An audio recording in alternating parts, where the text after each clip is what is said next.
been paying every day.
After you go, I can catch up on my reading. After you go, I have a lot more time for sleeping. And when you're gone, looks like things are gonna be a lot easier. Life will be a breeze, you know. I really should be glad, but I'm bluer than blue, sadder than sad. You're the only light this empty room has ever had. Life without you is gonna be bluer than blue.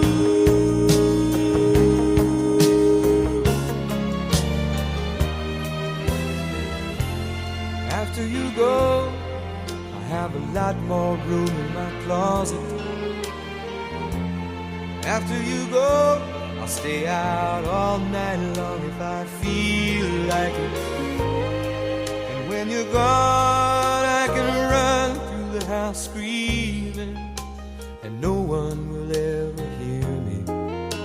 I really should be glad, but I'm bluer than blue, sadder than sad. You're the only light this empty room has ever had. Life without you is gonna be bluer than blue. I don't have to miss no TV shows. I can start my whole life over, change the numbers on my telephone, but tonight's will sure be colder. And I'm bluer than blue, sadder than sad. You're the only light this empty room has ever had. Life without you is gonna be bluer than blue.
Chair, you have a live mic.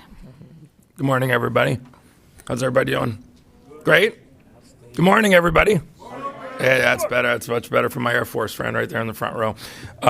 Before we get started, one of the things I wanted to say is when I became chair, I talked to the county manager and I said, I want to make sure that the prayer and the pledge doesn't just sort of happen on autopilot, that we do something special, that we remove the water cooler that was next to the flag. That kind of bothered me for 2 years. I don't know why it took so long to move that. Recording in progress. Oh, hi, Mom. How you doing? Is that your mom recording? No, my mother, we're going to say an extra prayer for my mother today. She's in the hospital. Oh, I'm sorry to hear that. Okay, well, and that's why the prayer and the pledge is so important. And it's important that people know the pledge. I don't know if you saw on social media, there was a newly elected official somewhere in the country that was asked to lead the pledge, and then he whispered to the county manager, "I don't know it." So everybody here knows it, and everybody up here knows it. So we're going to start off these important proceedings with a very important invocation and a very special Pledge of Allegiance. All right, we're going to have the invocation and the pledge led by Scotland Hall, Daisy Hall, Sunny Hall, Shepherd Hall, and Miles Hall, the grandchildren of Commissioner Hall. A bunch of halls. Grandpa. You want to go down there and stand with them? Want to go down there and stand with them? We're going to do the pledge first. Praying first or Pray first. Are we praying first? I pledge allegiance to the flag of the United States of America and to the republic for which it stands, one nation, under God, indivisible, with liberty and justice for all.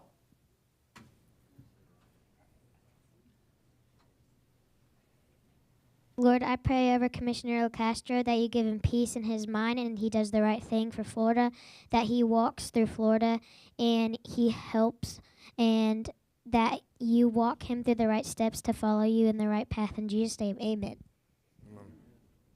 Lord, I pray over Commissioner Saunders for having a great mind over thinking for Naples and choosing the right decisions and being smart. In Jesus' name, amen. Lord, I pray over Commissioner McDaniel for his mom to be better, and he does the right thing. In Jesus' name, amen. Lord, I pray over Commissioner Kowal and that he makes the right decisions and that he will lead this lead part of Naples in a good way. In Jesus' name, amen. I pray over Big Daddy, and he has a good wife, and he makes good decisions, and he keeps us healthy. In Jesus' name, amen. Amen. Amen to that. Can we applaud? We can.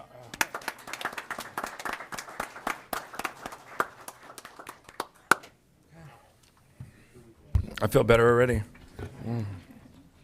Thank you so much, and Commissioner Hall, thank you for starting off our meeting with something super special, and we will continue that trend. And sounded like everybody knew the pledge, which was impressive.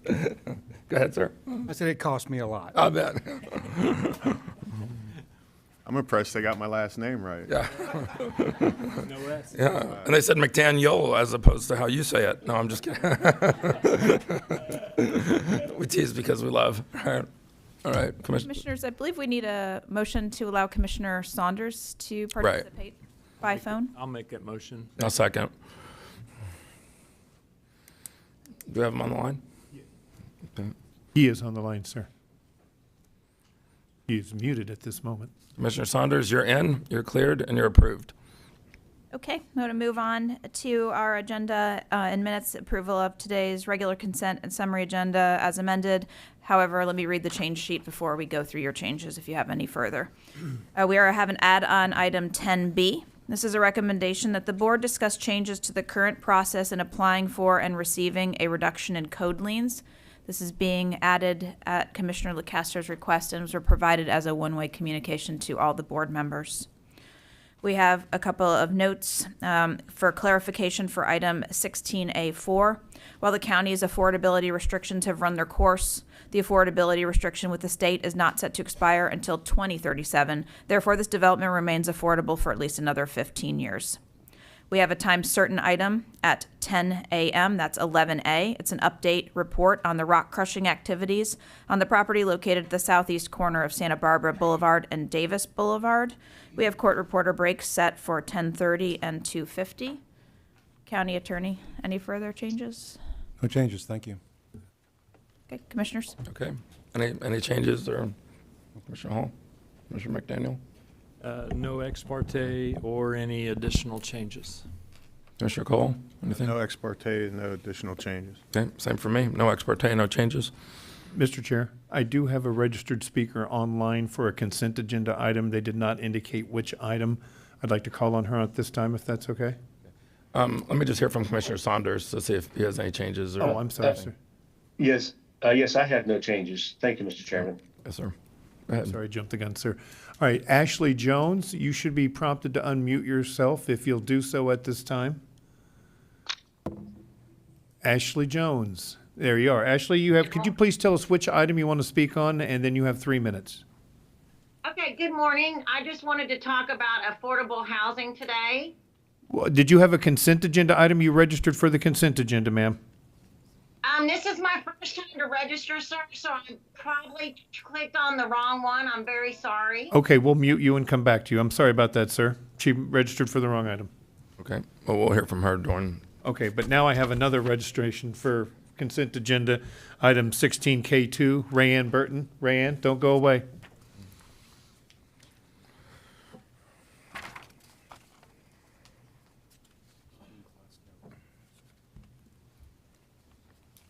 $16K2.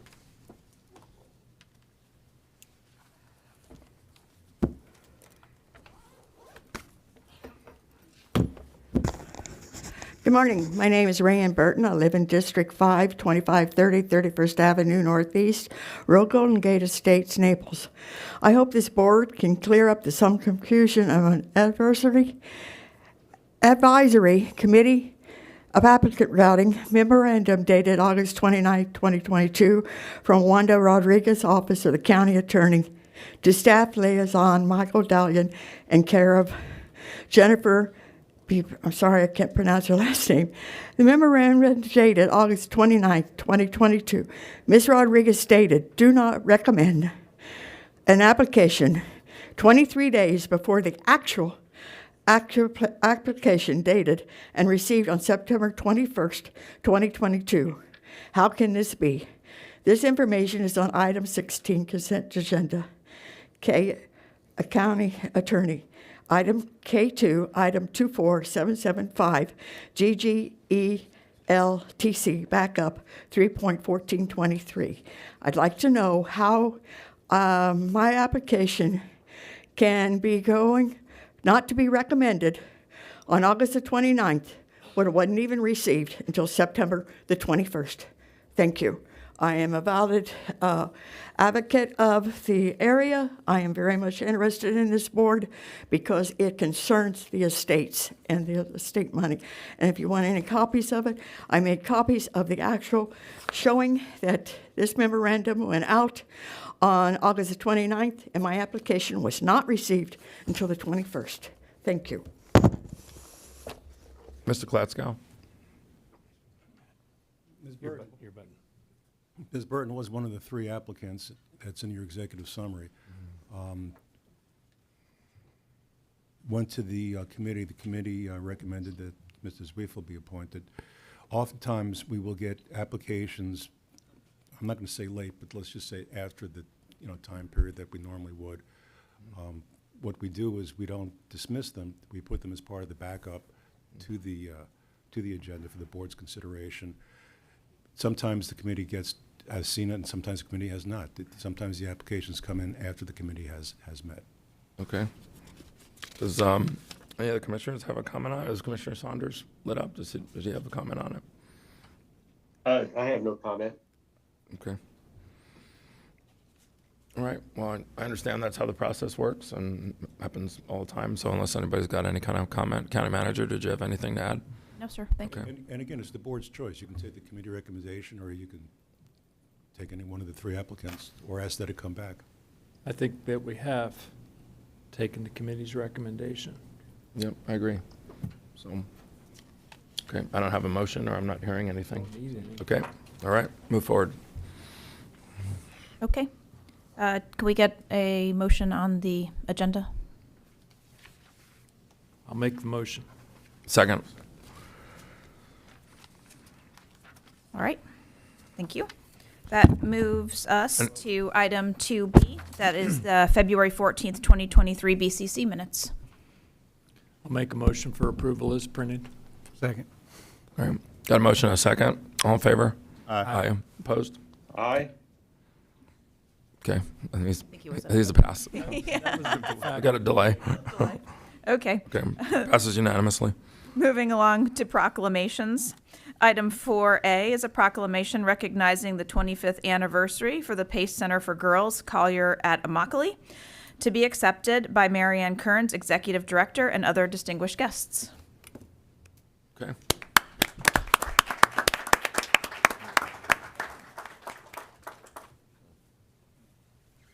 Congratulations. He's got matching shirts and everything.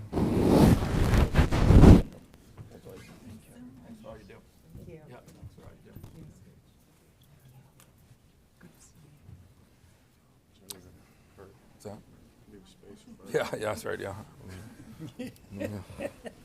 Smile, Bart.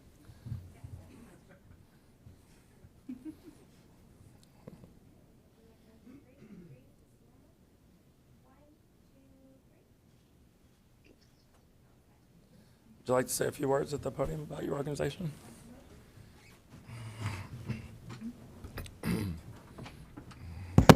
First and foremost, thank you so much for honoring and acknowledging Pace Center for Girls.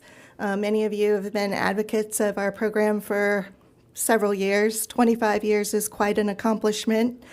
I want to share that 25 years ago in Immokalee, the center was opened due to the zip code in Immokalee and the poverty levels that are such in that area.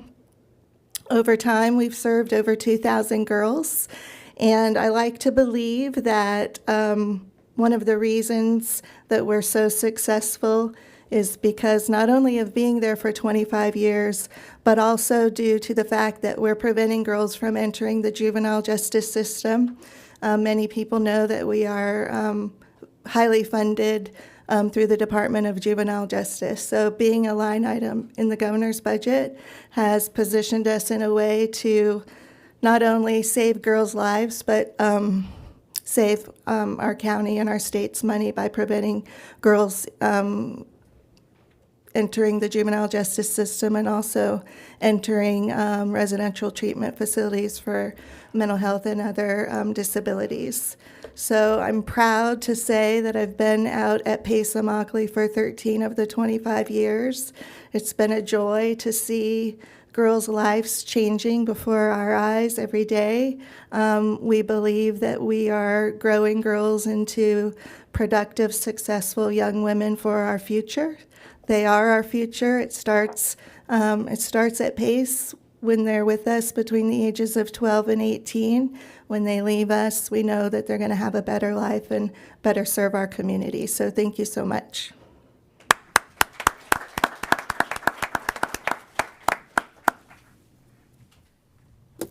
Item 4B is a proclamation designating March 2023 as American Red Cross Month in Collier County, to be accepted by Jill Palmer, Executive Director, South Florida Region, and Dennis Sanders, Community Volunteer Leader.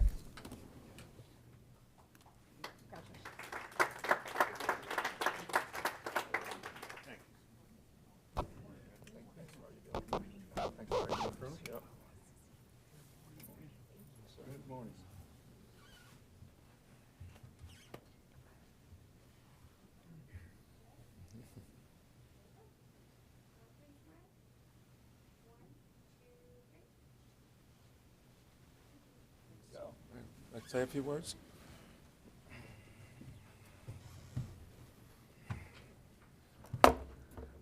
Good morning. I'm Jill Palmer. I'm the Executive Director. I have the pleasure of serving Lee, Collier, Hendry, Glades, and Highlands counties for the American Red Cross in the South Florida region. Joining me today is Dennis Sanders. Dennis is my community volunteer leader. He helps represent the organization and myself across the community, so it's our pleasure to serve you and be with you today. The American Red Cross has really been an instrumental and vital part of the community's response to Hurricane Ian over the last 5+ months. And I wanted to share with you just a few key stats of the impressive response, but it takes a village, it takes all of our community partners, and we continue to work with those partners every day as we move forward past the response phase now into the recovery. But just a few quick facts. We served 1.7 million snacks and meals to our community, serving over 155,000 individuals during our response phase for Hurricane Ian. We provided over 60,000 overnight shelter stays across the community, serving 36,500 households.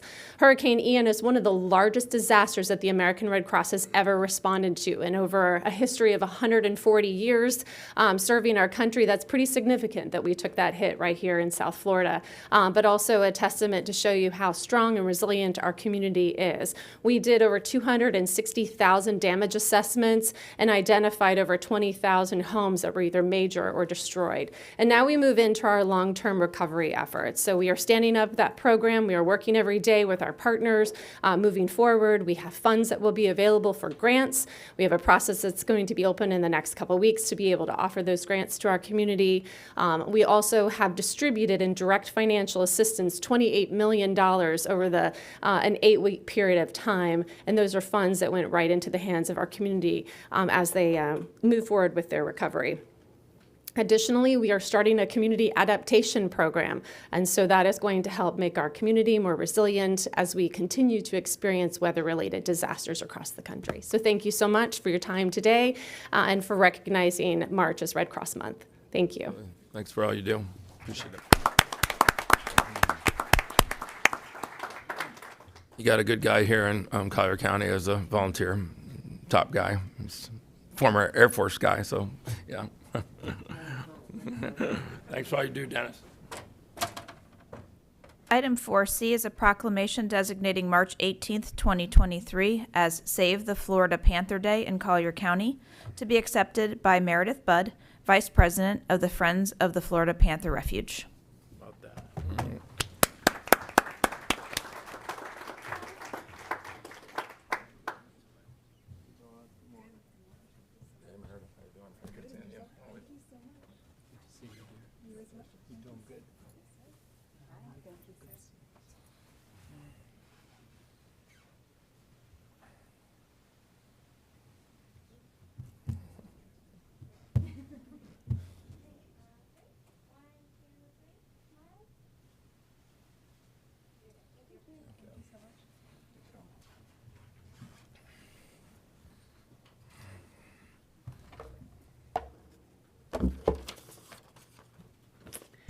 Good morning, Commissioners. My name is Meredith Budd, and on behalf of the Friends of the Florida Panther Refuge, I'd like to thank you, the County Commission, as well as the residents of Collier County for recognizing March 18th, 2023 as Save the Florida Panther Day.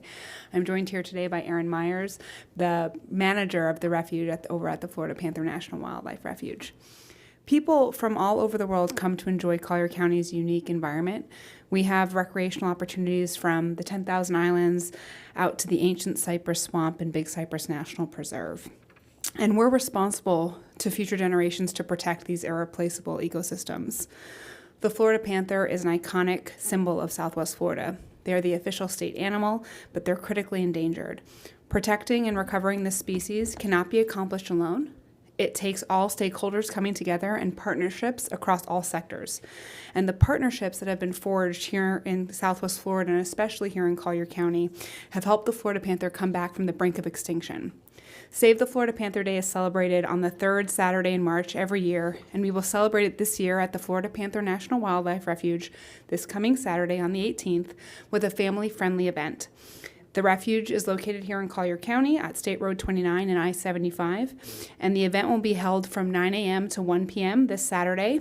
It's an open house and will host free activities for all ages, from guided hikes to swamp buggy tours and other educational opportunities right in the heart of Florida Panther habitat. So thank you again for recognizing the third Saturday this year in March as Save the Florida Panther Day, and we hope to see everyone out at the refuge this weekend. Thank you so much.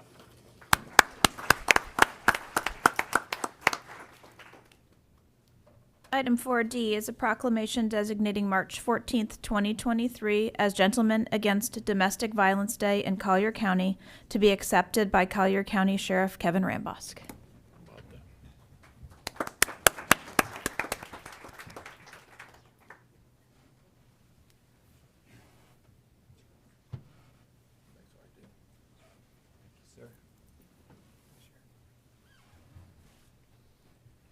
A whole group of people that are founders and participants, if you would all come on up, please.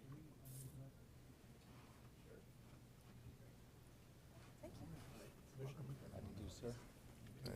Thanks. Very good morning, sir. Good to see you. Thanks. Wore my purple tie today. Yep. I'm glad you did. James. Good to see you, sir. Thank you. I already got my hat. I brought my own.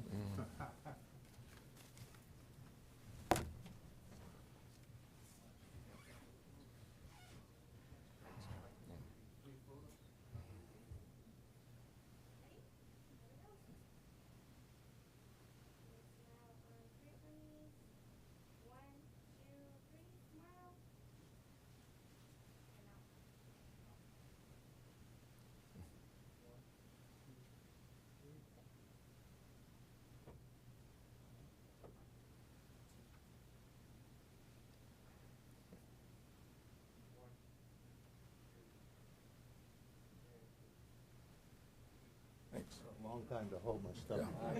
All right. My thoughts exactly. I'm going to give that to Commissioner Saunders. Yeah.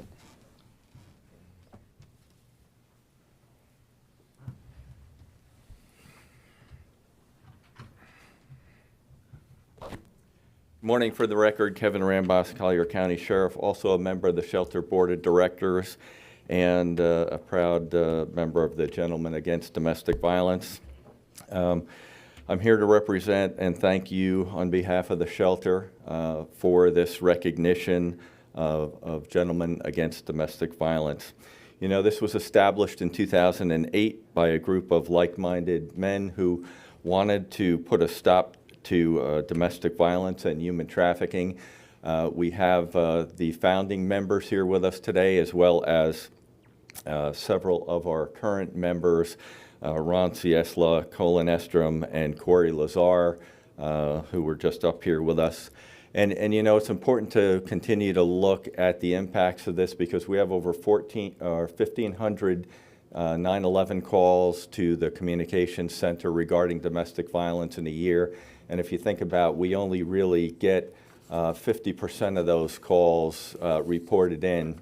There's much more activity that is going on than we actually respond to. And you know, the impact to our community is conservatively estimated to be about $30 million a year. So that's important, but not as important as keeping our community safe. And on this particular day with GADV, we want to commit as a group and invite other men into this group to stop domestic violence in all of Collier County. We've got to take an active role to change the culture to make this not tolerated in Collier County, and we're asking all of those persons to do that.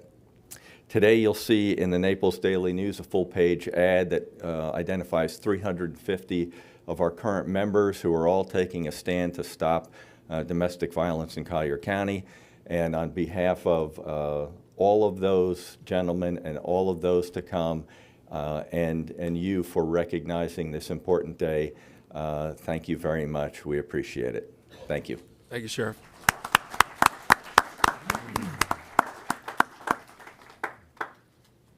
Item 4E is a proclamation designating March 20th through 24th, 2023 as Government Finance Professionals Week in Collier County, joining in the statewide recognition of government finance professionals, to be accepted by Derek Johnson, Michael Nettie, Christopher Day, and Kelly Jones of the Collier County Clerk's Office.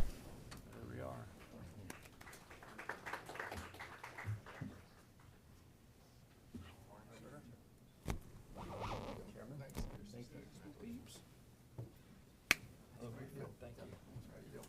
Thank you, sir. Keep them all straight. Thank you. Whoever's in the middle gets to hold that. Okay. It's 14.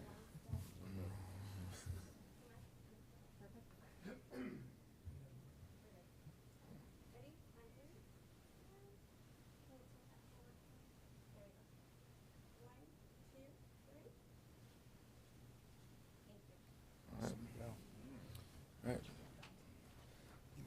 If it ever breaks out in here,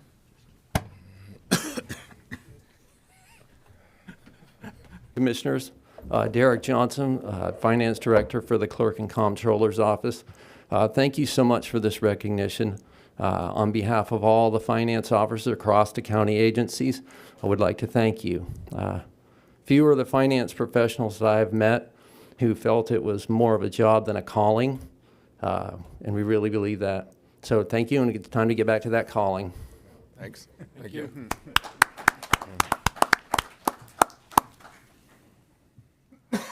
Commissioners, could we get a motion to accept the proclamations? So moved. Second. All in favor? Aye. Opposed? Aye. Passes unanimously. Item 5A is our Artist of the Month. Commissioner? Yeah, I'm going to read. So if you look in the back, we have some new exhibits. Our March Artists of the Month exhibit includes selected drawings and paintings submitted actually by students from our Collier County Public Schools fine arts programs. There is an art teacher in every elementary and middle school here in Collier County and multiple art teachers in the high schools. Students are provided opportunities to work with in a variety of mediums such as sculpture and ceramics, drawing and painting, photography, and even digital art. Throughout the school year, the students participate in multiple art shows and community displays. This is the second year our art students were asked to submit a piece of art for display here in our chambers, and they call it the Collier County Board of County Commissioners Show.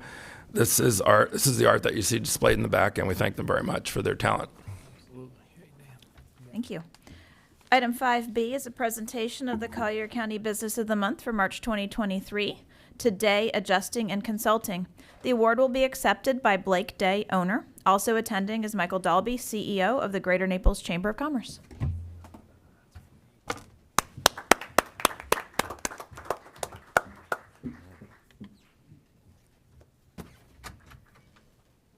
Congratulations. I know this guy. Like, hey, don't, hey, congratulations. Last time I read up the data, they had Yeah, that's right. Yeah, you cost me money. Mr. Dolby.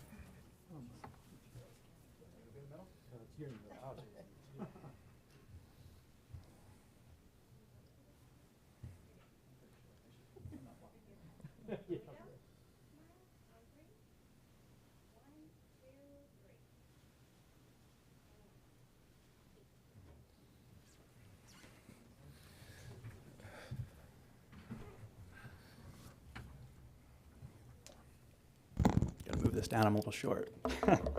First of all, thank you for this. Collier County is our home. You know, it's where I set up this business 5 years ago. You know, we've exploded. We're representing about $100 million in disputed insurance claims. I know there was a recent Washington Post article this past Saturday that only 35% of claims right now are actually settled here in Collier County.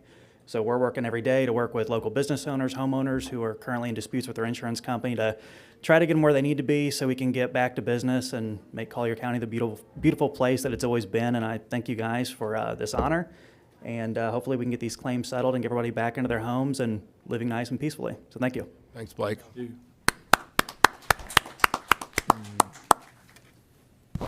That brings us to item 7, public comments on general topics not on the current or future agenda. Mr. Chair, we have 4 registered speakers for this item. We have 5 registered speakers for this item. Your first speaker is John Johnson, be followed by Shelley McKernan.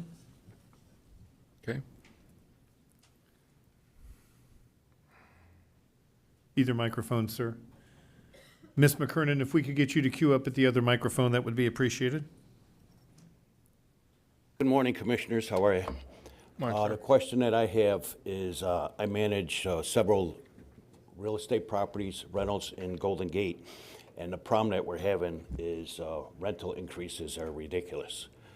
Property taxes continue to go up because of the value of the properties go up. Property values go up, insurance goes up. Back in 2012, our 2-bedroom, 1-baths were $650. Now they're $1,500. I don't know if the county can do something as far as like some sort of homesteading for long-term rental buildings to help with these people with rents. I don't know what the solution is, but we're forcing these people away from living in Collier County. The jobs that we need here, they just can't afford it. You know, so I don't know if there's some assistance that we can have. I know there's one of the buildings that we put up for sale was the county offered $825,000 for it to basically put 4 families in there. We didn't accept the contract with the county, sold the building for $860,000. But if the county can afford $825,000 to put 4 families in, can they assist a couple $100 a month with multiple families on rents? I don't know exactly what the programs are or how it works, but I think something's got to be done with rental assistance for tenants here. Have you communicated with Commissioner Hall yet? No. Please do.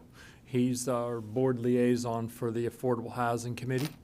And I suggest that you speak directly with him, and then we, and you said you own or manage properties in Golden Gate? Manage 28 properties, are all in Golden Gate City. In the city, okay. And then Commissioner Saunders, who's online today, is the commissioner particularly of that district. So between the two of them, someone can get you some answers. I'll just look you up online and find you. Okay, thank you, appreciate it. Thank you, Have sir. a great day. Your next speaker is Shelley McKernan. She'll be followed by Darren Pritzy. Hello. For the record, my name is Shelley McKernan. I'm a city resident. I come to you as a woman with rights. To each of you, my fellow man, Chris Hall, Rick LaCostro, Bill McDaniels, Bert Sanders, and Dan Kowal. I am being harmed. For the past few weeks during this harmful algal bloom, my health has been impacted. Every weekend, I entertain tourists at resorts for hours outdoors. After the first weekend during the major bloom, I was actually impacted and was unwell for many days following. I live in the city and smell the airborne toxin every day. After so much time, I can't stay outside. It impacts my work. The people I work with are feeling the impacts as well and are becoming lethargic, have a cough, allergic reactions, headaches, throwing up, no appetite, nausea, and more. How many more of our workforce and fellow friends and family have to get sick for anyone in the county to do something? Today, I have a very clear ask. Set up protocol for these harmful algal blooms. Remove nutrients from the waterways by having a fertilizer and reuse water ban. Nutrients feed algae. Reuse water contains nutrients. Remove those nutrients, and we can keep using our reuse water. Treat the bloom with blue-green water technologies. All the information has been sent to you all to review and contact. Let the men and women of Collier County know you care about their health and you are doing your best to prioritize yours and their health. Set up a meeting with Ashley Jenkins and I, which we have requested, so we can inform you of the full picture. It's a lot of information, but it's a complicated problem. We are the #1 place to live, a blue zone location, and continuously growing. We all deserve clean, healthy water in one of the most expensive places to live. We don't want to watch our community get sick, property values drop, and the word get out that we have so many harmful algal blooms that no one wants to visit, or worse, we are on national news. We had our worst algal blooms following Hurricane Irma. We are expecting the same, if not worse, from Hurricane Ian. This is just the beginning. We have been trying to warn you since October.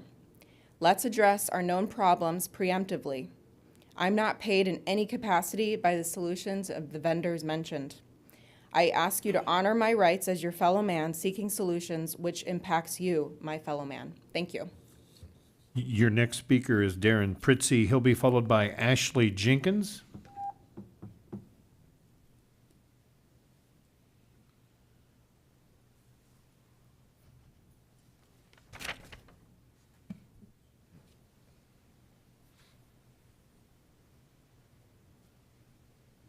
Morning. Morning.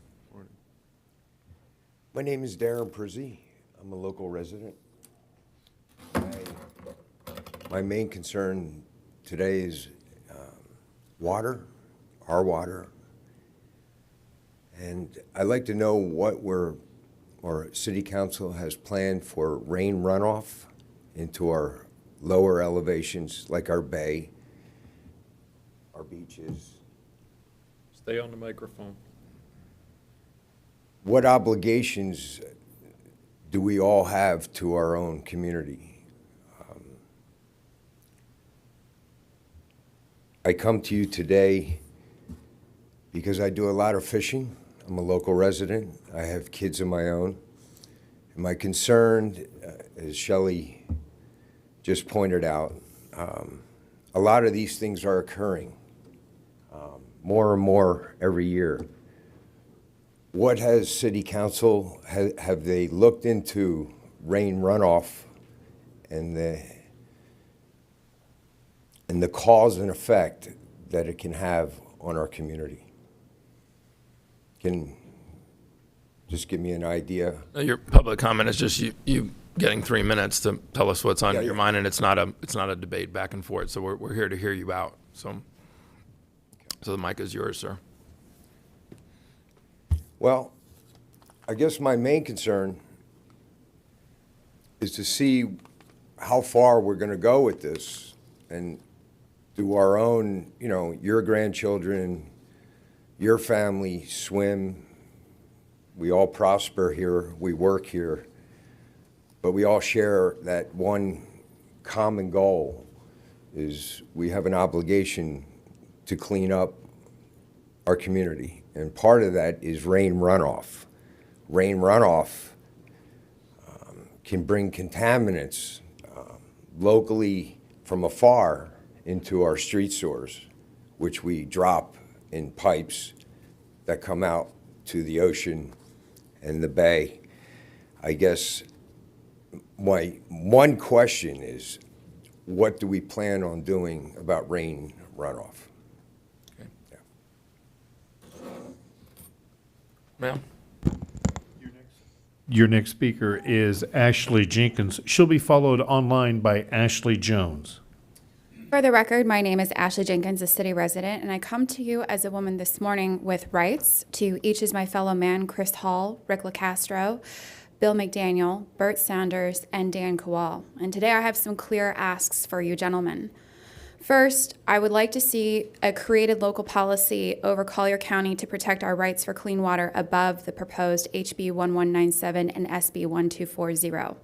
Second, create an inter-county council with all boards, municipalities that have responsibilities to keep our water clean. The Big Cypress, Marco Island, Naples City are ready to hear from you. Everglades City has been polluting the water via their water treatment and needs to be included.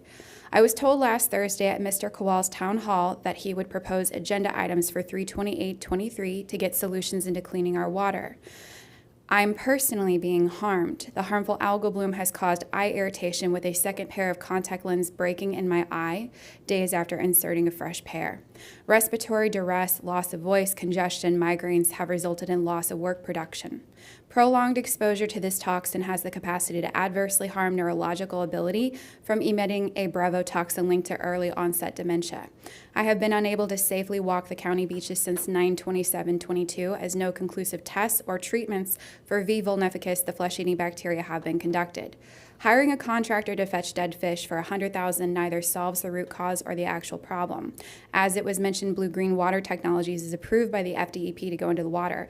It can treat a harmful algal bloom within 72 hours. It's hydrogen peroxide based. This is cost effective with a broader impact than a $24 million berm sand dune project. The dead algae must be treated with an anaerobic bacteria such as possible with ecological labs. They are in Swan Lakes, in talks with Big Cypress Water Basin, and pending approval from you for the Bayshore CRA.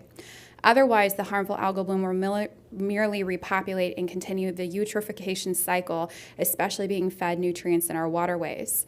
Advanced filtration is necessary. Trinity had originally offered Darren Prizzi of Collier a trial in our county in front of Ed Finn, John Mullins, Amy Patterson, and myself on 10/31/22, and I don't believe there was any successful follow-up.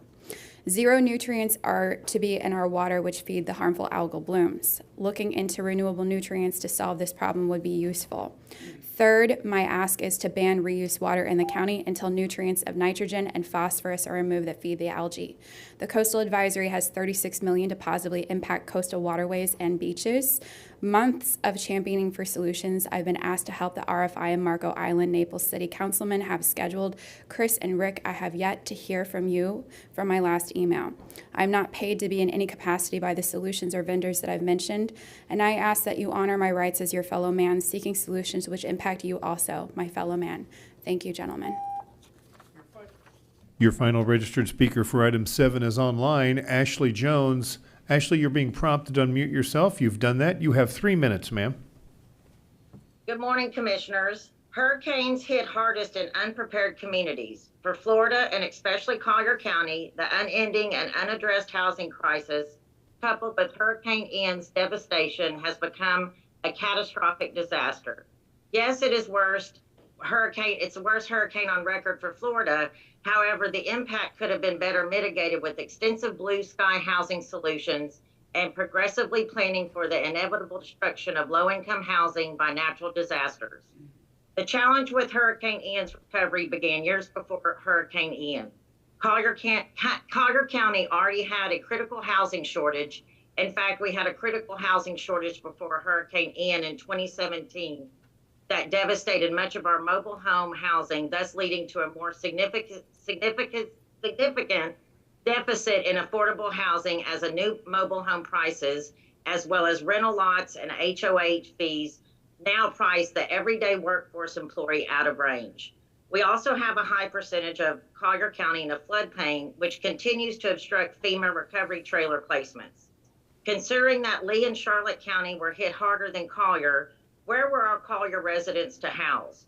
Hotels were filled prior to the storm with residents who had the financial means and foresight to do so.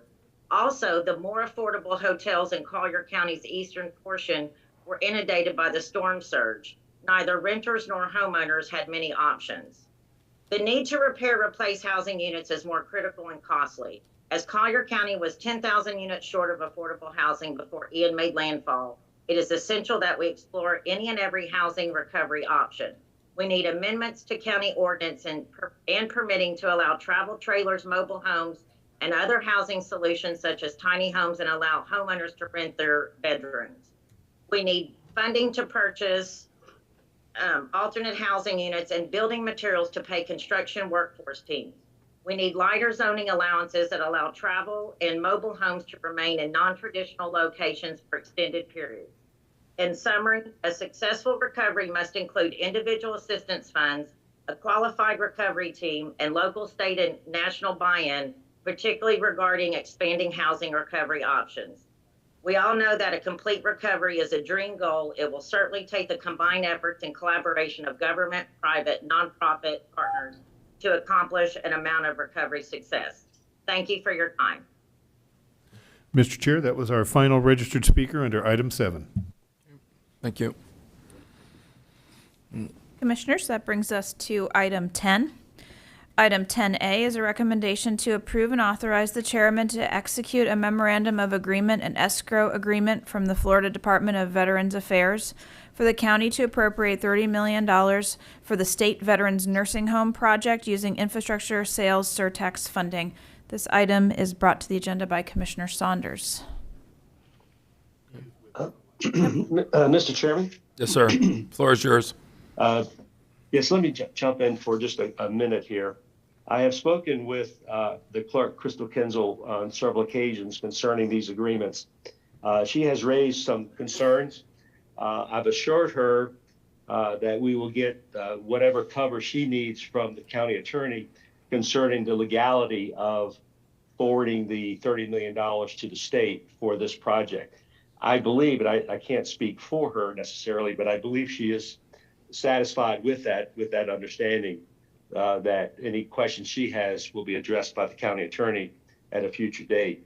So I would ask the commission to approve both of these agreements this morning.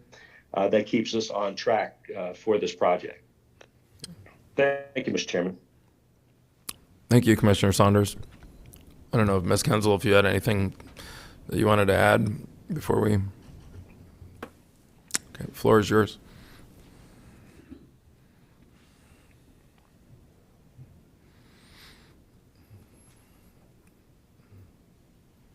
Actually, Commissioners, thank you, Clerk Kenzel, for the record. I was hoping to hear discussion and direction in total.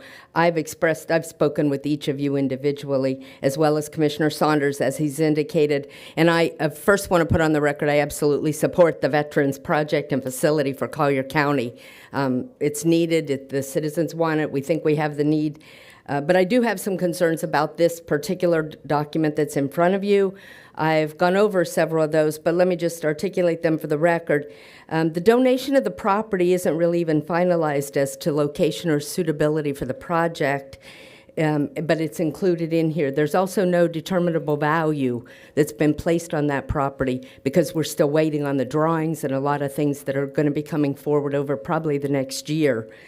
The deposit of funds is for an indefinite period because we are moving target between the next 3 or 4 years.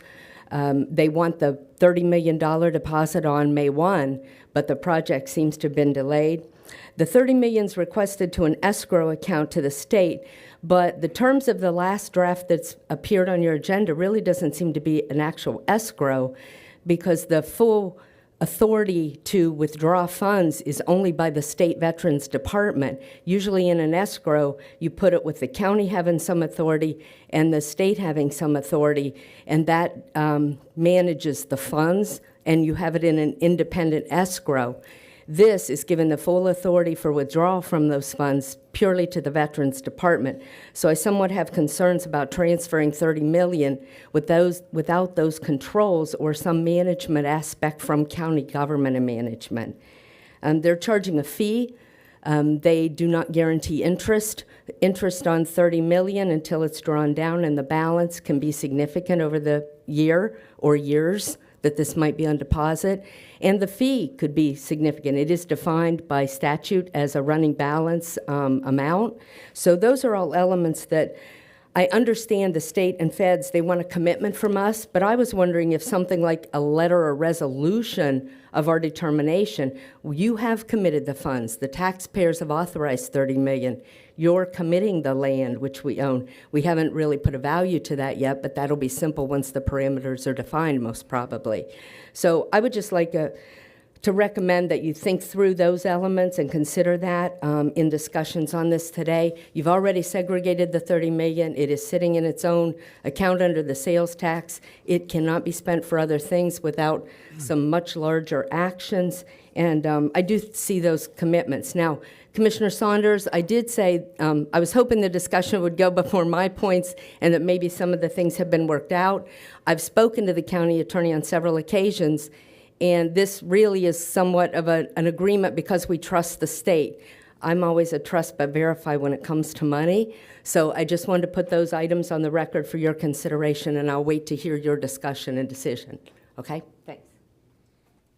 Does Commissioner Saunders want to make a comment on any of those points? Yes, sir, Mr. Chairman, and I appreciate that. I certainly understand the clerk's concerns about this agreement.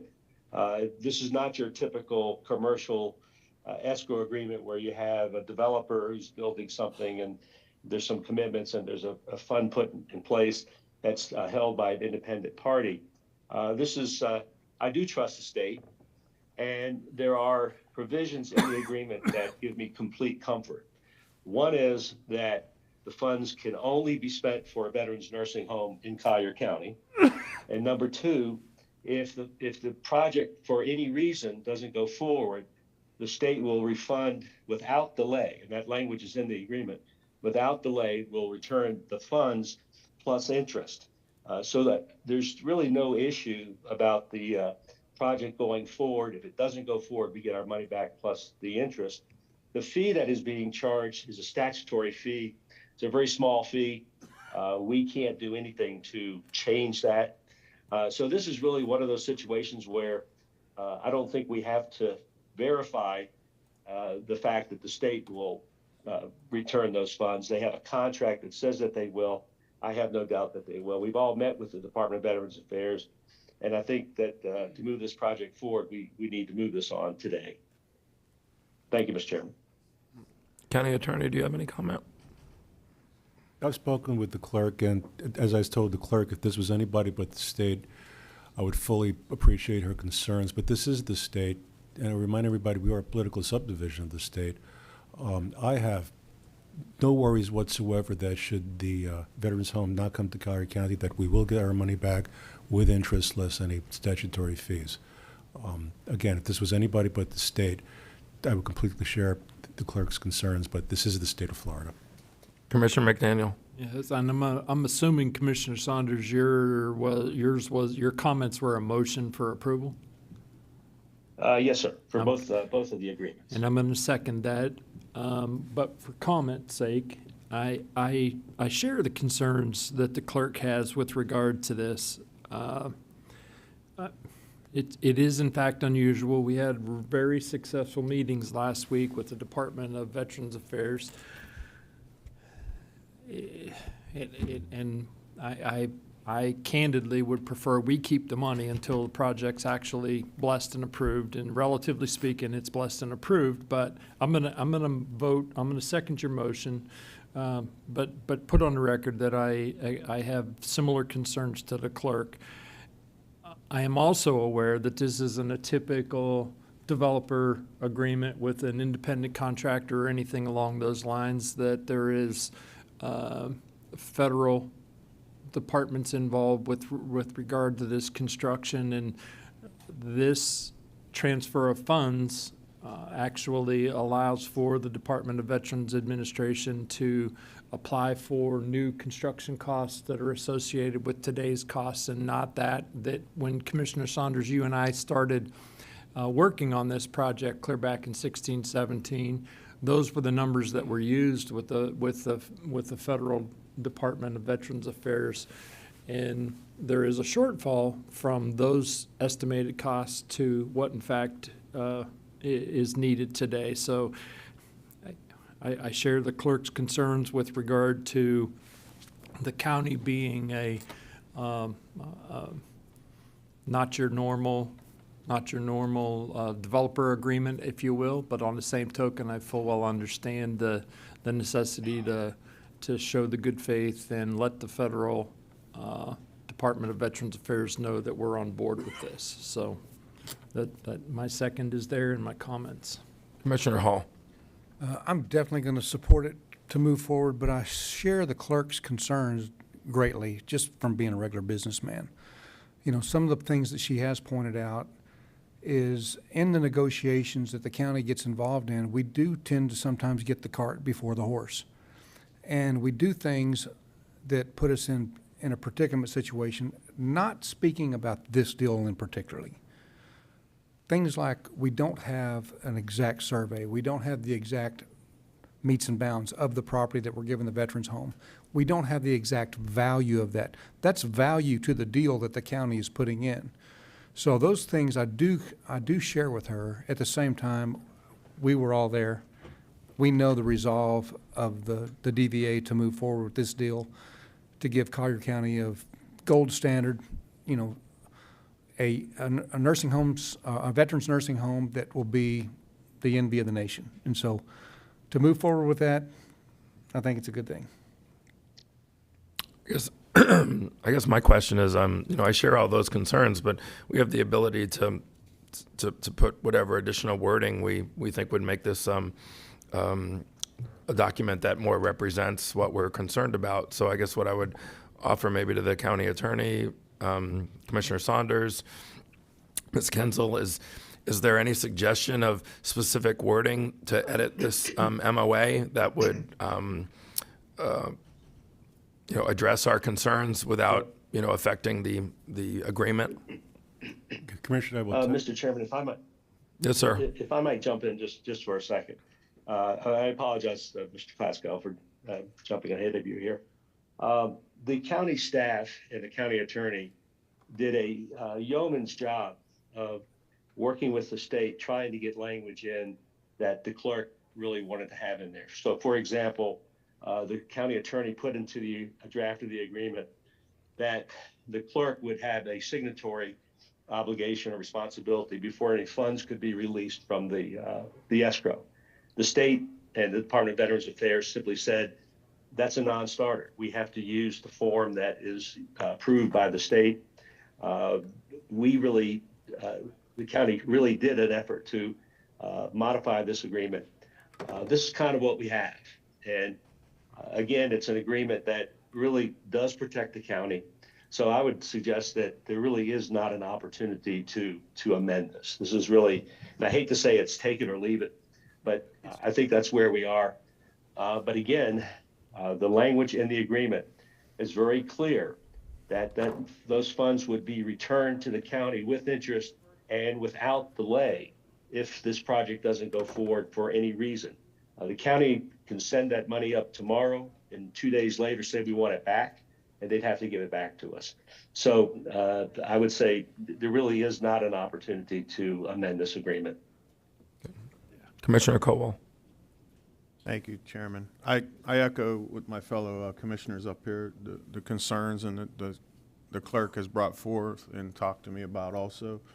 But I think the bigger picture here is that, you know, we're dealing with not only the state DVA and then, of course, the federal government with the Department of Veterans Affairs at a federal level, too. And I think we all felt the same way when we talked to the DVA in Tallahassee at the beginning of last week, and how they felt that by us taking these steps, it's showing that we're really we're the next one in line to get this project. And I think that's the most important thing here. And I think the secondly is that, you know, we still have to get them to earmark the $500,000 for design and development. And, you know, we don't have that yet, and we'd like that in the language of this upcoming legislation to get this ball moving. And I think our commitment to what we're bringing to the table, I think, is going to motivate them to follow up and see us getting that design money earmarked for us and nobody else. So I feel the concerns, but at the same time, I feel like we're playing, you know, with three big boys. You know, we got to do what we got to do to bring this to the table to get it finalized and get it moving forward. So I would have to agree on moving forward on this today. Mr. Cloudscow, do you have any further comment? No, Commissioner Saunders said it far more eloquently than I could. Yeah. I find that hard to believe. No, I'm just kidding. The paragraph that jumps out at me is exactly what Commissioner Saunders is saying. It's the top of page 2, where there's a whole paragraph, and I won't read any of it, but it's the out clause with to give us the money back and interest. And, you know, we can happy to glad this thing to death. I always sort of, you know, say at times, you know, we can sit here and change the word small dog and put in puppy and change happy and put in glad. And I just want to know from the county attorney, and you've already confirmed it, that, you know, we could wordsmith this thing all day, but is this a document that we have any legal concerns over? Because we were all in Tallahassee, and like you said, we won't belabor that or summarize that, but, you know, we sat down at the table with all parties concerned, and, you know, things are moving forward in a very positive way. On the flip side, though, these documents that outline the legal agreement and the financial one need to be tight.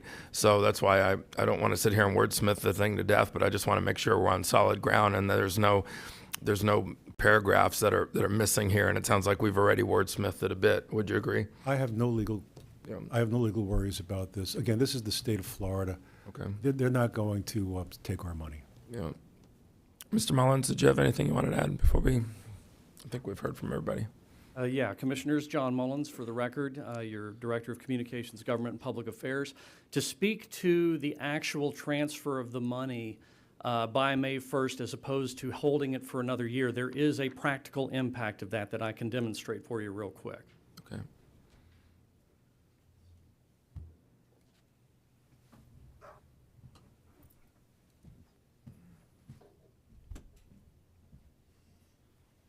I know that's kind of hard to read, I apologize. If you look at it though, right now there's been a standing application before the VA Construction Grant Program from the state of Florida for a facility generally in what they call West Florida.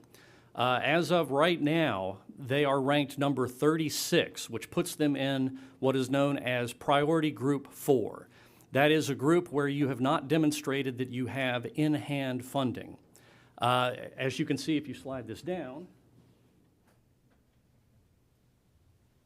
by having the funds in hand and unencumbered, which is DVA's objection to having any other signatory on the escrow other than themselves and the escrow agent, you would be you'd be between number 2 and number 3, which means cumulatively, easy for me to say, $5 million into what is usually a $90 million appropriation cycle for the construction grant program, you would be next in line for funding. So it's a much better position to be right there at number 3 to receive the construction grant funds than it would be to not show that you have the funds in hand with the state of Florida and be at number 36. Funding will not reach you down there. So just to give you kind of a practical picture as to what the transfer of money may mean in ranking. Thank you. I mean, I'll just maybe close this out by saying I don't think anybody's confused as to what the transfer of money will do. It'll help further, like I said, move us up the list and solidify our agreement with the state. We all get that. On the flip side, our clerk of courts, her comments have merit, significant merit, as we all agree. I also will support this document based on what I've heard here and also our meetings in Tallahassee. I think it just goes without saying all throughout this process, Ms. Kensel has a very, very important job in this as we continue to go further. So, like I said, it goes without saying, let's make sure she's in the kitchen cabinet, so to speak, of the nucleus of our team. And if at any time you think that we're in some sort of jeopardy or there's some confusion or something is circling around that's not good for Collier County, don't be shy to tell us that. No, I'm usually not shy, unfortunately, but I really appreciate you all walking through this and working through this with me. Obviously, I would not intend to jeopardize the total funding. I am looking at the agreement and the strength of the agreement, and while it says they will return the funds, that would be a balance after whatever they have spent, or if it is determined future down the line. There's no real defined amount. They're not going to return $30 million. It doesn't say they'd return the whole $30 million because they'll be drawing down on those funds as applicable, even if it doesn't come to be developed. So those are some of the fiscal strengths, and I recognize that it may not be a typical escrow, but an escrow usually does have counterpart balance. The first agreement didn't require the clerk's signature. It had requested, and they had included, the chairman of the board's signature. So those were some of the nuances that have come through the different drafts. But I have worked with county staff, and I fully appreciate this is it, this is the state, and I will definitely stay on it because $30 million is a lot of money for Collier County. And I think it is a good, measurement. We'll get the reports from them that they've offered, I believe, quarterly. I'd really like to see those monthly. Maybe that's one concession. We could get it a little sooner rather than later on the reporting elements if they produce those, and I'll keep an eye on that. So I'll put you on the spot here. Your autograph is required on the final page of this MOA. Do you have any reservations of signing it? No, that signature on the agreement is only to attest that you are who you are, but my signature does have to go on the check, which is where I always have the grandest of concerns. But I understand the position of the county, and we'll work through that, okay? Thank you, ma'am. Thank you. Okay, I have a motion and a second. All in favor? Aye. Opposed? Aye. Okay, passes unanimously. Thank you. That brings us to our 10 o'clock time certain. This is item 11A. This is a recommendation to accept an update on the concrete crushing activities on the property located at the southeast corner of Santa Barbara Boulevard and Davis Boulevard. Miss Jamie Cook, your Director of Development Review, will present. Good morning, Commissioners. Jamie Cook, Director of Development Review at Growth Management Community Development. At the last board meeting, you had requested that we have an on-site meeting at the Terramina property with the property owner and the contractor. Commissioner McDaniel did come out and meet on site with us as well as the property owners and the contractor. It was kind of determined at that meeting that the bigger issue is not the actual crushing operation, it's the separating of the material, because there is so much material that still needs to be separated. As requested, I do have Mr. Harry Hubschman, Mr. Adam Hubschman, and Chris Gehring here to answer any questions that you may have.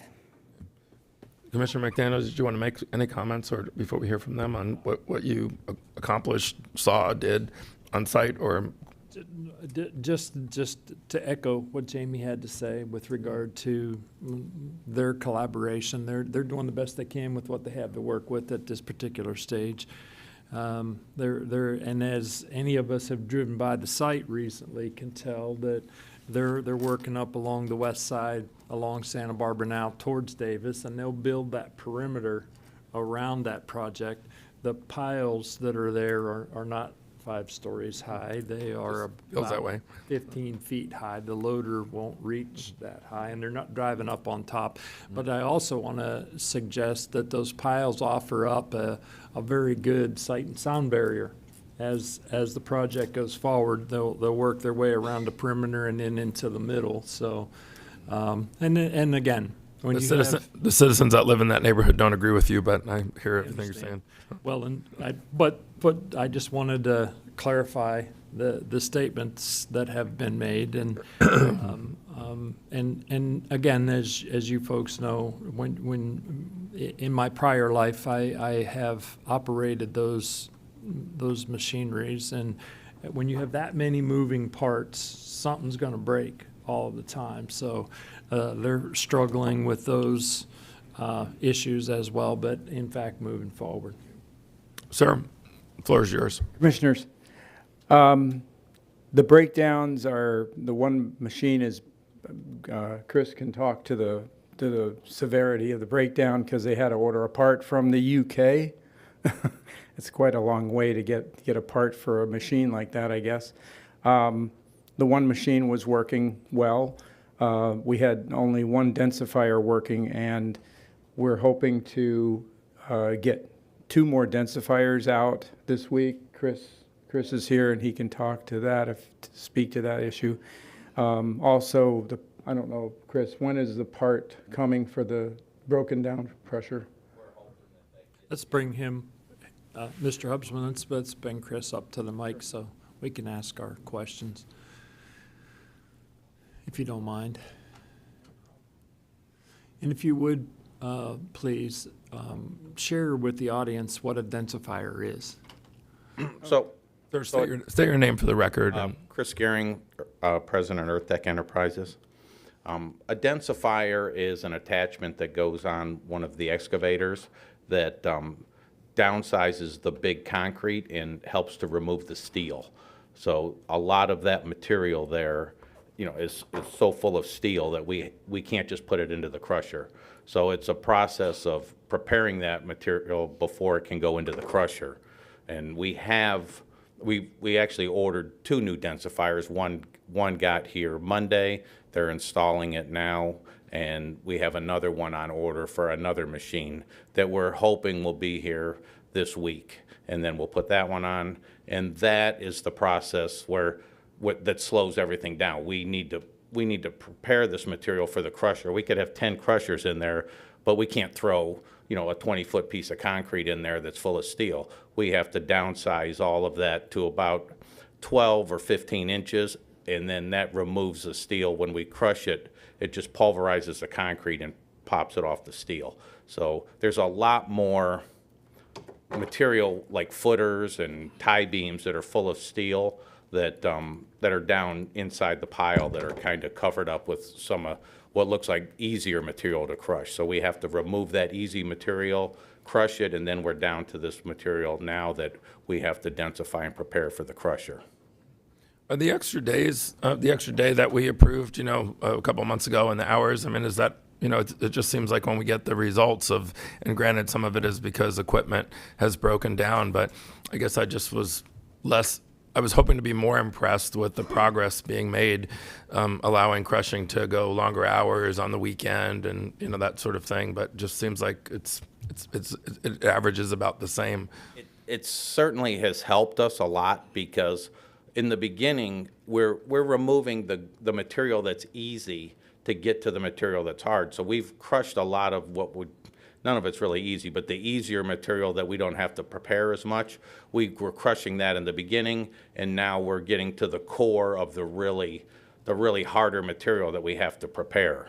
So so the production, so at this point, the production is kind of staying the same, which I think is good because, the material is harder to prepare and there's a lot more of it than we expected. Let me ask you a question about the piles. And I mean, I appreciate Commissioner McDaniel correcting the record, tongue in cheek. I was like, we have 50-foot piles out there, but the difference is I actually hear from these citizens, and maybe the other commissioners here don't. The takeaway isn't so much, get a yardstick and measure the piles, but the silt fences are worthless when the piles are all well above the silt fence. And even though it might help with noise and all the other things, you can make, that argument. The question I just need to hear from you on the record, because I get this question from a lot of citizens, are why aren't they spreading it? Why are they crushing it and piling it, crushing it and piling it? And I'm not an expert the way Commissioner McDaniel is, but if you live out in that community, all you're seeing is, to the citizens, is rock just being moved around. And I know that's not the case, because I actually have been out on the site, and like you said, you're getting to the core of the concrete that has a lot of steel in it, and it's a much slower process. But what's the rationale or the sequence of events that once you start piling up the crushed rock and it's all separated from the steel, then what? I mean, that's what a lot of folks in the neighborhood are asking, because they're wondering, once all the rock is crushed, are they going to see 10 Mount Everests? And even though it might be 15 feet, if you've been looking at it for years, it seems like it's 50 feet, especially when it's towering above the silt fence and the weeds and all those things. So what's the sequence of events? I mean, if you could have, like you said, 10 of the right crushers out there right now and get more quantity processed, then what? Well, the mounds that are out there now, they need to stay mounded up so that we have the room to manage the other material. You have to spread. That material was piled up about anywhere from 6 to 8, maybe even 10 feet tall. And you need to spread that material out to get you get the easy stuff out and you put it in the crusher. The bigger stuff, you have to spread it out before you can grab it with a densifier. Densifier is like a giant claw. How many pounds per square inch does it put out? Yeah, it's thousands. Yeah. 20,000 PSI. It grabs a piece of concrete and like a scissor and crushes it and breaks it apart. You have to spread the material. You can't just crush it and let it fall into the pile itself. You got to spread that out. So we need those piles to stay out of that crushed material to stay out of the way while we work on the material that hasn't been crushed yet, and we need that room to spread that material and work it. Let me ask you this: if the concrete that contains the steel is obviously, like you said, it's not the easy stuff. Now that we're sitting here and we're about to turn the corner on April, what's your response to, why don't you while you're simultaneously crushing and getting in this extra equipment, the largest pieces of concrete that are loaded with steel that are going to move in slow motion, why don't we take those and remove them from the lot to save you the time it's going to take to crush a 20-foot piece of concrete loaded with steel? That I still contend that we or you or whoever delivered concrete faster than it was being crushed. So that's why we have so much quantity there. It wasn't like we were sort of keeping up with it, and that happens. But what would be your response to simultaneously removing the biggest pieces and trying to whittle away at and taking it to the appropriate facility to either crush or dump or whatever the options are? Why wouldn't we do that at this late juncture? We would be going back to the same thing that caused the problem, which is the trucks, the noise, the dust. So changing the means and methods to go back to what actually caused the problem in the beginning, that's exactly what we'd be doing if we started loading it in dumpsters. So if you take the quantities that we're crushing, like last week I think we came up with a little over 3,000 yards, that's volume reduced to 3,000 yards. So if you're putting that in a dumpster in big pieces with voids, you might be getting 10 yards and 12 yards in a dumpster. You'd be talking about 250 dumpster loads Right. You're not going to get that in a week. You wouldn't even come close. You might be getting maybe, if you were lucky, 5 or 10. You're creating a bunch of noise. You're going right back to exactly what caused the problem in the beginning. And right now, we're trying to be very methodical with controlling the dust, controlling the noise, and getting the production we need. And I think it would actually be a lot slower process to try to get that concrete out. And I think, you went over a couple of years to put this material in, and we're just talking about several months to get it out. So I think our production way exceeds what actually came in. Okay, Commissioner McDaniel. Just when we met out there, I suggested maybe looking around to see if you could get another crusher, maybe even a bigger one. Have you had any opportunity in looking into those We've looked, and what I've had is, we haven't really been able to secure the crusher, but I think that, as soon as we get the parts that we've been trying to get from these crushers, that, supply chains have just been difficult, but we should have both machines back up and running. But I feel like our production will increase some with the densifiers. We've had one crusher steadily crushing every day, and that's really about all the material that we have been able to prepare, is to keep the one crusher going at this point. Okay. Well, when are we having another report? This seems to be a monthly, weekly. Every Monday. You have reports to our staff, I guess. What I'd like to see at our next update is how we're coming with the supply chain, getting the parts in to get that other crusher and densifier installed, and see what our production in fact is. And if we can't get the parts for the crusher that's broken, then let's have a look at renting one or bringing in another crusher from somewhere else, even a little bit bigger size, because the throat and the size of the crushers that are there are constricted with regard to the size of the concrete that you can in fact put in. That was kind of my question. If money was no object, and I realize it is, but I mean, is renting another crusher just not available? Like you say, like supply chain problems for parts and whatnot. But I mean, why don't we have more equipment out there? It just seems like, and I know when we got some additional equipment, well, it really wasn't more because another piece of equipment broke, so we had about the same amount, and that's why we weren't seeing the numbers. What's the rental market like for equipment like this? It's kind of specialized, this equipment, but to get a bigger crusher, these crushers are already 100,000 pounds. So then to get something much bigger, it has to come in disassembled. You have to start putting it together. And there's some other nuances with, you can't just because the crusher is bigger, you can't always just put a bigger piece of concrete in it, because you have to get that steel out. And that's where the problem is, because there's only, even when it crushes it down, it doesn't crush the steel, and the steel will not pass through the crusher without doing damage to the belt. Is there smaller pieces of equipment that, you could be working on the fringes of the slot? And, it just seems like if we're not burning the candle from multiple ends, it's sort of like, we're stuck on the crusher, a part breaks, we have to, the replacement part is on the International Space Station, so we have to wait for that to come back to the county. And I just feel like we're doing this in a very, very two-dimensional way. Convince me that I'm wrong. I mean, Well, part of it is, we're cleaning the site as we go. Some of that material's pressed into the ground, and we don't want to leave material behind that we cover up when they spread out the crushed material. So it's not a two-dimensional site. There's multiple aspects to it of separating the good stuff, and then as we move, we have to dig down through the material that's there to make sure nothing's either been buried and that it's not going to come up later.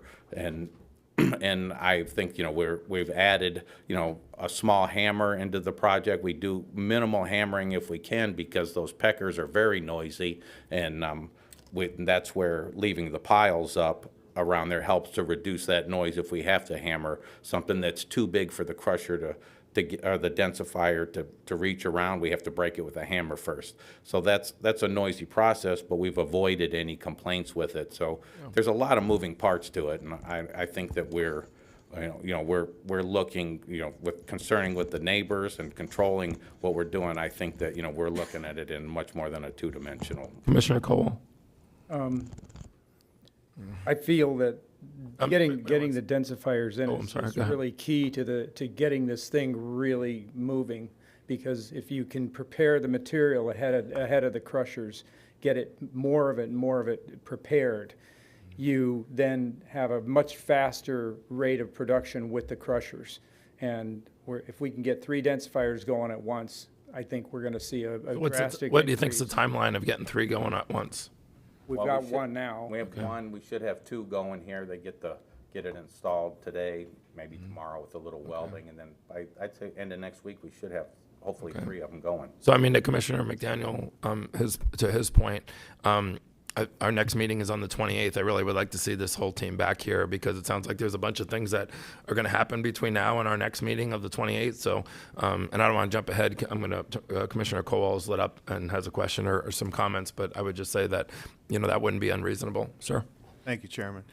Yeah, I was going to ask you, when we started with the crushing, we had the 1 crusher, and how many densifiers did you start out with initially? We started out with 1, and then we tried to implement a second one, but then we had some mechanical problems. So we started with 1, but we've been back and forth between 1 and 2. Okay, so we actually had some time that there was 2 prepping the material before it went in the crusher. And I know you had brought a second crusher in, but then of course it went down from a breakdown, correct? Yeah, it's been back and forth. One's run, the other one, but we've been able to keep 1 running consistently with this material. Some of it is due to the guys don't prep it good enough. It's caused, tears in the belts. We've had to order belts and things. It's not like we've just been waiting on 1 part, but if it doesn't get prepared correctly, you don't run very long before you do damage. So your opinion, though, if we can get 3 densifiers going out there on these piles with the larger material, with the most rebar and steel in it, that you could probably keep a steady flow in at least the 1 crusher up now and then the second one running, that we should see some better numbers? Yeah, I think they'll be a little better. I don't think they're going to be, you're not going to see 3 or 4 times. If, we're doing 3,000 yards a week, I'd like to see us get closer to 4,000, just based on preparing the material a little better. And what we are crushing is consistent with our other sites that we crush at. We crush concrete at other sites and we recycle it and sell it. So we're pretty consistent with what we're doing at other areas. We're not really off the schedule. It's, depending on the material, it could be 500 to 800 yards a day on how well the material is prepared. So I guess in your words, when you're uncovering some of these piles with the smaller, easier crushing material and you're hitting this larger pieces, are you surprised about the amount you're finding that was brought in that you didn't realize was there, maybe? Not so much the total amount is I'm surprised at how much more material there is that has to be prepared, that has to be prepped. That's what I mean. Yeah. Like you were kind of not estimating as much as that you're hitting right now. Correct. So, Yes. all right. Thank you. Commissioner McDaniel. Well, my suggestion is, it's a lot for the contractor and the owner and everybody to come in here. I would suggest that we don't necessarily, we can have a report from our staff, because they are reporting to our staff every single week. And unless certainly if the board has questions of the contractor or the owner, that's one thing, but I don't need to drag them back in. I'm certainly happy with Jamie giving us a report and relying on that information. I'm available to come anytime you want me to. Okay. Hey, Chris needs to stay on that crusher. Yeah.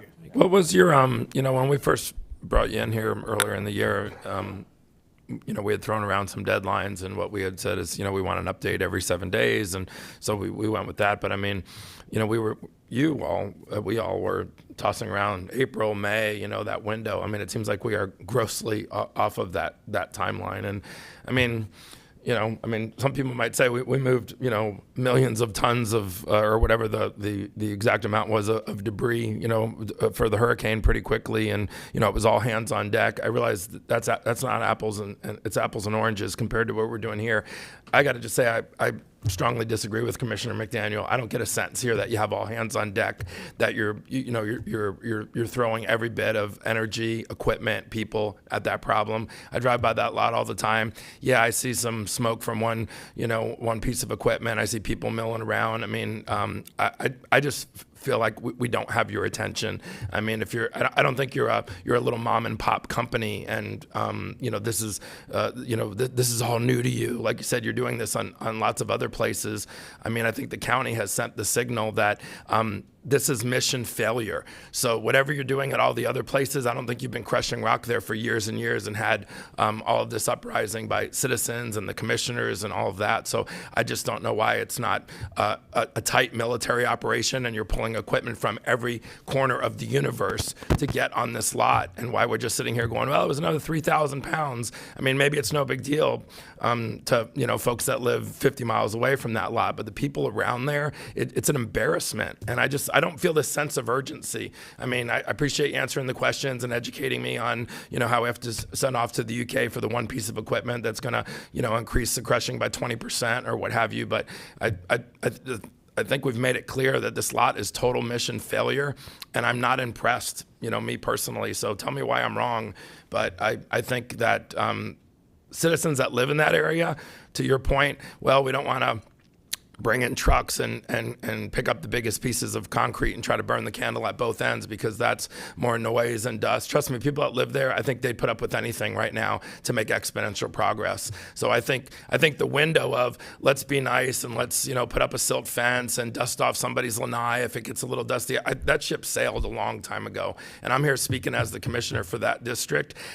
You guys do not have a sense of urgency. I saw a sense of urgency during Ian, and it was called debris removal. And yeah, a different piece of different pieces of equipment, a totally different mission. But this is an emergent type of operation. This is a gigantic fail that it just continues to me to be more of hey, we'll give you another update in 2 weeks. So I mean, I don't know if I'm the only one that feels that way, but I do want you here every 2 weeks because I think you need to stand in front of us and convince us why moving 3,000 cubic yards in a week or two or whatever the measurements go. And if you look at the graph, they're sort of sporadic. I want you to come before you're not just speaking before us when you take that podium, you're speaking before, the entire Collier County citizen taxpayer base.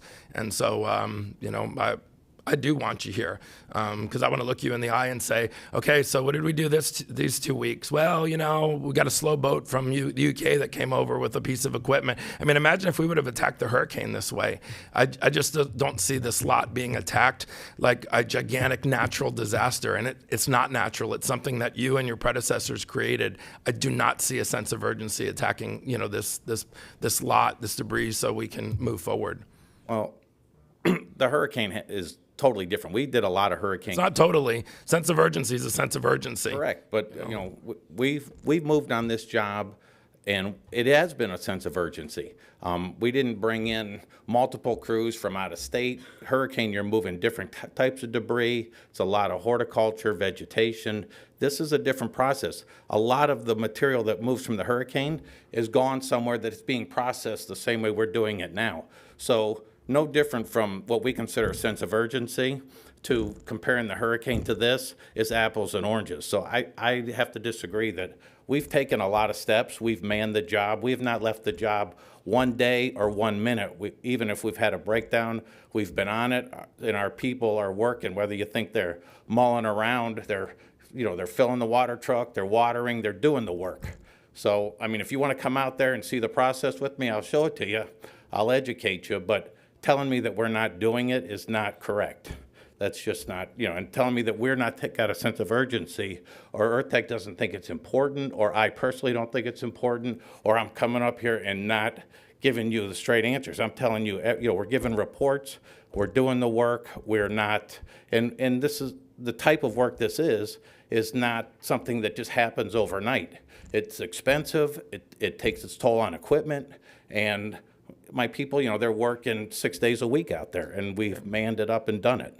So the first thing I would say is I wouldn't pat yourself on the back that you're out there around the clock. I mean, that's a minimum requirement. So, I mean, that you're not doing that you're not a charity and doing that out of the goodness of your heart. On the flip side, you brought up a point that I'd love to hear your answer to this. Why haven't you brought people from out of town or from other places? It seems like we're working this with the team that you have and trying to get the one extra part. So why isn't it all hands on deck and people that crush rock all over the country, you're not reaching out to them and trying to get, the maximum amount on that lot? I'm not saying I know the answer to that. I want to hear an answer that I say, okay, I hate the answer, but at least, We are the like you people have that do one. the crushing. We don't, I don't have a list of people that are just standing by, they move around all over the country to come in and crush. The people like just from the hurricane, that material goes to an area and it's deposited there and it's processed there. This is like an area that's deposited and it's being processed there. That's what we do in other sites. We would be the people that we're calling, and we're working with as much equipment and as much manpower as we can control within the confines of that project. So at some point, you can have so much equipment on the job, nobody's doing anything because you have to be able to process and move through the project at once. It's not like I can just put 100 machines in there and say, here, you all work in the same spot. You have to pick material up, it has to be moved, and that's, can it go a little faster? We can get a little more production, but we haven't backed off on the production, and I'm not patting myself on the back. I'm letting you know that we haven't, we haven't not tried, for any reason. We haven't made an excuse, and I feel like the production we have is pretty consistent with what I've said from the beginning of the project. When I sat down in October and I said it would be at least May before we could have this done, nobody liked the answer. And then almost 4 weeks later, we got to start the job, so my May would push back a little, and there's more material there that's harder to prepare than we thought it would be in the beginning. Commissioner McDaniel.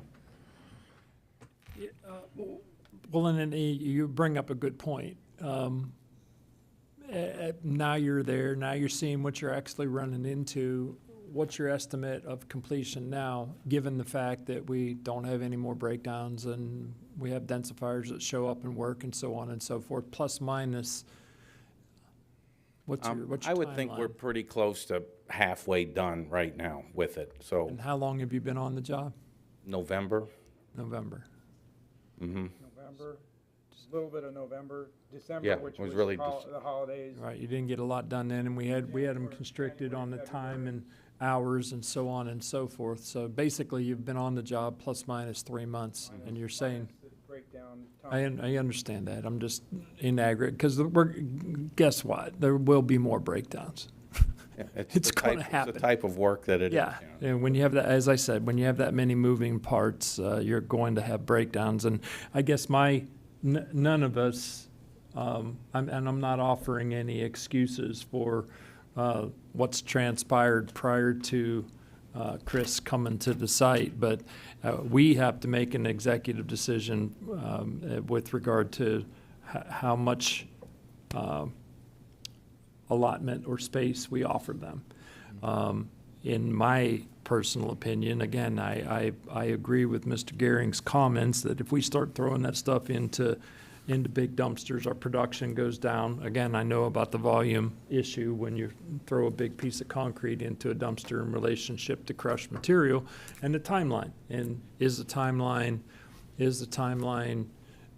May? No, it's not going to be May. Is it July? Maybe. That's 3 months from now, if in fact they've been on for 3 months. And what are the plus minuses with regard to that? I still don't think, unless you have specific questions for the contractor, if you want to speak to Mr. Hubschman, he's there on site. He's spraying the bushes himself and so on and so forth. So, If I could say this, as we get further along, he says, as Chris said, we're about halfway done. As we get further along, we will be able to spread those piles, which will make the site more look better for the people that are complaining, and take that issue off the table. We just have to get to a certain point where then we can start moving, then we can start spreading the material and getting it, knock it down to a height that, that is acceptable. Well, and it's not a matter of just the aesthetics, it's also making progress on there. I mean, hearing that we're at the halfway point, you know, I mean, most people feel like the halfway point was a year ago, but I know we don't have a time machine, but, We weren't you not know, able to crush a year ago. We okay. were shut down. Okay, well, Jamie, do you have anything else you want to add? Just 2 quick points. Their state permit through the Water Management District is for construction and grading, so it does allow all of these activities. The ERPs are for periods of 5 years, so according to their ERP, they have until 2027 to complete this work. The second part of what I wanted to bring up was, Commissioner McDaniel, you were talking about going past May 1st. The way the approval letter was written, it would require board approval to allow them to go past May 1st. Well, I'm not suggesting that we do that now, by any stretch. I just want us to be holding them accountable. I want that to be said, and that we make a decision based upon future actions, production, productivity, and what your estimates for completion in fact are, and then we make that decision at a later date. We have until our second meeting in April to finally make that decision. So I don't think it needs to be discussed now about extending it by any stretch, but Like I said, we're available to come in whenever you want reports, whenever you want to hear about what we're doing. So what I want to say is, you know, the comment that I wanted to just make a comment to something you said, and it may be, you know, we're just here spitballing and talking out loud, but when you make the comment and say, you know, well, we could speed up, you know, a little bit more in a couple of areas, and you're being, you know, gracious, you know, to say that. I actually don't want to hear that. I want to hear you say, we are operating at 110%. We are going full speed. I couldn't squeeze one more rock out of this piece of equipment, and that's how we've been operating since day one. So you might have just sort of said that off the top of your head, but I just want you to appreciate how irate that makes me as the commissioner for that district, representing all of the people that live there. I want you to come to this podium every 2 weeks telling me we are on that job the second that the clock starts, and we are off that job 30 seconds, you know, when we can't crush rock. We've done everything humanly possible. I could not squeeze one more bit of productivity out of what we are doing. So, and I know you'll probably correct the record and go, oh, well, that's actually true. But you know, that's the expectation of this county and the leadership of this board, is that you are operating at max potential, doing everything humanly possible to get this job finished. Well, I'll know what to say next time. But I feel like, you know, I'm not going to tell you something that's not untrue. So and no matter how good we do, there's probably always something, if you're not there 100% of the time, you know, the guys, you know, taking time, eating lunch, whatever. There may be ways to improve a little bit, but you know, we're doing as much or more than I feel like any other contractor could do at this point.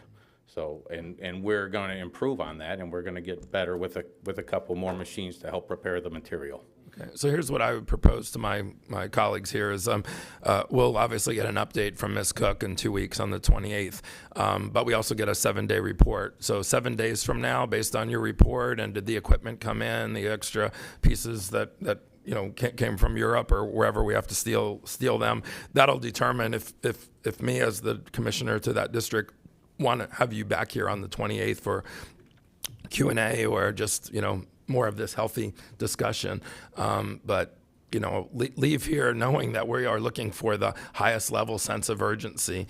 And, you know, I just personally don't feel like I've heard it, that I've seen it. I don't think you have to be an expert on how to crush rock to at least understand the basics of it. And, you know, I think we've passed that point of sort of of being patient. So I don't know, anybody got anything else? Oh, Commissioner Colwell, sir.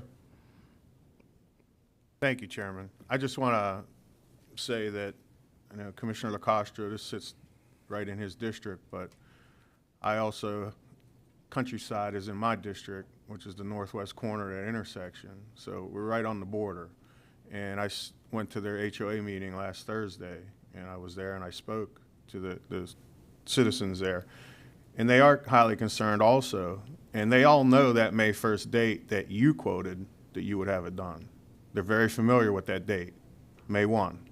So that's not our words, those are your words. So completion doesn't always mean you completed your rock crushing. Completion means you're not there anymore, and it's done, and you're grading, and you're done. So, and I can guarantee I could get 2 high lifts in there and a line of dump trucks, and I can move material out of there quicker than you can crush. So I'm not going to sit here and tell me excuses that you don't get as much or it takes longer to move the material off the site, because that's not true. We could run 6 days a week, 8 hours a day, high lifts, and get that stuff off the property. So I'm just letting you know that we're going to have a decision to make here coming up. And I feel the same way Commissioner Castro feels, that I want to see something, and I want to hear some more positivity out of you guys saying, you know, we're getting there. Because I have to sell it back to these other communities that May 1st may not work. And they know that date. Is there a specific complaint or something specific that other people, I know they just don't. It's there. Like, it's Their there. complaint, but it's there. I'm just saying, It's if there been was there for something a long time. They're Right. sick of driving by it. They're sick of seeing the dust. They don't, you know, it's just, they deserve that. They deserve to see some progress. I'm just asking that. And from the eyes of these citizens, they don't really see it. And then I have to answer to that. The only reason I'm asking is because if there was something specific that we could address, we would. But I don't have anything that, you know, a specific, you know, complaint other It's than not- other listen, than it's there once and again, we're trying to get through it. I'm not Yeah. going to say this any clearer than I can. Okay. You know what you got to do. You got to your objective is to crush the rock because that's where you make your profit. I get that, okay? But the problem is, the specific to this is that it's there. It's been there for years, and I think they're just tired of it. Unless you got a magic wand and you can make it disappear today, then I'll tell them that'll happen. But I understand we all got to work together on this. But it's your date we're talking about, May 1st. So let's. If I could just say, Mr. Caden had brought in this material in 2021, and he was planning on crushing it. He did crush some of it, and then we were shut down by South Florida and your county Okay, staff. we cannot change what happened in the I know, past. I Nothing know. here is going to change that. I know. But you stood in front of this But board. for a and year- you gave the date. It's May 1st. No one else. Well, no one else. Yeah. Okay. But for So we're a just year, gonna- we're gonna end it here. we were not able to do anything with this pile. Once again, this was after you were already told you can start again. You gave the date May 1st. You didn't give that when you weren't crushing. That was when you in November, when you come in November, you knew you were going to start again. You gave that date. That was not a date that was set by the other gentleman that brought the stuff in and tried to crush. That date was given to me by my contractor, and Okay, well, I understand that, sir. I'm not arguing about that. I'm just saying, and I'm not saying May 1st isn't concrete either, but I just want to see some progress. That's it. and as That's all far I'm as saying. like Thank throwing more money at the project, I can't throw more money at Thank it. you. Thank you. Thank you. Okay. Thank you. I'll just sum this up by saying the problem is, like you said, what's the complaint? It's an eyesore. That's not the county dump.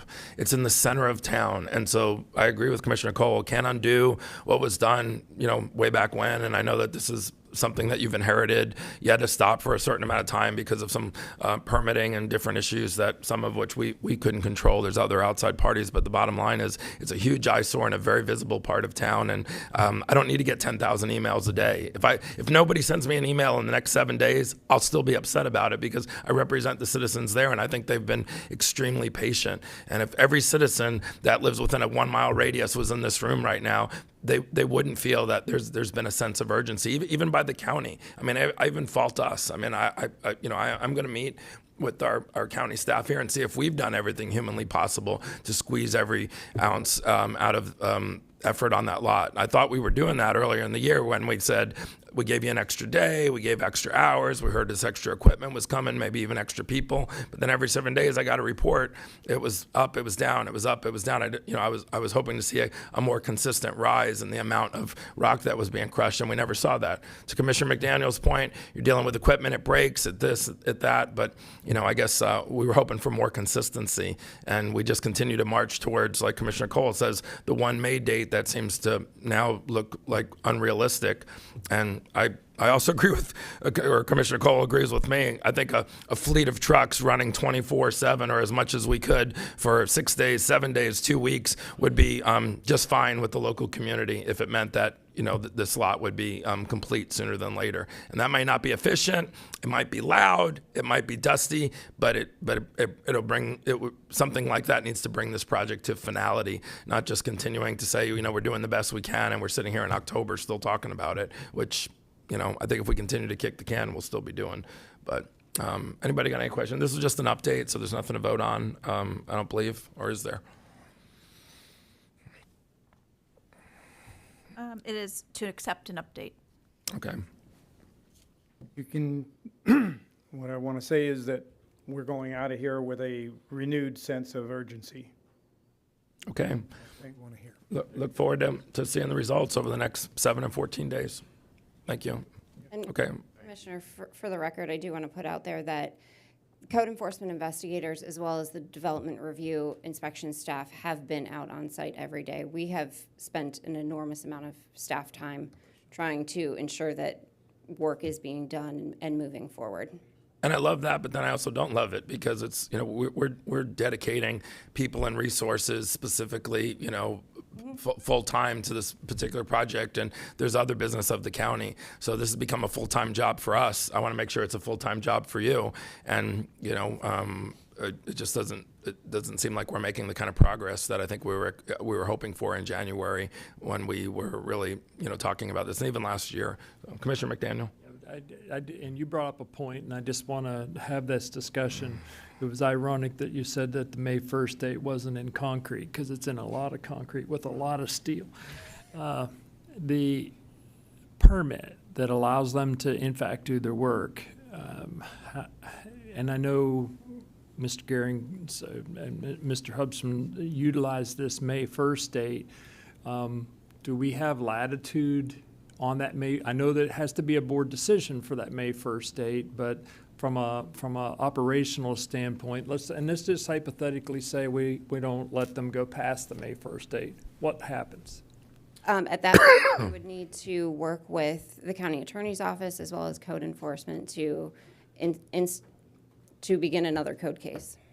And so then there's another 30 days of notice, 45 days of response. So we're 2 months past that with if everybody plays by the rules that I know of, plus minus. Unless we took it to an emergency hearing within 10 days.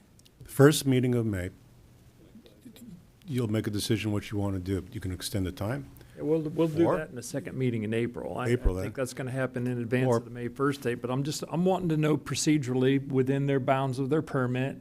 And again, I'm not arguing with you, either of you. I don't disagree with either of you with regard to the urgency here. It's just we have to rationally approach this with the indiscretions that transpired with the previous contractor and the developer or the owner's rights within the bounds of the permit that they have.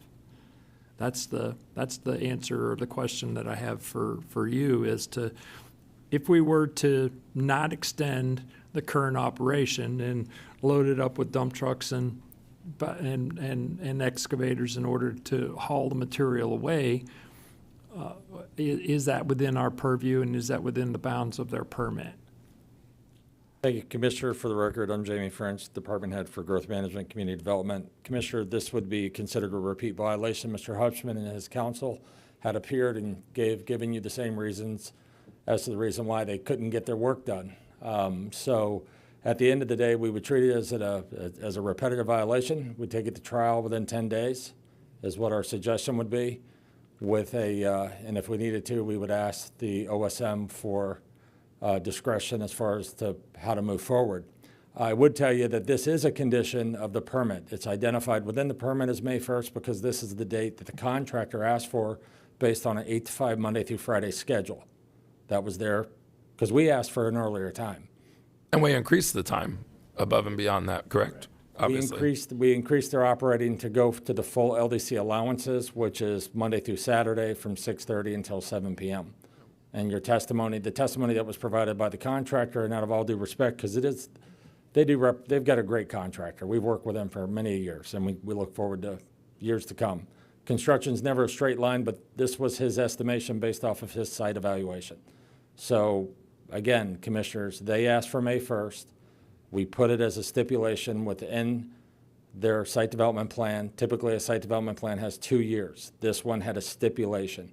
They knew this going in. They went to work the day after. They were cleared to go to work the day after the board meeting. So I don't know really what the holdup is, and they could have worked on Christmas Eve. But at the end of the day, we gave them full allowances to work forward with the LDC, and we understand that equipment breaks down, but we have, as Ms. Cook has said, we spend a lot of time that takes us away from our regular work on Mr. Hupschman's site. Okay, anything further? Okay. Ms. Patterson? Time for court reporter break. Okay, yep, so we accept the report. Thanks for the update, and we'll look for your update in 7 days, and yours as well. Thank you, Commissioner. Okay, let's take a break. What do you think? Come back at, is 11 too soon? 11:05? I'm good. Okay, say 11 o'clock.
I don't know. Mr. Chair, you have a live mic.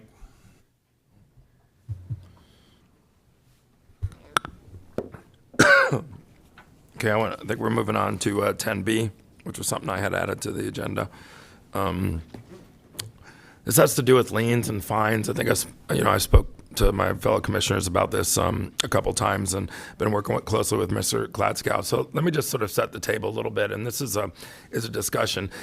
I'm not looking to change. We have a good ordinance, but as Mr. Gladskow will attest, and in the executive summary he put together, I believe we've gotten a little loose on enforcement, and it's not trying to break the backs of a citizen who maybe didn't mow their lawn because they were sick and they were in the hospital. That's not what we're trying to chase, but it's to make sure that we're actually following the details in our ordinance, and more specifically to tell the code enforcement board and really our entire county staff what our expectation is.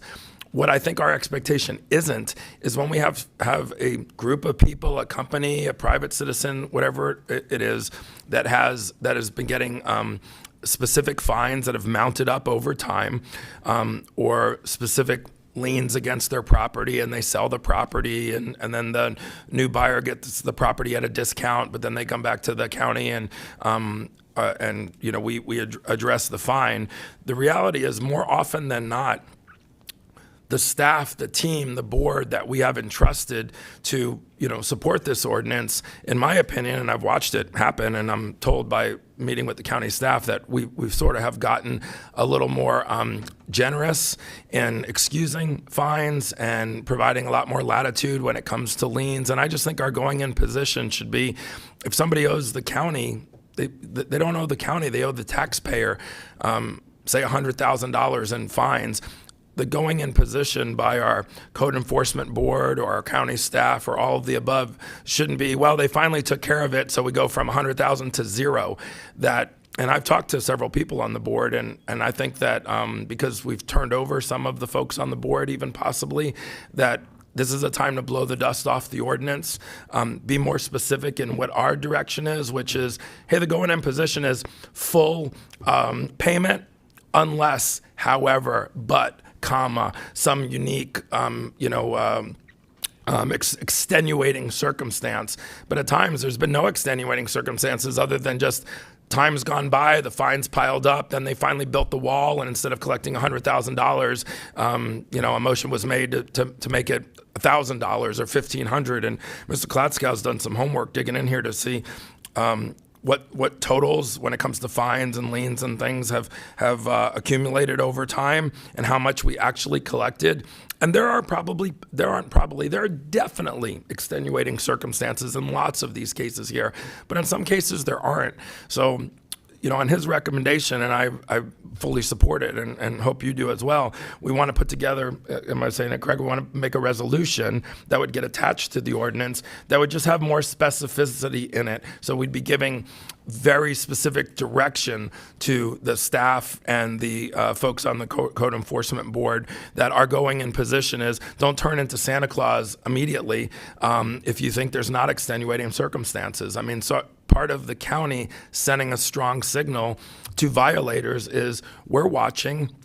If you violate, we are, the fine means something. We're not going to, excuse everything just based on your request, which I believe does happen more frequently than any of us maybe expect that it happens or want it to happen. And this is real money. We're talking about all kinds of things here. How are we going to solve red tide? How are we going to do this? How are we going to do that? When money comes back to the county, it's money that then we get to utilize for a lot of things.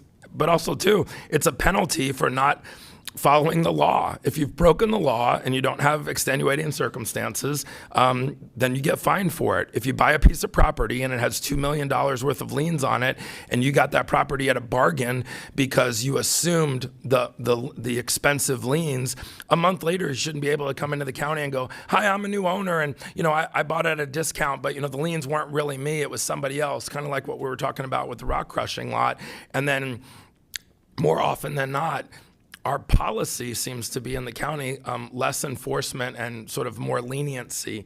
And I was looking, meeting with Mr. Kladskow multiple times to figure out how we could re-emphasize that isn't our going-in policy, because I don't believe that that's what the ordinance, fines mean something.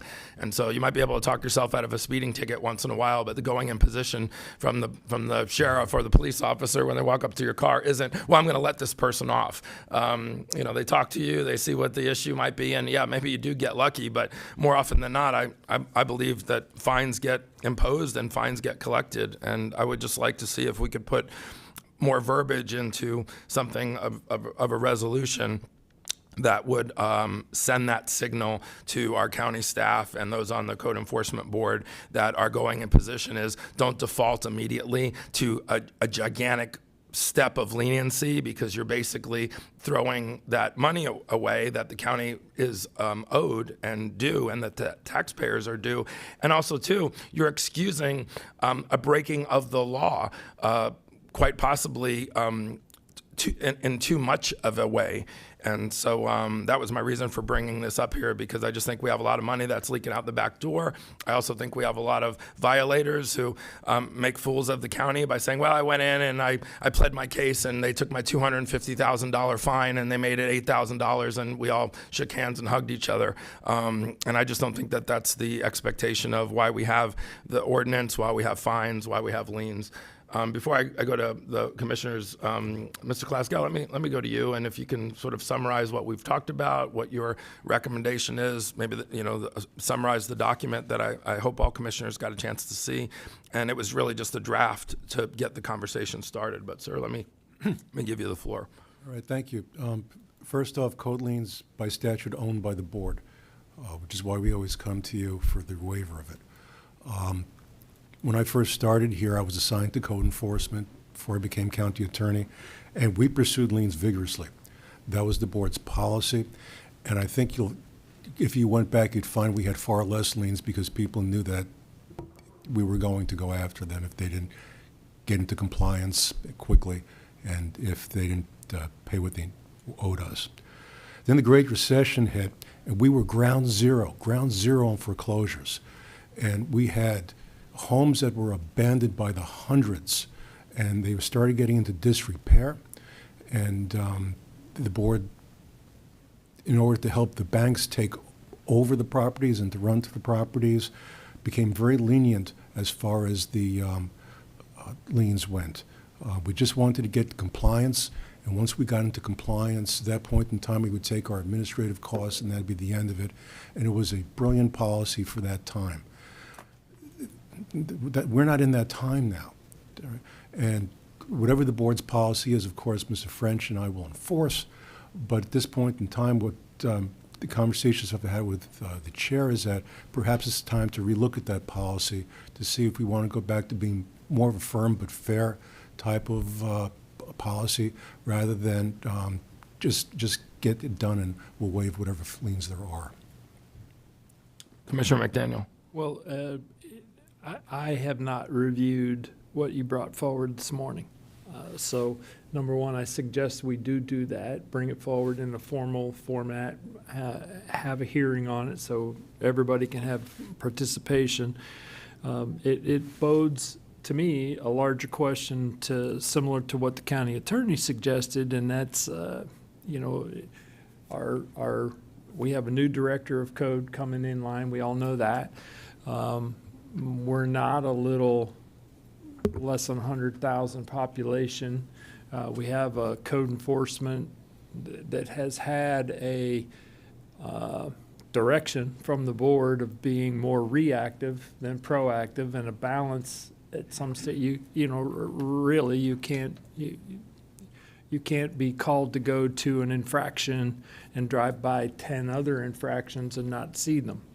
And so we have to, some adjustments with the ordinance are past due. So I'd suggest you bring forward the resolution, your suggestions as to what we do, and then we have a discussion on how we can better direct our code enforcement officers to be a little more proactive at the same time, without being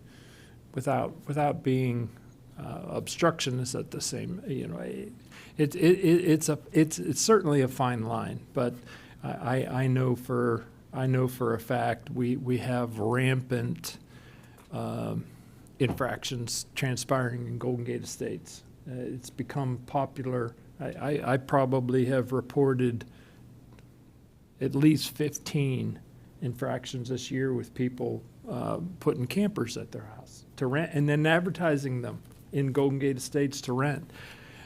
Sometimes 5 and 6 units behind their house.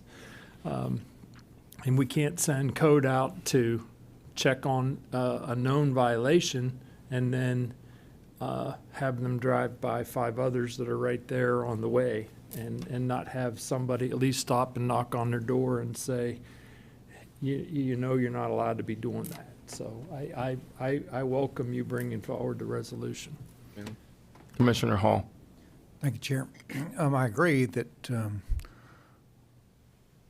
the posture needs to change. Just some thoughts. I did read your stuff, and I liked quite a bit of it. But I think we do need fines as incentives to obey. But those fines need to be realistic, and instead of runaway, an $800,000 fine, because you had $1,200 a day or whatever is just like, that's just not real. I don't want to turn the county into a bunch of code Nazis, where we're running around looking for money to get from our constituents. So there is a balance there. And are we talking about a policy change or just a refocus of the existing policy? That'd be a question. Yeah, it was more of a refocus. Like I said at the start, we have an ordinance, but as Mr. Colwell as Mr. Kletzkow had said, I think with the change in maybe commissioners and also the change in the times, we've sort of gravitated, I believe, to much more leniency. This isn't about changing the ordinance and all of a sudden ruling with a sledgehammer. I mean, the example that Commissioner McDaniel brought up is a different example. Like you say, hey, we give somebody a fine, but we drive by 5 others. But to go back to the person that got a fine, the person that got the fine needs to also pay it. And so, to your point, if somebody's getting fined $1,200 a day, and and they let it go for an exorbitant amount of time, and it's $800,000, to your point, it's not real. I don't disagree with you, but the reality is it actually is real. We've got so many of those examples. And then the person comes in, and in many cases, they didn't even pay $1,200. They came in and said, it wasn't me, and then I bought the property, and then it was somebody else, and, we were working with the county, and permitting was sort of dropped the ball, and then, your guy retired, and then, the $1,200 just unfairly and unrealistically just kept mounting. But we knew we were eventually in 2 years gonna have a meeting here at the county, and you guys would just excuse it. And Mr. Kletzkow can give many examples where we went from a very high fine, which was possibly unrealistic, but the reality is, why did we let it mount up $1,200 a day for what did we do at the 2-month point, the 4-month point, the 6-month point? And so, I think we're talking about multiple things that we either want a resolution. In my meetings with the county attorney, it seems to has me convinced that that's the best way to put something on top of the ordinance that just re-intensifies this board's direction when it comes to liens and fines and the expectation to collect in full is our going in position. And then with, and he has some verbiage in here, which, like I say, we'll continue to work on this and then bring something back. But I wanted to whet your appetite a bit on the topic. And it sounds like everybody, everyone seems to be leaning towards this has merit. There were some verbiage in there about having caps, at a certain amount of money, and doubling that for repeat offenders, which I like that. But then there was also some verbiage in there that we could, release those things or let them go at a 50% value. I would like to see it just say up to 50%, because I would like that to be our discretion instead of just an automatic thing, so that people out there know that.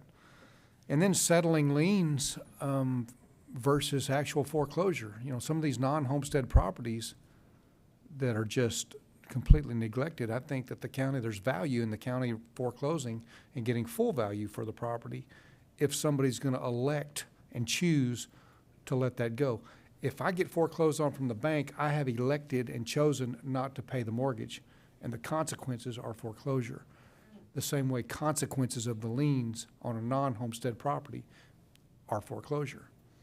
And I think if people know that, then they're gonna be highly incentivized to pay their liens and not to accrue them. Commissioner Cole. Thank you, Chairman. I guess my question is for the county attorney. When these come before the board, like I think we had one 2 meetings ago, a particular case where we heard it, and he had bought a piece of property at a discounted price. How many of these actually had already went through the due process and already been before the special magistrate, and or maybe they're just not satisfied with what came out of that process, and now they're coming to us as like a last-ditch effort? Yeah, I'll let Jamie answer that because he's part of the process, but I think the answer is all of them. Yeah. Jamie French for the record again. Yes, sir, all of them. Okay, so they've had their due process. They had their time in court. They've been before the magistrate, and they basically... The way this generally works is you get violations, staff gives them every chance in the world to cure it. They don't cure it, eventually we'll take them to the code enforcement board of the special magistrate. They will give them multiple opportunities to cure it, and finally get to a point where they still don't do it. So that's the point in time where they actually start getting fined. People get multiple opportunities to do the right thing before we have to hunt them down with a hammer. Multiple. So this is no surprise for a lot of these people, and it's no surprise they have $200,000, $300,000 worth of fines. No, and I will tell you that the vast majority of people come into compliance relatively quick. It's just a handful of people who are recalcitrant and, snub their nose at the county, and this is what we have. The one thing I want to clarify is a lot of these don't come before us. When things go before the Code Enforcement Board and they've, accumulated $200,000 worth of fines, the person stands at that podium. People that we've nominated on the Code Enforcement Board sit up here, and that person can make a statement and just say, we finally built the wall, we finally cut down the trees, the $200,000 was accumulated over a year and a half, so it's unrealistic. Everything's been brought into code, and I'm also in a very, difficult money situation, and okay, that might be an extenuating circumstance. Sometimes it isn't. It's a company that is very solid, but they make a suggestion to cut the fine dramatically or even have it go away.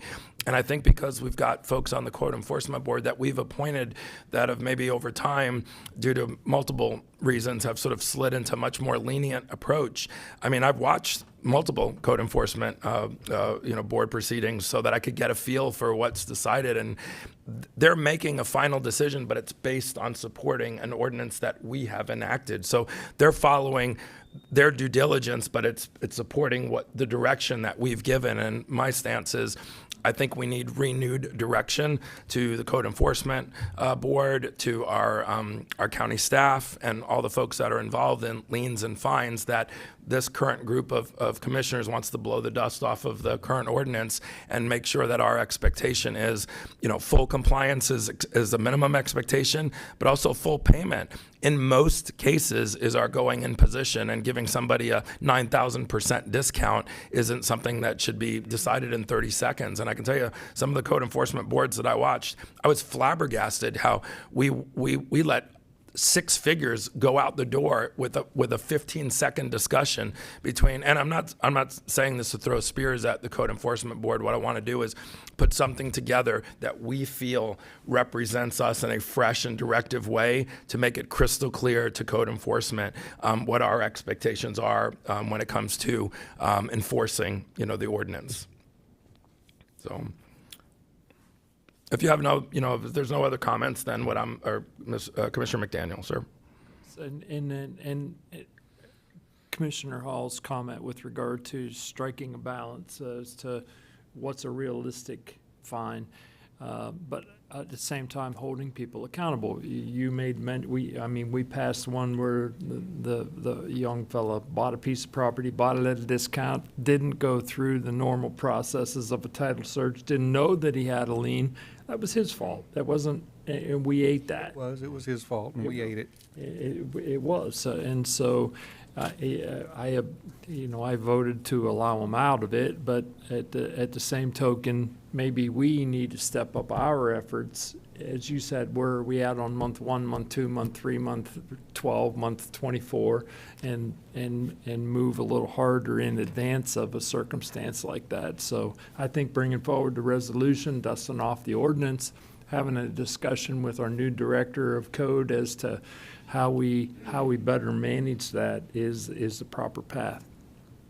Okay, I'll continue to work with staff, and when I feel like we maybe have something that's more ready for prime time. But you gave me the sense that I wanted, which was to see if we were all paddling in a similar direction. That it's not being ogres. It's not we're trying to swing a sledgehammer, but folks that are fined, that is a penalty for breaking the law.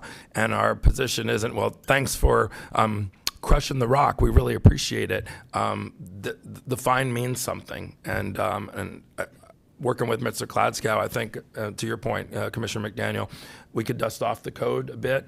And as a minimum, we can at least put together a resolution that sends a re-advertised signal to our code enforcement board, mostly as to what our expectation is to the ordinance. So, okay, I don't think do we need to vote on anything? It was more of a discussion item, but. Okay, so I'll take that as a homework assignment. Appreciate the input, and I'll work with Mr. Kladskow. And I encourage any of you to reach out to him if you have a specific part. And you all did get a copy of this executive summary, albeit it was probably yesterday or the day before. So maybe just take a look at it. I think it came from Ms. Patterson. This is just a draft, but there's some good verbiage in here that doesn't allow us to just go from, Mach 10 to a dead stop when it comes to, collecting a fine or the way that we articulate our enforcement of liens. It's more of a graduated approach, and there's also very specific language in there, which we will continue to refine, that says, our expectation is, there's exceptions, but they're not the rule, that sort of thing. So, okay, anything to add, Ms. Patterson? Yes, sir. Okay. All right, so we can move on to. Items okay. 11B Thank and you. 11C are both tourism items. I'll read them in, and Mr. Behrens will be here to present. 11B is a recommendation to award request for proposal 22-7979 Tourism International Representation UK and Ireland Market to OMMAC Limited. Authorize the chairman to execute the agreement for a term of 3 years with 2 one-year renewals options, and make a finding that this action promotes tourism. Item 11C, similarly, is a recommendation to award request for proposal 22-7980 Tourism International Representation Germany Market to Diamande EK. Authorize the chairman to execute the agreement and make a finding that this action promotes tourism. Mr. Paul Behrens, your tourism director, is here to present. Before we just go into your, Commissioner Saunders, are you still on the line? Didn't want to put him on the spot or anything, but. I see him there, Commissioner, but he is muted at this point. Okay. Muted now. There he is. Yes, I am. I've enjoyed all the conversations so far, and okay. I just wanted to no issues on this end. Okay, just wanted to reach out to you and just make sure we weren't missing. Maybe you trying to chime in, or we didn't see that your hand was raised there. So I appreciate it. Thank you, sir. Right. Thank you. Good morning. Good morning. For the record, Paul Behrens, Director of Tourism for Collier County. Thank you very much, Commissioners, for allowing me the opportunity to provide a little bit of informational insight, because it's kind of important to share, if I may, some of the background and insight for the two items 11B and 11C. The destination's visitation is really driven by a number of pillars, if you will. Leisure, domestic visitors, meetings and conventions, and then the last pillar is actually international visitation. International segment accounts for about 20% historically of our annual visitation. While 20% does not sound like a monumental piece of the pie, the visitors that come internationally, they do stay longer, they do spend more when they are in market, so they have a really significant impact. In fact, in 2019, which we often say was kind of the last normal year, if you will, it was as high as 23.8% of visitation coming from international. In 2019, the European visitation amounted for about 309,000 of those visitors of the 1.6 million that come annually. In 2019, that amount, based on information used or acquired through our research data services at the time and using Oxford Economics, amounted to about $260 million of economic impact. In the months that followed the arrival of COVID, we all know that the subsequent closure of the international borders, that segment immediately dried up to completely zero, and that was a very painful period. That void continued through not only 2020, but all the way through November of 2021, when the international borders finally reopened. Despite the borders being reopened in 2022, the domestic pent-up demand really did drive the rates up. It secured a lot of the occupancy, so the international market was kind of held at bay for a little while. The international segment has been relatively slow to return to pre-pandemic levels. We're aggressively fighting to regain market share, and part of that fight is also overcoming some of the competitive nature in other destinations that Europeans are going to. During 2022, the destination recognized 54,000 visitors from the European region, certainly way off from that 309,000 visitors, but yet in just the last 2 months, so January, February alone, this is fresh off the press, we've already recognized 31 visitors in just the last 2 months, so we're certainly gaining that market share. Diversification is really critical, especially when it comes to looking at ways of driving shoulder season, summer, fall, spring, versus having these peaks and valleys. And certainly the European market visits significantly during that summer window. The executive summary items are particularly for the overseas representation, and not only do they reach consumers, but there's a significant amount of their activity which is actually building those relationships with airlines, travel agents, tour operators, those that are really out on the streets and hearing what's being desired by the visitors, and making sure they are not going to destinations such as Portugal and so on. Due to the geographic compression of Europe, most of the visitors arrive through ports of Germany and through the UK. We all know that if you put the bundle or the circle around Europe, it amounts to only a couple of our states, if you will. In fact, the market that is, or the representation out of Germany, not only looks after and targets Germany, but all of Benelux. So Belgium, Netherlands, Luxembourg. The UK market is UK, Ireland, and we're actually encouraging them to focus their attention on their messaging into France as well, because there are so many of the opportunities just across border.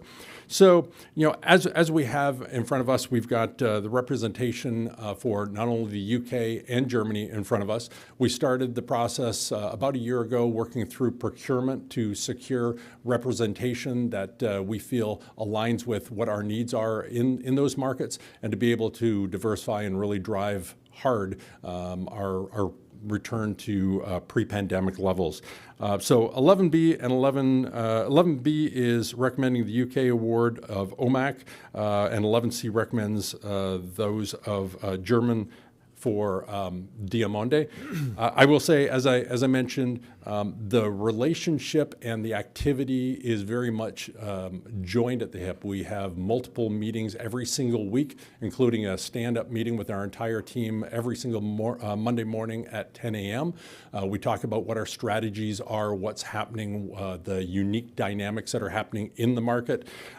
These representatives not only reach out to consumers, They do it through PR, through promotions, through advertising, which is within the dollars that are within the executive summary. Collateral distribution, they are our ears in the market. They provide us the market insight of things that are happening literally just the night before or the day before as well. They're engaged with conversations with everybody from Eurowings, Lufthansa, British Airways Vacations, and the travel trade face to face. And it allows us not to be spending or investing the time always to be traveling internationally. These people are considered, and I truly feel like they are extensions of our direct staff. They provide a very, very detailed monthly report, which is included every single month within the Tourist Development Council report. And every single expenditure that they encounter comes across my desk, from whether it's $100 or $200. I actually approve it and verify it against some of the metrics and the reasons why they're doing so. So both of these are approving existing agreements that are about to expire, correct? That is correct. So I know you didn't talk about the amount of money, but UK and Ireland, it's being proposed $200,000, and Germany $180,000. What was the previous contract? Maybe I missed it in It was, the you know what, readout. I got that at my fingertips. It was very, very close. It was directed as being flat. There might have been $10,000 at most between them. I don't have that recollection, but I think UK was 200. So here's my question, and I don't want to come off as sarcastic, but do you think if we didn't give the UK and Ireland $200,000, we'd get less British and Ireland visitors here? If we didn't give 180 to Germany, 180,000, we'd get less Germans that visit this area? Unequivocally, yes. Really? Not a question. So what do they do with the money? So I'll say not even half of it. In fact, it's within the packet. About a half, I think, of the 200, 120,000 off the top of my head is their fee, their staffing, their time. Everything else is built into registrations to be at particular events. For instance, Germany last week had ITB, which is a major travel trade. They have to have registration, their presence, and their travel to get to those markets. But they're also face-to-face, sitting across the desk from the CEO of Lufthansa, leveraging actually, you know what, I'm going to use an example. Eurowings is a great example. We were tried for years to get Eurowings direct flight from Frankfurt into RSW 3 times a week. Incredible success, incredible direct lift. When the hurricane hit, they were quick to, and I don't want to be disparaging, they immediately considered just pulling and canceling that flight. We got on the phone. We encouraged our reps to be face-to-face with them, talking extensively, not only on our behalf, but entire Southwest Florida, encouraging them why that would be very, very erosive.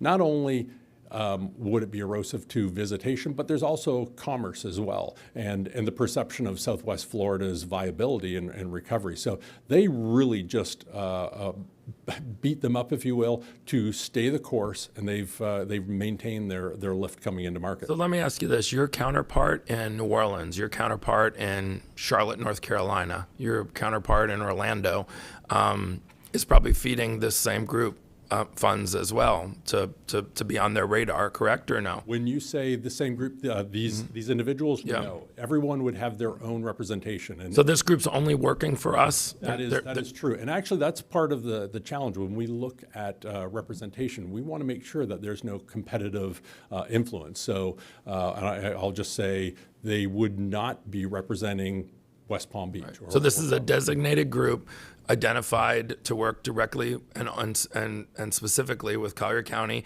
If we disapproved this money today, they would evaporate. The contract would be over, and they'd go off and work somewhere else. I mean, and I'm asking that as a hypothetical. Absolutely true. Okay. They would go out and they would pursue Daytona, Orlando, right, whatever. And so that FaceTime, those relationships with Lufthansa and the travel agents, they would just be promoting other destinations.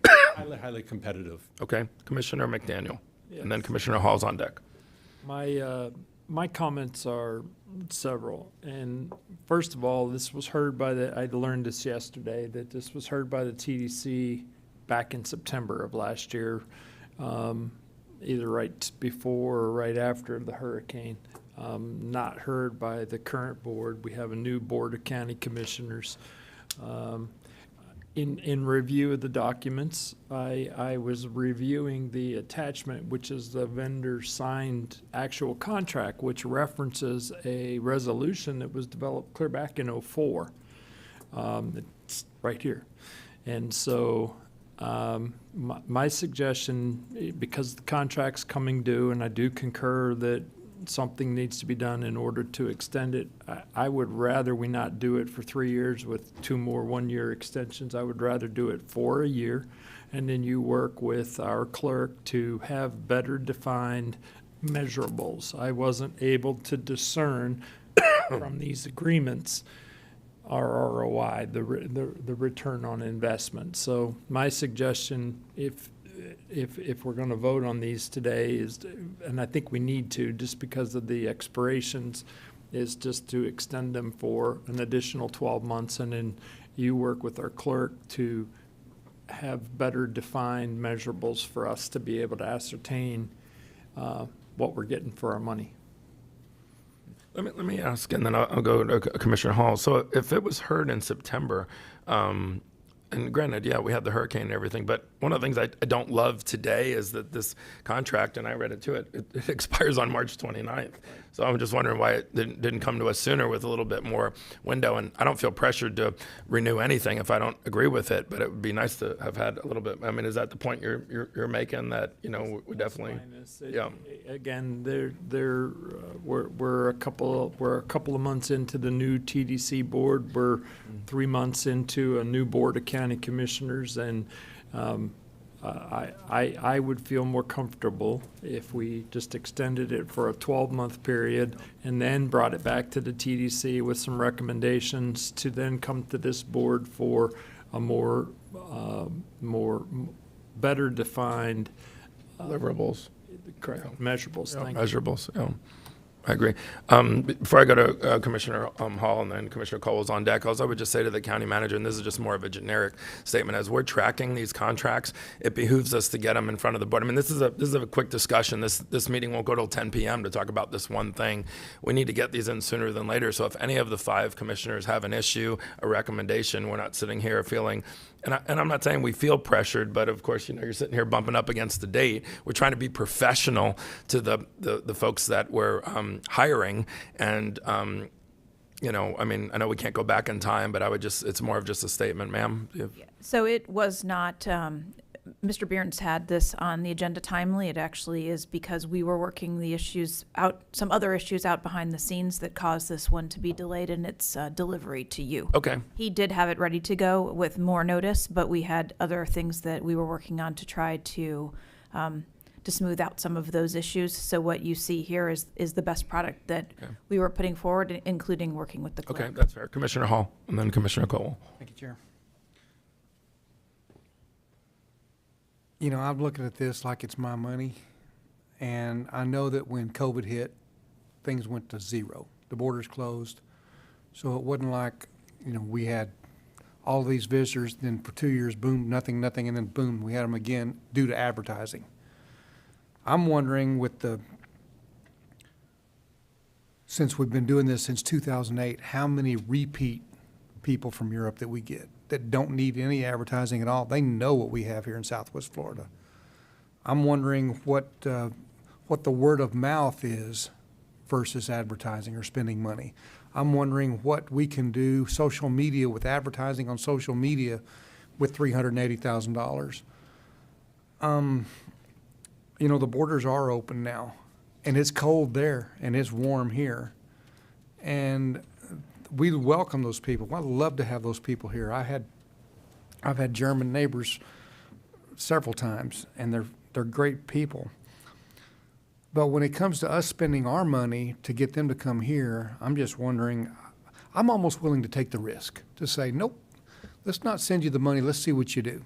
I think they're fuzzy figures, $260 million worth of impact. I know that there's impact, but how that can be proven, I'm not sure I buy into that.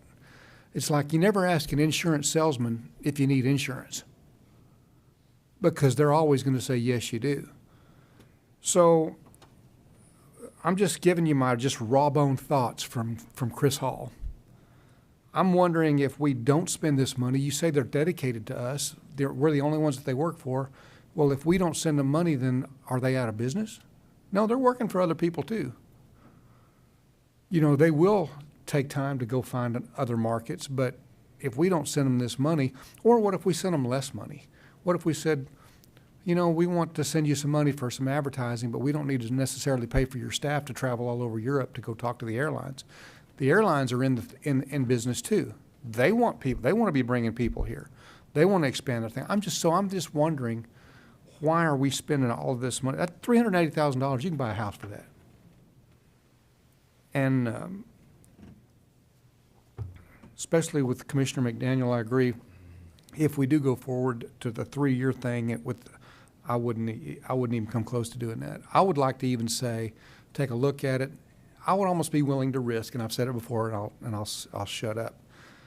I would be willing to take the risk if we didn't do anything to see what the impact from Europe was. I think people are coming from Europe because we have something that's worth coming to. Commissioner Caldwell? Thank you, Chairman. I just have 2 questions, and one's kind of a follow-up question that Commissioner LaCostro had asked you already, reference to, you referred to the team that works solely for us. You know, and I look at these numbers, I mean, 200,000 to the OMAC, LED. I mean, I have to believe that OMAC has several teams as a company or a corporation. So you're telling me they survive a year on $200,000, they pay their employees, they pay their travel, they pay everything. Out of that $200,000 we give that particular team. It is a boutique agency, and as I mentioned, I'd have to look to the back pages. I think it was about $120,000 comes into them directly. I believe that they have a staff of 3 or 4. They're very small. They have some other focus. They do not have any competitive destinations. They may do some other initiatives, but they're not within our travel space within competitive. Are they based here in the United States? No. They're actually in market. So OMAC is actually based out of the UK. Diamond is actually based out of Germany. So there's the efficiency. They can just drive down the street to have those meetings with Lufthansa or British Airways, and they are actually in the market having those relationships with the travel agents, tour operators. Okay, I guess my second question, I know you haven't been here that long, but I know COVID, you know, you came on board, you know, you're new to the team, and I appreciate that and everything you've been doing. But my question is the COVID, those 2 years, basically Europe shut down travel, U.S. shut down travel, and this contract extended through that. Were we still paying them? We were, but we were actually very active.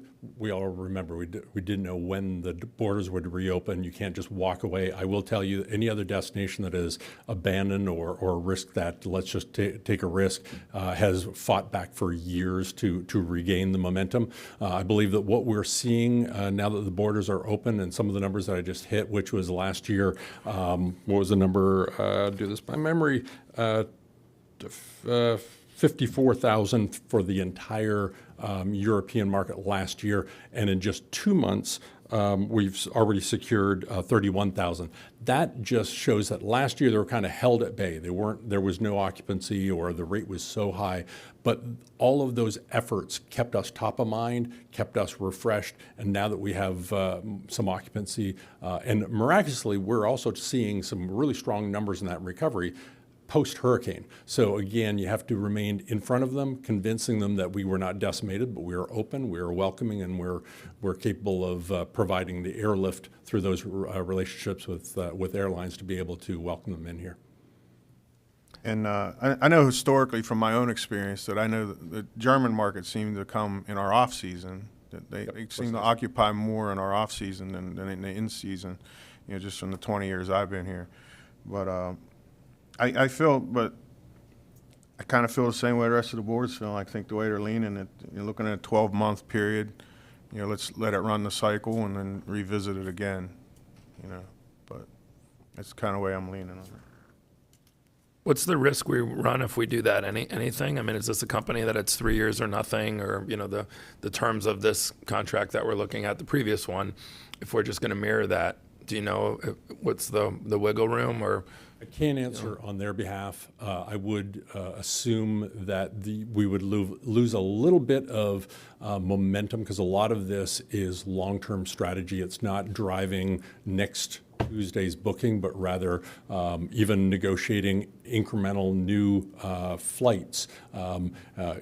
Just when we look at going to IPW, the conversations that we're having at IPW are negotiating and getting our destination in the books, the mindset, the catalog, if you will, for next year. So there's a lot of advance projection. So it would take them, I believe, a little bit off of the long-term strategy and more on the whatever drives tomorrow's booking, which doesn't always prime the well most efficiently for a long. I don't think you know this answer, but I wonder what the cost would be, because, I mean, it's like anything else. You have a 3-year contract, it's a certain figure, and then if you say, okay, I'll just make it 1 year, it doesn't necessarily divide it by 3, and then we just pay that smaller amount. Oftentimes the years are what gives you a little bit of, and I'm not saying that means we default to it, but I'm just wondering if we made it in 1-year increments, what the total would be. Would it just be that the ratio would be perfect and it would be that much less, or we'd be paying a lot more per year? Commissioner McDaniel. You want to answer that question? I don't think you know it.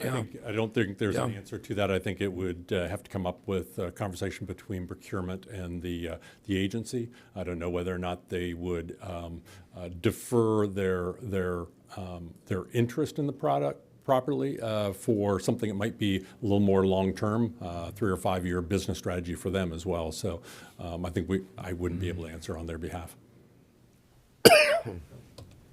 I'm gonna make a motion then that we approve it for a 1-year contract as opposed to the proposition of 3 and 2 1-year extensions. So approve it as such to continue on, and again, work with the clerk to better define the measurables that are coming from these companies so that we can better determine our rate of return for the investment for both of these items. I'm prepared to second it, but let me ask you this. Does he have to do some due diligence and come back to us? Because if he called them up right now and they said, well, it's 3 years at $200,000, but if you want to make it 1 year, then it's $180,000, then we would sit here and go, okay, wait a second, So, I mean, that's the answer you don't know. What's right? The answer we don't know is what we don't know. Right. We don't ask. And Right. so I don't want to carte blanche just go on with dated information with what I haven't been able to ascertain from this as decent, what I perceive to be as I don't mean disparagingly. It's really, it's important that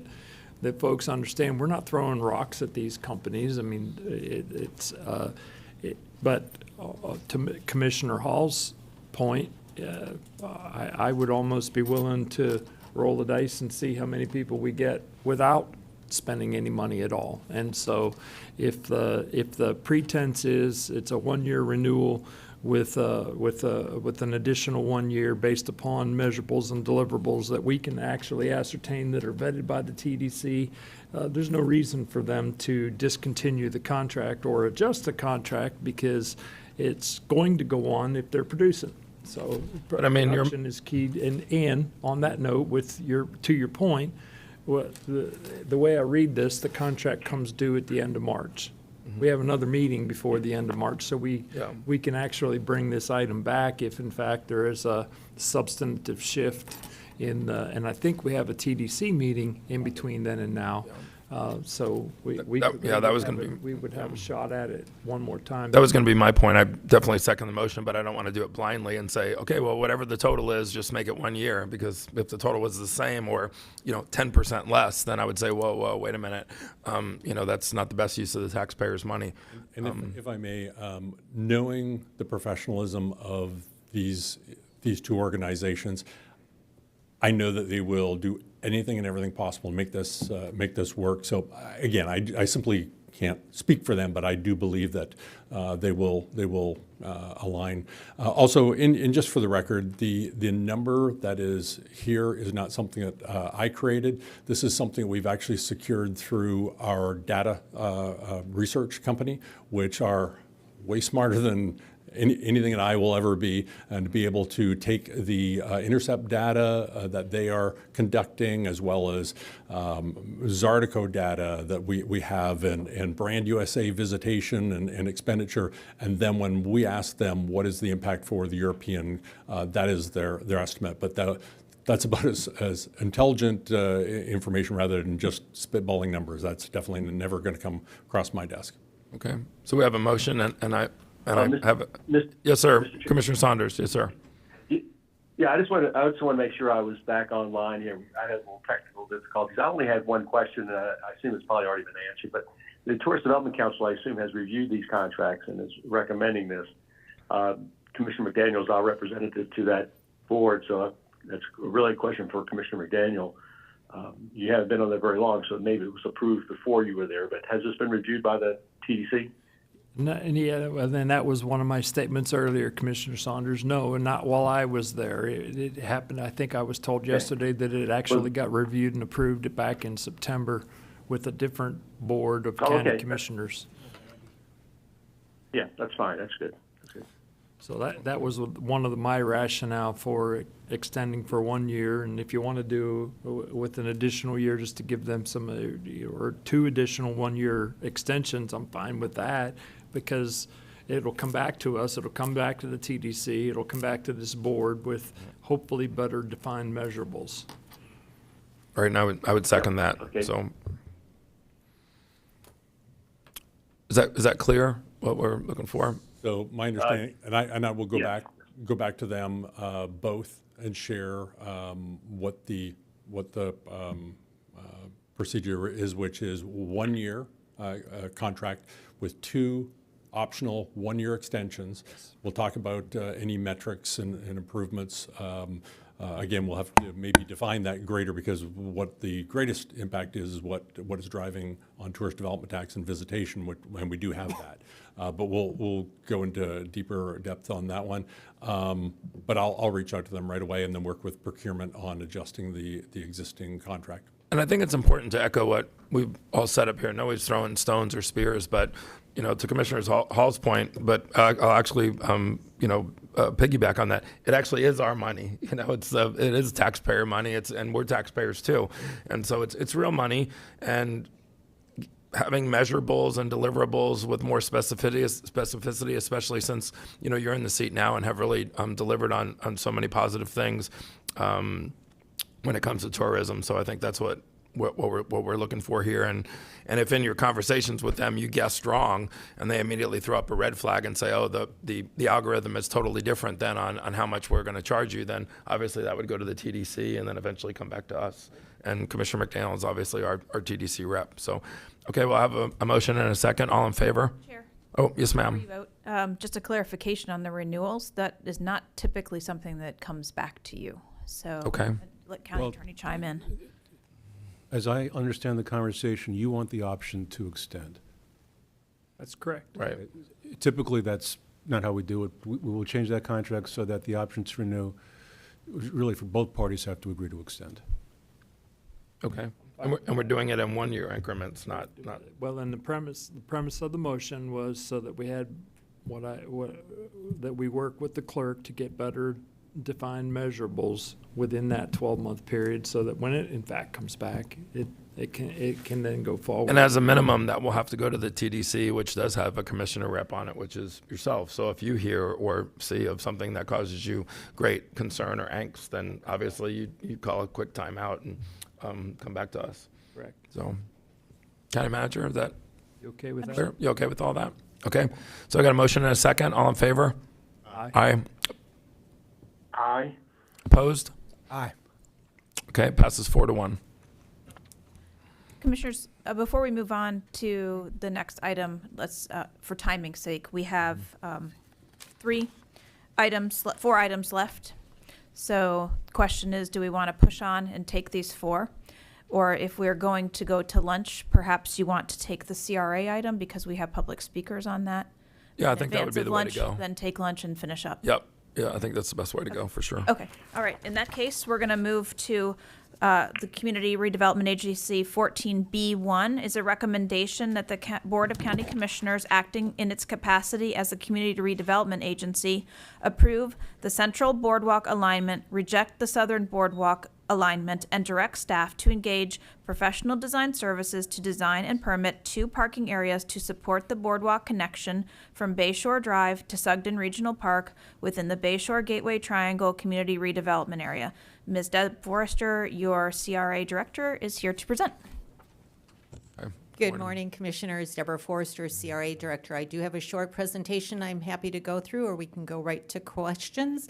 I know we do have several members from our advisory board here in the audience to speak on this item, if you like.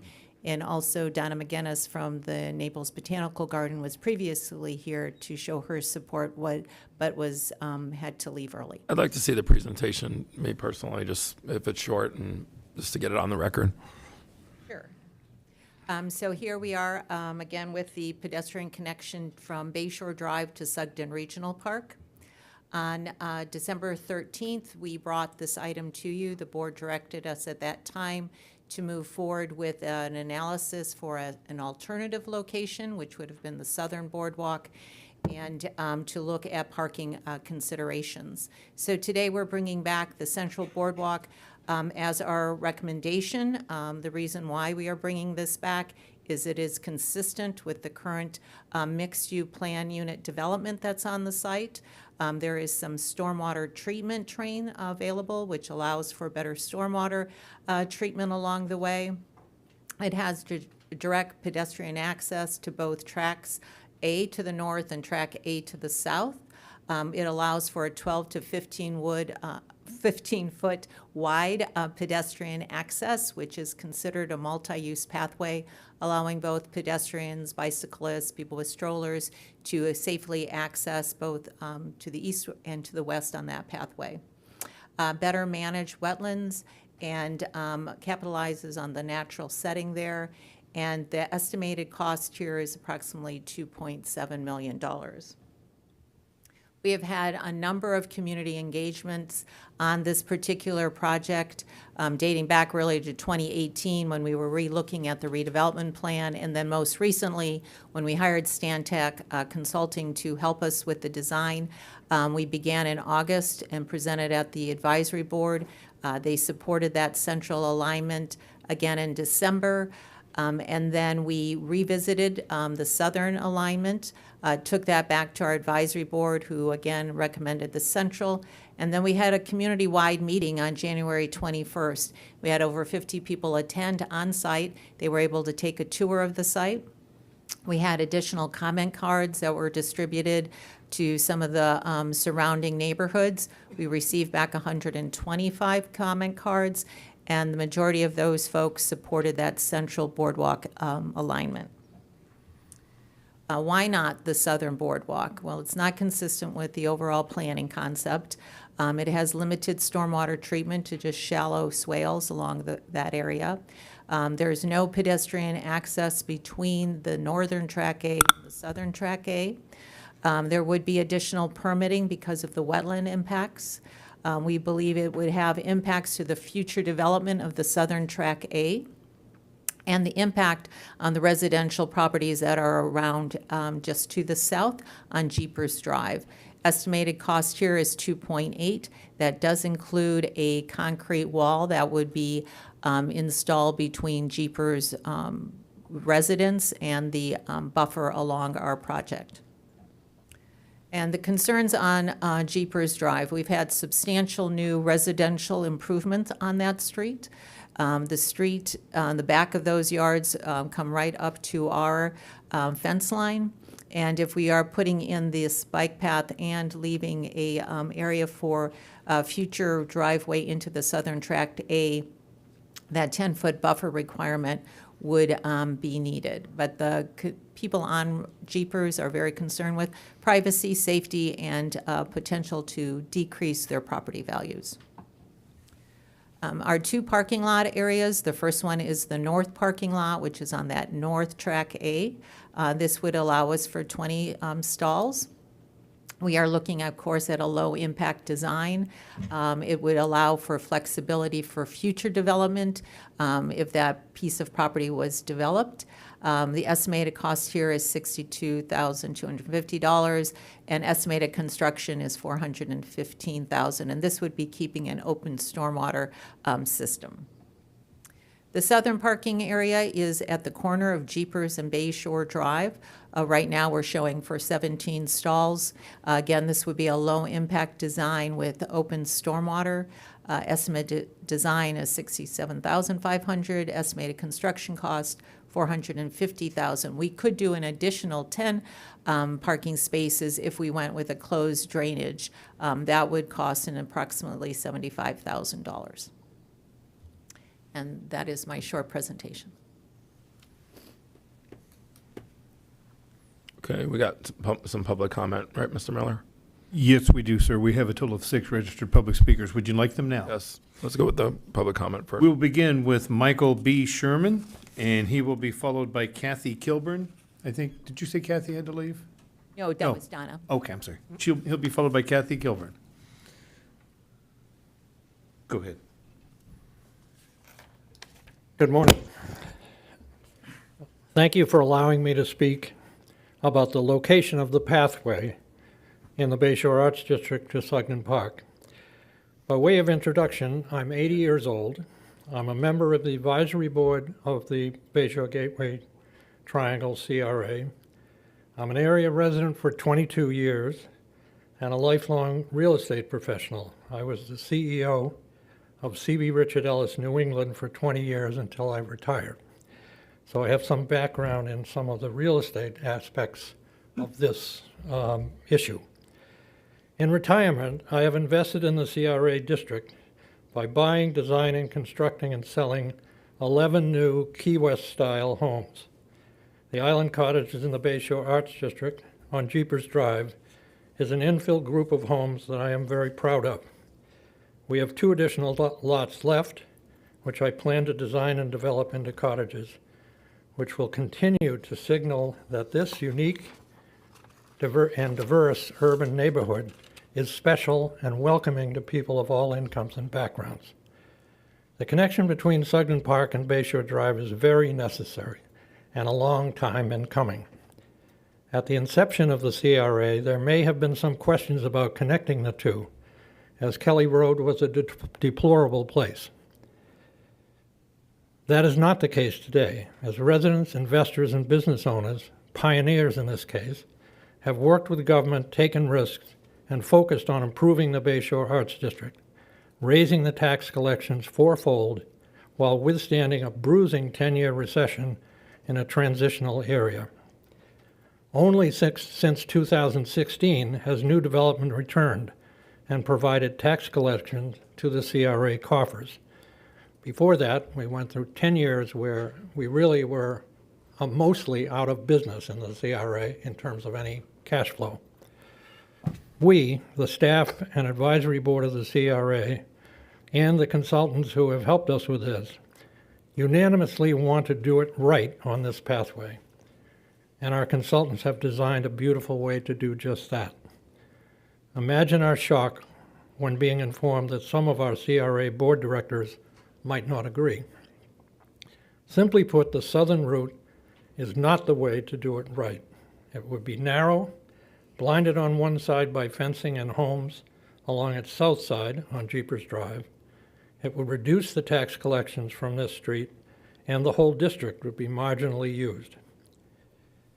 And it will not save any CRA money. Call it the Peeping Tom sidewalk. Doing it the right way is to go forward with the central route. It would be a beautiful nature pathway of uplands and boardwalks and bridges through a beautiful pond. A suitable entry for all the Bayshore area residents and guests to the amazing Sugden Park and Lake Avalon. I call it the Sugden Park Greenway, an improvement to be very proud of. What I'm asking is please vote as a member of our Bayshore Gateway Triangle CRA Board of Directors for the central route and get this thing moving. Thank you. Your next speaker is Kathy Kilburn. She'll be followed by Bill DeMarco.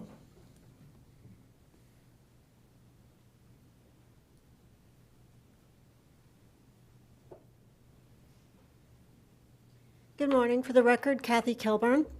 I am a primary resident since 2015 in the Bayshore area. I bought new construction on Linda Drive. I was the second buyer. I took a risk on a builder who was not very well known, took a risk in the area as a single female. And I am also a realtor who has continued to sell the area because I love it. I feel safe now. Didn't feel that way in the beginning, but I did take a risk. I had some foresight. I am also a board member on the CRA, so I come to you with a variety of avenues. And when the pedestrian boardwalk was presented to the CRA by Stantec, it showed down the center of the 17 acres and what could possibly be done with the remaining land. It's a unique parcel. Whether you decide to sell the remaining acres or keep it for public use, it still makes no sense aesthetically, financially, or neighborly to run the expensive boardwalk along the southern side butting up to Jeepers. It just doesn't make sense. I mean, if you look at the acres, it just looks like an odd place to put it. That looks like a mistake. The full benefit of the cost would be irresponsible at best and like a huge mistake at worst. Regardless of what could or will eventually go on the 17 acres does remain to be seen. However, I, as a resident, realtor, and board member, think having the boardwalk at the location recommended by Stantec will create the most value to the park-like atmosphere and would better suit a sale to somebody who has vision of our community and would be inclusive of our neighbors. We could have small shops, art shows, etc. on both sides of the boardwalk. Please strongly consider keeping the boardwalk central to the 17 acres and as designed by Stantec. The community and the citizens will really appreciate it. Thank you. Your next speaker is Bill DeMarco. He'll be followed by Al Shanson. Good day. My name is Bill DeMarco. I have been a resident in the Bayshore area since 1999. I recently bought one of those properties that Michael has developed, and my home backs onto that southern edge. My concern is not like the same as everybody's concern, so I don't have to repeat all the things that have been said. I represent the street. I've talked to several of my neighbors. They all feel the same way, that the southern border path is just sort of something to be stuck there rather than an approved area that the Bayshore area has done over these last 20 years. We've seen a lot of improvements. We've got the botanical gardens, we've got that whole Dell's Corner, number of art shops and different things, Celebration Park, all have contributed to the growth of the area. So I wish and hope that the board or the commissioners vote for the southern property. Thank you. Your next speaker is Al Shanson. You meant it is central. You said southern. You meant central. Yes. Your next speaker is Al Shanson. He'll be followed on Zoom by Brad Merriman. Good afternoon, Commissioners, Chairman. Al Shanson for the record. A very young man, been here since the 70s. Me and my resident, and also a board member of the CRA. Me and the residents that I surround with and cohabit with are very much in favor of going down the center of this environment. The southern access point would remind me of the old Kelly Road, kind of hid off in the side in a closet, whereas we can really make it a beautiful crown jewel right down the middle. One of the other things that we talked about and added to these things was parking lots so the rest of the county can come and really enjoy this access that we would really appreciate you guys if you'd approve the center route.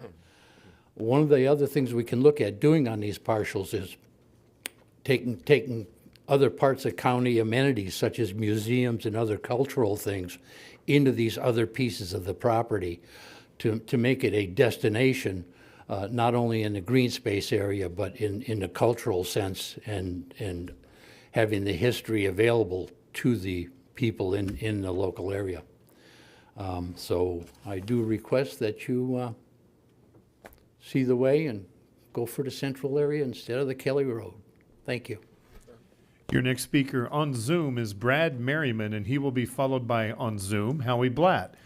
Mr. Merriman, you're being prompted to unmute yourself if you'll do so at this time. I see you have. You have 3 minutes, sir. Great, thank you. Commissioners, thank you very much for the opportunity to speak. While I haven't spoken in front of you in the past, I have watched many Collier County meetings, commissioner meetings, including the extended marathon on February 14th. So I thank you for your service and your commitment to the county and the people in the county. Again, my name is Brad Merriman. I've been a resident of the Bayshore area since 2005. We bought here when Bayshore was not a great place to live, but we bought into it based on the commitment of we thought that the private sector would invest based on the investment that the government was making via the Bayshore Beautification MTSU and the CRA, and it's been a spectacular success. And you have a vote in front of you, I hope, because I hope there's going to be a motion to approve this in a second and it'll pass, that hopefully will be an easy vote and a fun vote for you because you have the opportunity to approve the Central Path, and it will be a continued spark in the great improvement in the Bayshore area that will benefit everybody in Naples, not just those local residents. And I'd like to just go back that 18 years ago, you didn't see much activity on the street, but today you drive down Bayshore, and even in the early evening, you see people biking, walking, rollerblading, skateboarding, on scooters. You see people pushing baby carriages. Even 10 years ago, you wouldn't imagine that, and that's happening. And by approving that Central Path Boardwalk, which we hope you do today, it'll open up access to a hidden jewel in the Collier County Park District, Sugden Park, and it will just be spectacular. I just very quickly, to wrap up here, is to say, I think this hopefully is an easy vote because there's not anybody that's against this. You've got the residents in the area have spoken nearly unanimous in support of the Central Path Boardwalk. On top of that, you have the CRA Advisory Board, which are folks that have been named based on their commitment and knowledge of the community, and they have voted unanimously to support that. You have county staff that is very close to this, that is strongly endorsing and supporting the Central Path Boardwalk. And you have the engineering firm, the paid professionals that are coming in saying the Central Path Boardwalk is the way to go. You have outside stakeholders like the director of the Botanical Gardens that has voiced support of that. I understand, unfortunately, she had to leave and was not able to speak. And it even gets better because there's no Collier general fund tax dollars that are being asked. What's being asked is to spend the CRA dollars that have been generated based on all the great work that's been done in the community. So it's my hope that this project, which has been in the works for many, many, many years, will get voted on today. And, next season, we can all smile as you walk past and you see the beautiful new boardwalk and people enjoying it. Thank you so much. Your next speaker on Zoom is Howie Blatt. He will be followed by one more speaker here in the room, Karen Beatty. Mr. Blatt, you're being prompted to unmute yourself if you'll do so at this time. And I'm going to ask Miss Beatty to come up here. I'm not seeing Mr. Blatt unmute himself at this point. So, Karen, if you'll come on up. Mr. Blatt, you're being prompted to unmute yourself. All right, we're going to hold off on him. Miss Beatty, you have 3 minutes. Hello, Commissioners. Good to see you. I'm Karen Beatty, for the record, current chair of the Bayshore Gateway Triangle CRA Advisory Board. I was on the board when we assembled these tiny parcels to make way for a catalyst project for Bayshore. I'd like to read my notes here because I don't want to forget anything. The 17 acres was purchased with the idea of being a catalyst project for Bayshore. As I see it, building the boardwalk in this center is a win-win with that goal in mind. This unique parcel, unlike any in the Bayshore District, lends itself to multiple purposes. I don't know any other property that does it so well. The Central Boardwalk will not only be the much-needed recreational space for the citizens of Bayshore who now, due to the density of current and future development, of which there is a lot, as well as Bayshore Drive having become a busy 4-lane thoroughfare with trucks, boats on trailers, and folks using Bayshore to cut through to communities that aren't even in the CRA, they need a safe place to walk, bike, or walk their pets. The Central Boardwalk will complement and be an asset to any future development on the remaining acreage. And thirdly, the man-made lakes on this property serve as a great purpose for stormwater management. The building of the Central Boardwalk allows for the highest and best use for the residents of Bayshore. Building the boardwalk on the south end of the property infringes on the Jeepers neighborhood and does not provide the benefit of enjoying this sanctuary-like setting the Central Boardwalk does, which adds to the Blue Zone recommendations for citizens to de-stress and reset on all levels. Sorry, I have a call coming in. The traffic congestion on Bayshore is being studied. However, it's not an easy fix. The sidewalks are occupied by bicyclists and are not safe. With most streets off Bayshore being short dead-end streets, the sidewalks are the only place to walk your dogs. The citizens need a safe place to recreate near home. I see this project as a crown jewel for Bayshore and a real legacy of the CRA, and I encourage you to vote for the Central Boardwalk. Thank you. Mr. Chair, with your permission, I'd like to give Mr. Blatt one more chance. I think there was a problem on his end. Mr. Blatt, you're being prompted to unmute yourself. If you'll do so at this time. Mr. Blatt, this is your final call. All right, Mr. Chair, we've made good faith effort. I'm going to Commissioner Cowell. Thank you, Chairman. I would like to make a motion to approve the agenda item as the way it's being recommended to us today. Second. Commissioner McDaniel. I'm going to support the motion, but I'm going to, first of all, Michael, I didn't bag you last week when you were trying to speak with me. I was traveling from Tallahassee and whatnot, so I meant no disrespect, my friend. I want to say this out loud. I read the executive summary. As most of you know, Ms. Karen, you and I spoke a couple of weeks ago over the phone.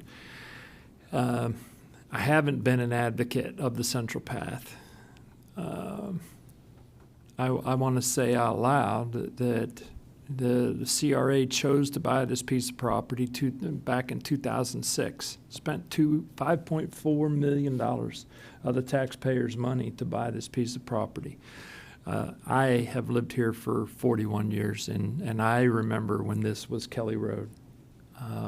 And I have seen a phenomenal improvement in the area, and I want the CRA board to put as much effort as you have in moving towards a central path.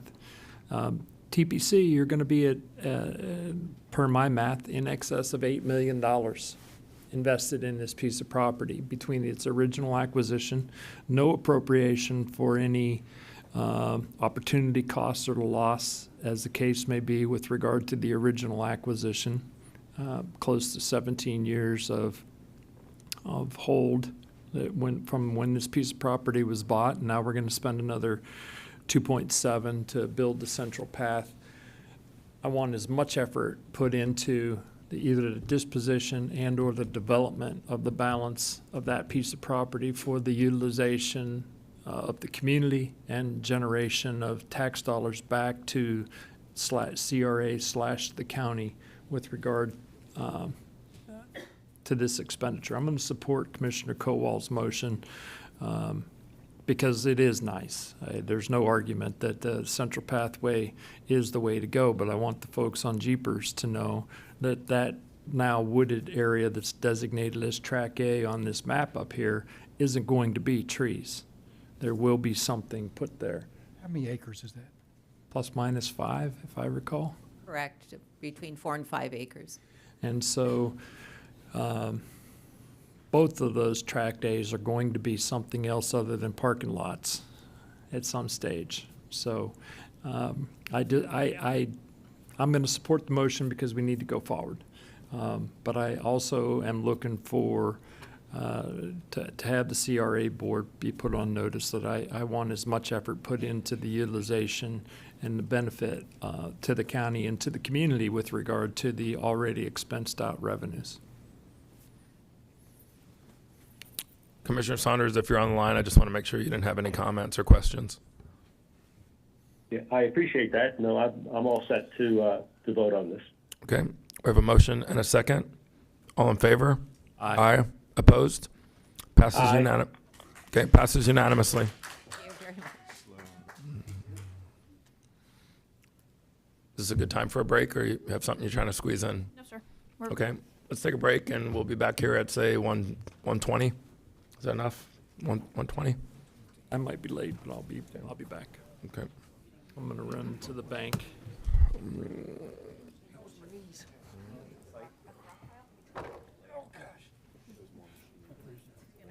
My friend, I hope I look this intimidating.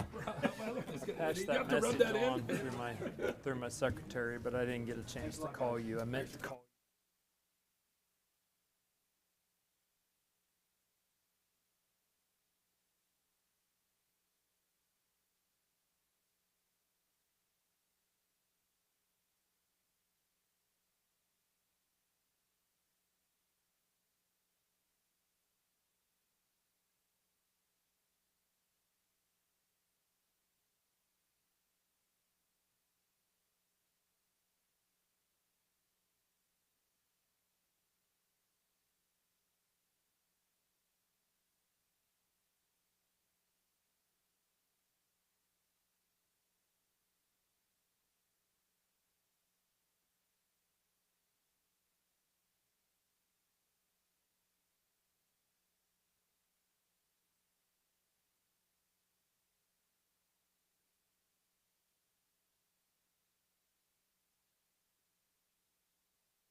Okay, can you hear me? Okay.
Chair, you have a live mic. Okay, we're moving to, is it 11D? 11D. 11D is a recommendation to authorize FY 2023 budget amendments in the total of $29,859,500 to reallocate funding provided for debris removal and transfer additional reserves to support continued post-Hurricane Ian recovery in FEMA Hurricane Fund 727, return funding to the Solid Waste Driveway Program project, and provide additional funding for unbudgeted storm-related force account overtime, and to authorize future budget amendments for the reallocation of existing funding between cost centers within FEMA Hurricane Fund 727, Hurricane Ian Project 50280 to expedite recovery. Mr. Chris Johnson, your budget director or director of corporate financial and management services, is here to answer questions or present. Thank you. Good afternoon, Commissioners. Christopher Johnson, Interim Director of Corporate Financial and Management Services. I have a brief presentation prepared for you today related to this item. As the County Manager just stated, we are recommending the Board to authorize a budget amendment in the amount of $29,859,500 to reallocate funding for the response to Hurricane Ian, as well as authorize future budget amendments within FEMA Hurricane Fund 727 for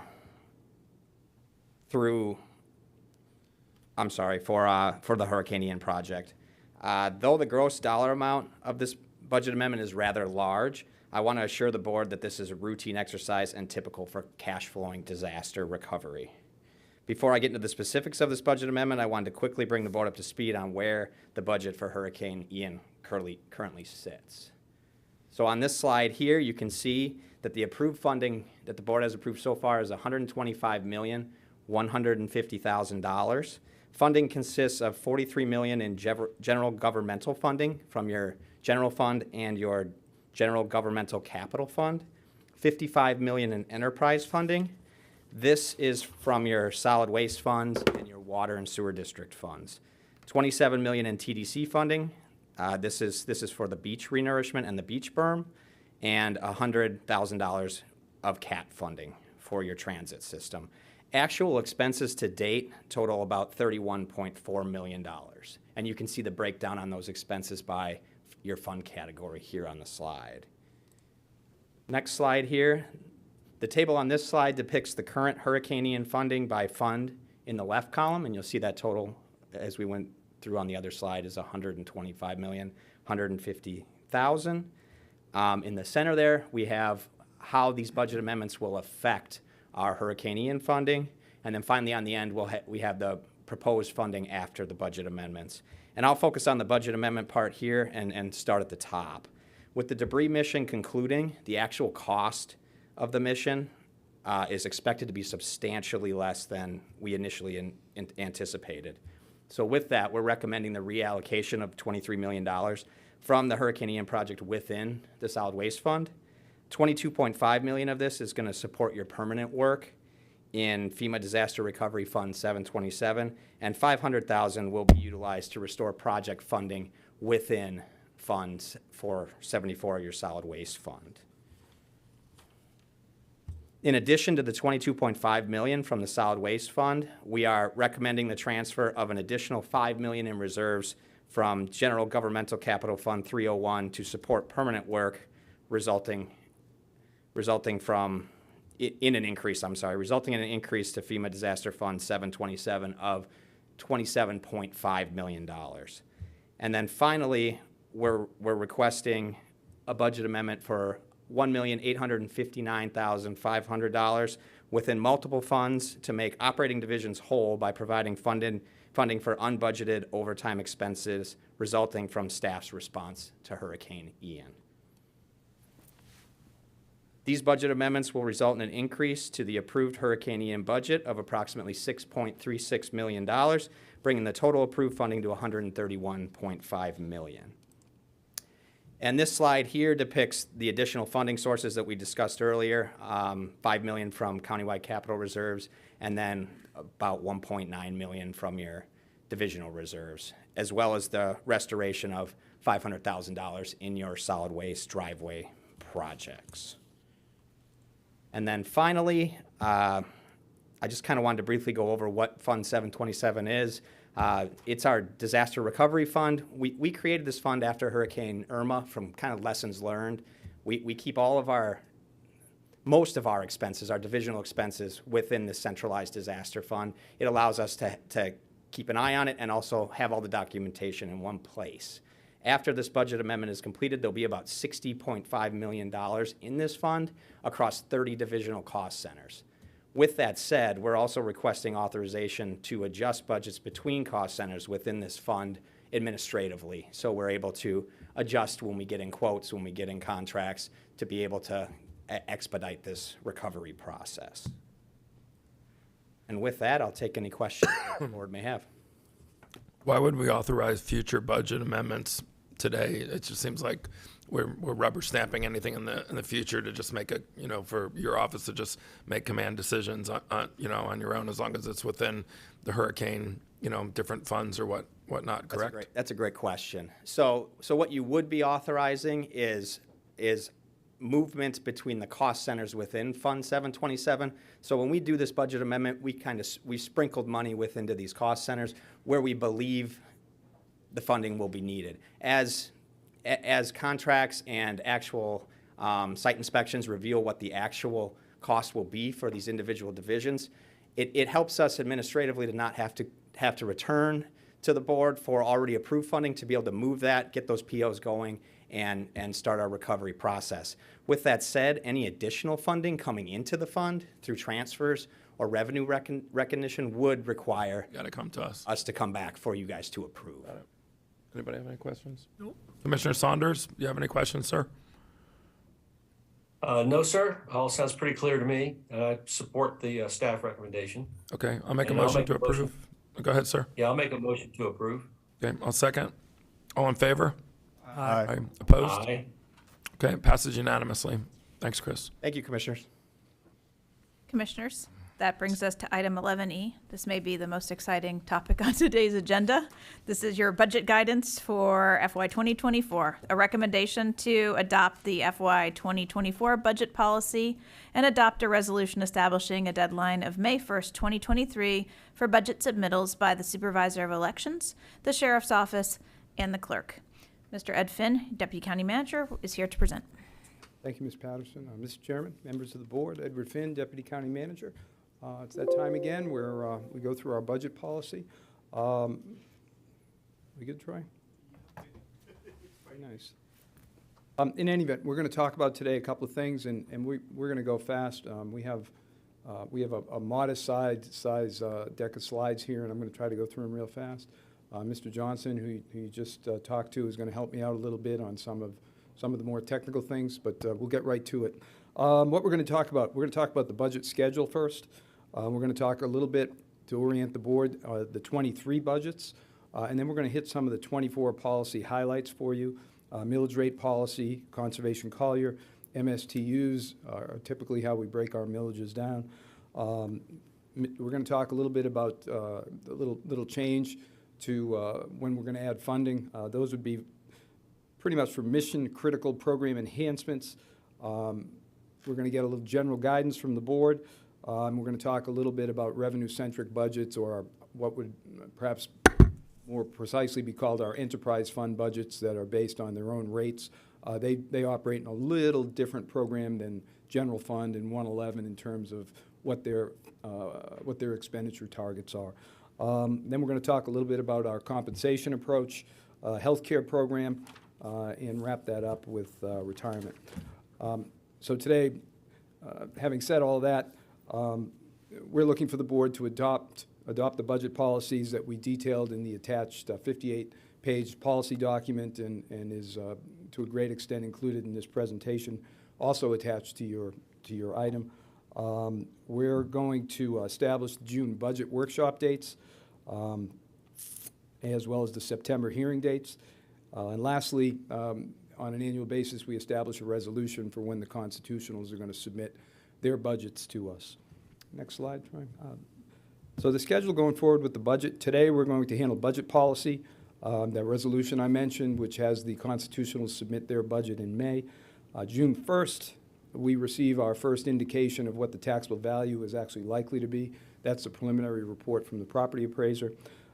In June, we have our 2 workshop dates, and they're identified on the slide in front of you. July 1st, we receive the final taxable value from the property appraiser, and that's what we'll actually use to finalize both the budget and the taxes to be levied.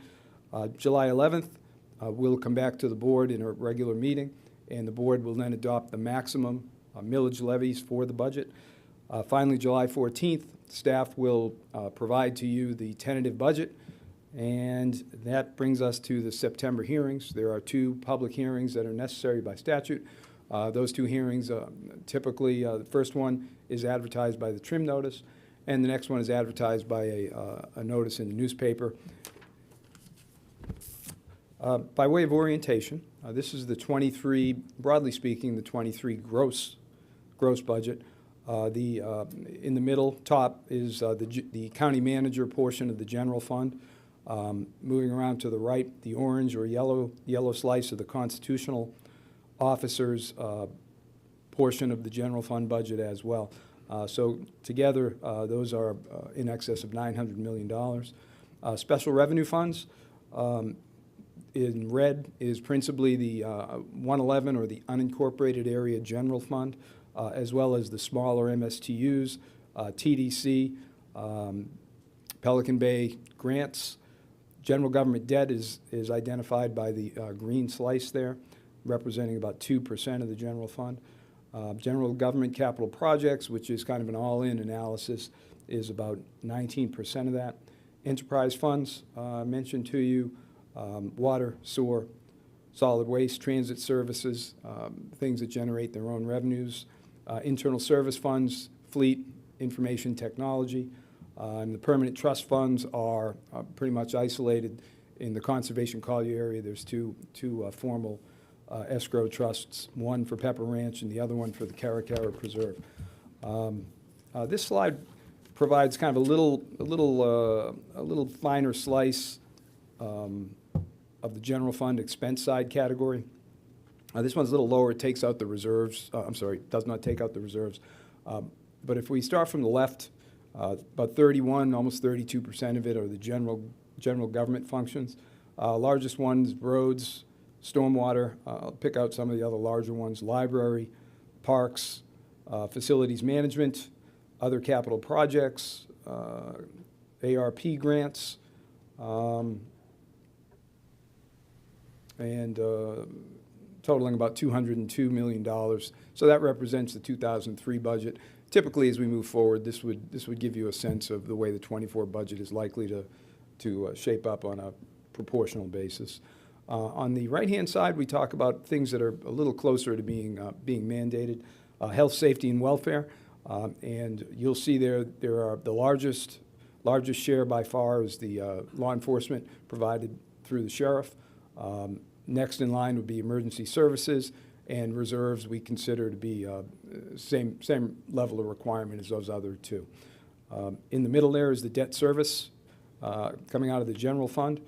And then down below that, in green is the other areas that are largely mandated. There's not a lot of flexibility in adjusting those. And again, this is just to give you a sense of the proportion of the budget. This shows you the 23 millage rates, and typically we don't kind of deal with it at this level in this meeting, but I thought just to give everybody a little bit of orientation. At the very top are the 3 millages that are county-wide. So that would be the general fund, the Water Pollution Control Fund, which not only is county-wide but was also approved by referendum in 1988, and the Conservation Collier Fund, again, went to referendum at an amount not to exceed $250,000. So that combined number, and I'll look at the far right-hand column of 3.8 mils, that is the county-wide millage that we assess overall. The general fund is the largest component of that at 3.56. As we move to the next section, the first one on there is the unincorporated area general fund. That is the general fund that supports the entire unincorporated area. So that's the entire county, less the three municipalities. That provides municipal type services to that unincorporated area. The other millages that you see here are individual MSTUs that are largely defined by the areas. The areas are typically in the name. One of the things that we're a little bit sensitive to is the impact of Hurricane Ian damage on the tax value. When I look at this, there'll be a little bit of an impact in the general fund, a little bit in 111, and we may see more substantial impacts in the 2 Vanderbilt MSTUs, or perhaps even the Pelican Bay, though I think their damage is exclusively on the beach rather than the residential improved property. Next slide, if you would, Troy. Thank you. Again, give the board a sense of what we're looking at. This is by percentages how a typical tax bill in the unincorporated area breaks down. Again, kind of starting at the top with the orange one. The orange slice is county general government at about 26%. The next slice is county constitutional officers, including the sheriff. And the last one are the county MSTUs at about 8%. And the largest share of that is the fund that I kind of spent a moment discussing, the unincorporated area general fund. So that side of the pie are the millages that the board has control over. They represent about 47 or 47.5% of the total. The portion of the pie on the left-hand side, start at the top on the left. Independent school board is about 38%. The smaller independent Collier mosquito control district and the water management district, and then the independent fire control districts, which depending on where you live is 1.5, for instance, for Greater Naples. So that represents about 52% of the tax bill that people see. Millage rate policy this year. We're recommending moving forward with a budget planning increase for taxable value of about 5.75%. That is, we're hoping that that's a conservative number. We have, subsequent to the printing of this, some of the estimating conference provided some numbers, and that's a little bit higher than this. Overall, with the impacts of Hurricane Ian being somewhat unknown, we think that this is a good number. We will move forward with this number And in June, when the property appraiser provides their initial estimate, we adjust the budget accordingly. And if the budget goes up, the board will be advised of that, and there'll be an opportunity to make those decisions. As has typically been the case, we're recommending what we call a millage neutral, or the same millage rate as the prior year. This allows us to benefit from the growth in taxable value. That allows us to respond to natural disasters or man-made disasters.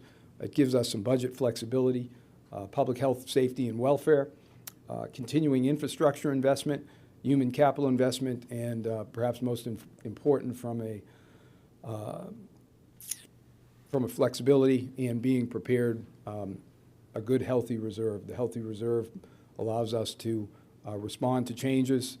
It allows our credit rating to remain high. It's a critical thing that the credit rating agencies look at, and we think that that's critically important.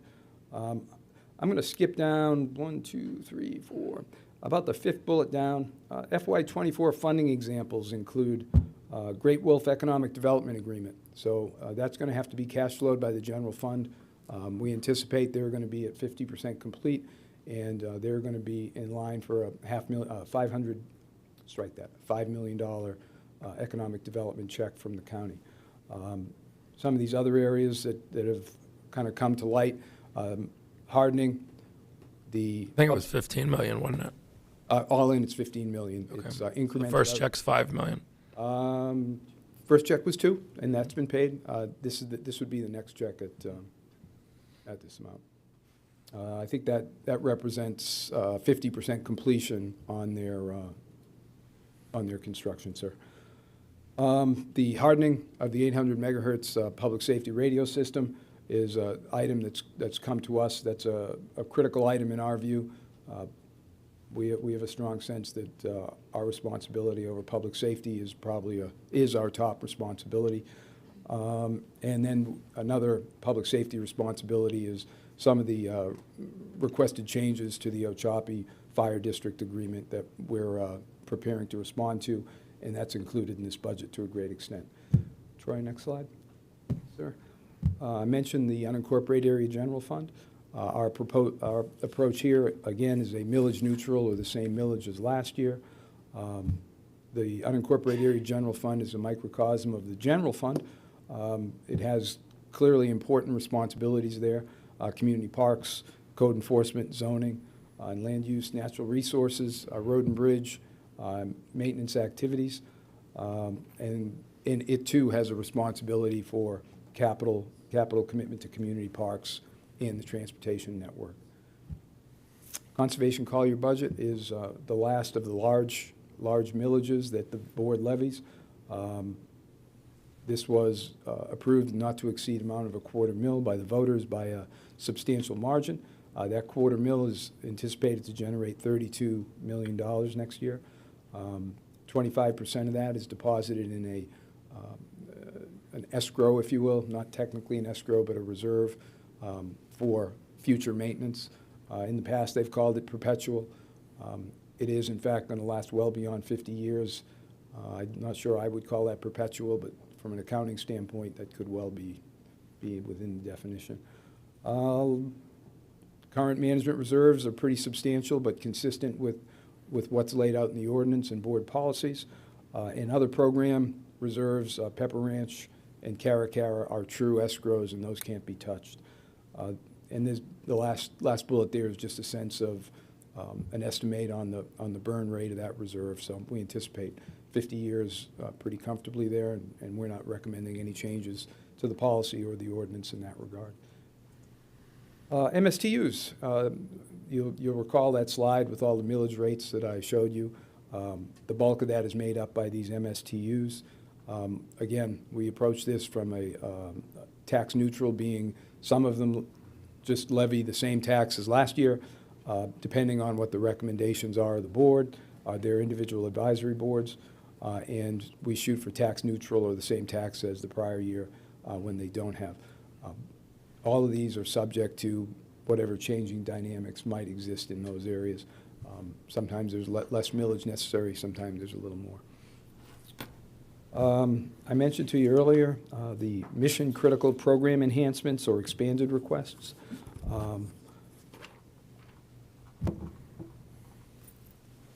Program enhancements are going to be limited to new capital facility openings, board-directed service level adjustments, or historically strained mission-critical imperatives. All budget-to-budget requests will be considered by the county manager and discussed as part of our June workshops. I'll point out the sense of historically strained mission-critical imperatives. The county manager has directed that where there are areas that have been historically underfunded, she wants an opportunity to review that underfunding and provide her guidance both to the staff and recommendations to the board where areas need to potentially be enhanced for funding. With that, I'm going to turn over to Chris, if you don't mind, to cover a couple more things, and he's going to be quick, and we can get to a little dialogue. Thank you. Thank you, Ed. This slide here, our general fund and unincorporated area general fund guidance for departments this year. We're recommending an increase of 4.25% for our planned operations for all the departments. This guidance also applies to operations that rely on transfers from the general fund or transfers from the unincorporated general fund. As far as revenue-centric budgets go, as Ed had stated before, our enterprise funds, internal service funds, special revenue funds, and other operating funds supported by fees, they'll be allowed to establish budgets and conduct operations around revenue-centric guidelines. Within the general governmental funds, net costs will be monitored, and any negative fee variance will be adjusted through corresponding expense cuts if necessary. Next slide, please. And then we get onto our compensation strategy. The recommended wage adjustment is 5%, and that would be a general wage adjustment for all classifications.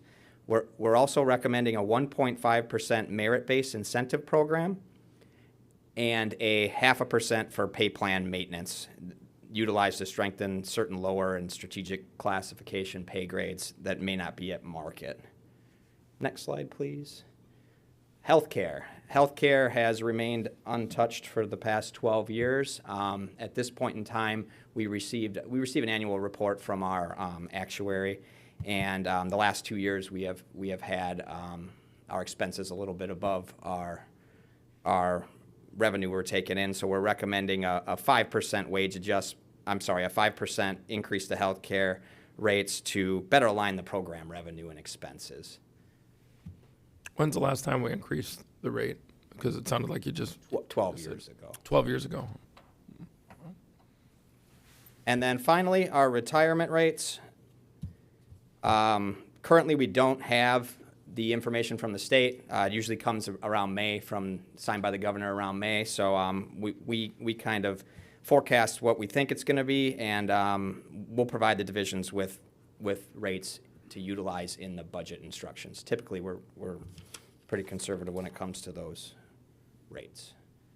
And with that, we can take any questions or comments the board may have. Commissioner McDaniel. Well, I had two, and one's for you and maybe one's for Ed. And that is, when I was reviewing this, I saw there was a allotted increase of 4.75% increase. Is that an increase in budgeted expenditures year over year? The 4.25%? 7.5, I thought you said. In the last slide, I thought it was 4.75. One back. 4.2. 4.2. Yes, that's the operating expenses for divisions that rely on the general fund or unincorporated general fund. Okay. And then my other question for Ed was, we had a workshop in the latter part of February that outlined some new priorities that the board has yet to formally adopt. And we all had a discussion about really not doing this until those new policies have in fact been adopted and adherence to those new directions from this board are actually voted on. And so my question to you is, when are we actually going, because I'm really not interested in, I want to make sure that, because I think Commissioner LaCastro said it best, that we're what was presented in February was 90% there with some tweaks from this board as to do this, don't do that, and so on and so forth. When are we going to see those? You're going to see those very, very shortly. We anticipate bringing those to the board at the next board meeting. We met last week with our senior leadership. We went over the recommendations the board made to the strategic planning, and we took from them a list of their priorities. When we come back to the board at the next meeting, we're going to have a list of those priorities and a sense of what they are. And when we last met on this subject, the board had kind of concurred with staff that what we're looking for is kind of those top-end priorities, not the ones that feed all the way down through. The schedule hasn't given us the time to do that and find a way to make it all work. So instead, we're going to come with those top priorities for board consideration, and the county manager is going to similarly have 5 to 10 of her priorities. Those will constitute the top end of what we're looking at in terms of prioritization. Examples, there's 2 or 3 items for affordable housing that are on that list, as you might imagine. Some of the initiating the master planning at Camp Keys and the Hussey property are on that list, as is some sense of the cell tower coverage in the estates is on that list. It just seems almost counterintuitive that we're doing this now and we haven't adopted those new priorities from the board. I can appreciate that. I will attempt to explain it this way. The board's core strategic vision, mission are largely unchanged. The values, while a little more succinct in this go-around, continue to be values that we as professionals have always tried to embrace here. And lastly, I will say that kind of those strategic focus areas and the objectives underneath those, while they have changed, while they've become a little more concise, I think they continue to reflect, again, the values and the broad strategic plan. The key thing, Commissioner, if I may, is as we develop the budget, there's going to be a clear view towards what that strategic plan is when we go through this. Particularly, I know you smiled a little bit at my kind of buzzword for enhanced funding for existing services. But the point is that when they bring those forward, they've already been charged with identifying how that works with the strategic plan. If they don't do that, they will not even get a look. Okay. Yeah, I was kind of feeling the same way, that we're putting the cart before the horse. So what I expected, and I knew we weren't seeing it today because I saw this on the agenda, but what I was expecting more to see today was what we saw in February, going final on it, and then this was the next presentation, right. You know, if we were doing things in order. I mean, I get what you're saying, but I don't want to marginalize what are on those slides. It might be, you know, some words in a triangle and a few shaded areas and then, you know, a bunch of bullets, but that's what really drives the budget. And so it might be semantics, but realistically, it seems like we're jumping around a little bit and we're saying, well, in the end, it all sort of ends out in the wash. So the slides you saw in February are pretty and nice, and they changed in some places, they didn't in others, but then we're, you know, charging forward on this one. You know, like I said, it might not be a showstopper, but that's not the way I'm usually used to saying it. Usually you do sort of the triangle and the shading slides first, then you talk dollars and cents. So I can appreciate what you're saying, trying not to slow down the process, but I just don't want to, forgive me, Mr. Chairman, the light. I just, there again, the reason that we were doing what we were doing was to be able to have those disseminated to the departments as well, and then have review of those budgets that come back from those departments with their adherence to or consideration for those new priorities established. The chair and the board can be assured that those things will happen. You can be assured that the draft that we updated with the board's direction is in fact in the book behind me that I brought up here and looked through it because I knew this was going to be a subject of discussion. We are moving forward with that. The key to it is going to be the reporting back and achieving the goals within the budget that help us achieve the strategic plan. whether it's a pyramid or some other diagram that we use. Ultimately, the strategic plan, largely as the board has provided a recommendation, is going to be within a few percent of what we discussed the other day. That is, in fact, what staff is going to be focusing on when they do this budget. And we met last Thursday with the entire executive team to go over two things. Strategic plan first, because they had only seen it as audience members when we met with the board. We went over that with them, told them how important it was and how important the follow-through was with that. And then secondarily, we went over the budget policy with them as well. So your executive team is in fact prepared to carry that mission out. Okay. Why do you think we didn't raise healthcare costs for 12 years, and then all of a sudden here in year 13 it's 5%? And 5% is not 20%, but one of the things that just gets me is taking great pride in something that you sort of keep neutral. And we didn't raise anything, and then all of a sudden 13 years later it's like, oh, we need 5%. That's real money, and a more gradual approach. And especially, we know how much healthcare has changed over the last 12 years. I'm just flabbergasted that was never bumped in a smaller increment, maybe, one or two times, and so that the effect is more easily absorbed and also more smartly budgeted.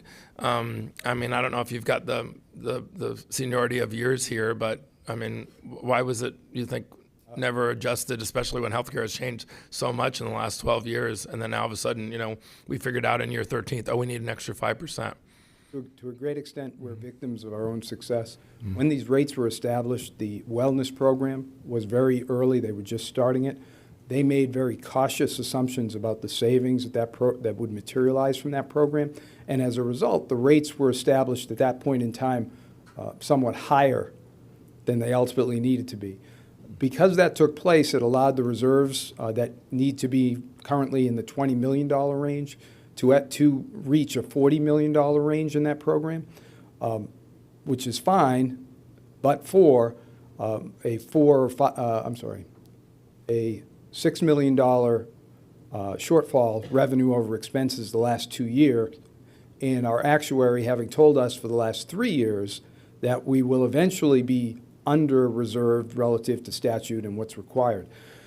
If we were to continue down that path, we would have a 33% increase to reestablish our reserves in 4 years. So your current staff is recognizing a couple of things. We're recognizing that we probably should, an alternate way to do this is to manage it every year, and when the actuary provides his or her report, that we look at it and we evaluate it and we make perhaps smaller incremental adjustments. And that's going to be our direction going forward. I'll go on for another moment and tell you that the average inflation in the program, healthcare cost inflation, has averaged 3% over the last 10 years, and that's what he's projecting forward is 3%. So while we're looking at a 5%, which is really kind of nominal, 3% of that is eaten up with cost inflation before we even adjust kind of the corpus of what we're trying to do. So, Commissioner, that's actually an astute question. But over the last 12 years, certainly in some of those years, probably all of those years, it went up. We stayed neutral, so then we were basically, that's not a smart way to budget. We were losing, and now all of a sudden we're playing a little bit of catch up, right? We're still fine. We're still ahead on the reserve basis, and I won't say it was wrong because there were substantial reserves. I think the stone simple argument is if you have 40 million in reserves and you only need 20, you probably should allow some of it to ease back down to where it should be. Gotcha. The difficulty is the size of the delta between revenue and expense had grown to the point where it was it 6, Chris? It was $6 million 1 year. So it was at that level, the difference between 39 million and 20 shrinks to just a few years. So that's the concern. It's entirely possible that these things may moderate because they do come and go. We may come back and ask for 5% again next year, or perhaps just an inflationary adjustment, or it could well be 10%. It's a pretty dynamic situation, sir. Commissioner McDaniel. Yeah, and that's what I heard when he was talking about the inception of the program was very conservatively budgeted for and allowed for an accumulation of reserves, and they've allowed for those reserves to bleed off a little bit. So this is the beginning of your suggestion of incrementally increasing the expenses to true up with what's actually in fact going on. As a budget guy, there's A little more balanced approach is sort of a smarter way. First thing I probably shouldn't say is, if I could round off to the nearest 100,000 and everything, I'd be perfectly happy. Okay, Commissioner Saunders has got a comment. Yeah. And the other thing is, smooth changes to the budget are always better. Commissioner Saunders. Thank you, Mr. Chairman. I think the 800-pound gorilla in the room, whenever we're dealing with budgeting, is what millage rate are we going to use? And I just want to kind of set the tone for going forward. Obviously, the details, like the 5% we're just talking about, those details need to be hashed out. But I think the ultimate question that the board's going to have to deal with is what millage rate are we going to set? And it's always good to lower taxes, and lowering the millage rate to the rollback millage rate when this comes up is the sort of the easy way to be able to tell our constituents we've lowered taxes. There was an effort last year to lower the millage rate to the rollback millage rate. Commissioner McDaniel was supportive of that. I was not supportive of it, and I used the Hurricane Irma situation as an example where you just don't know what's going to happen.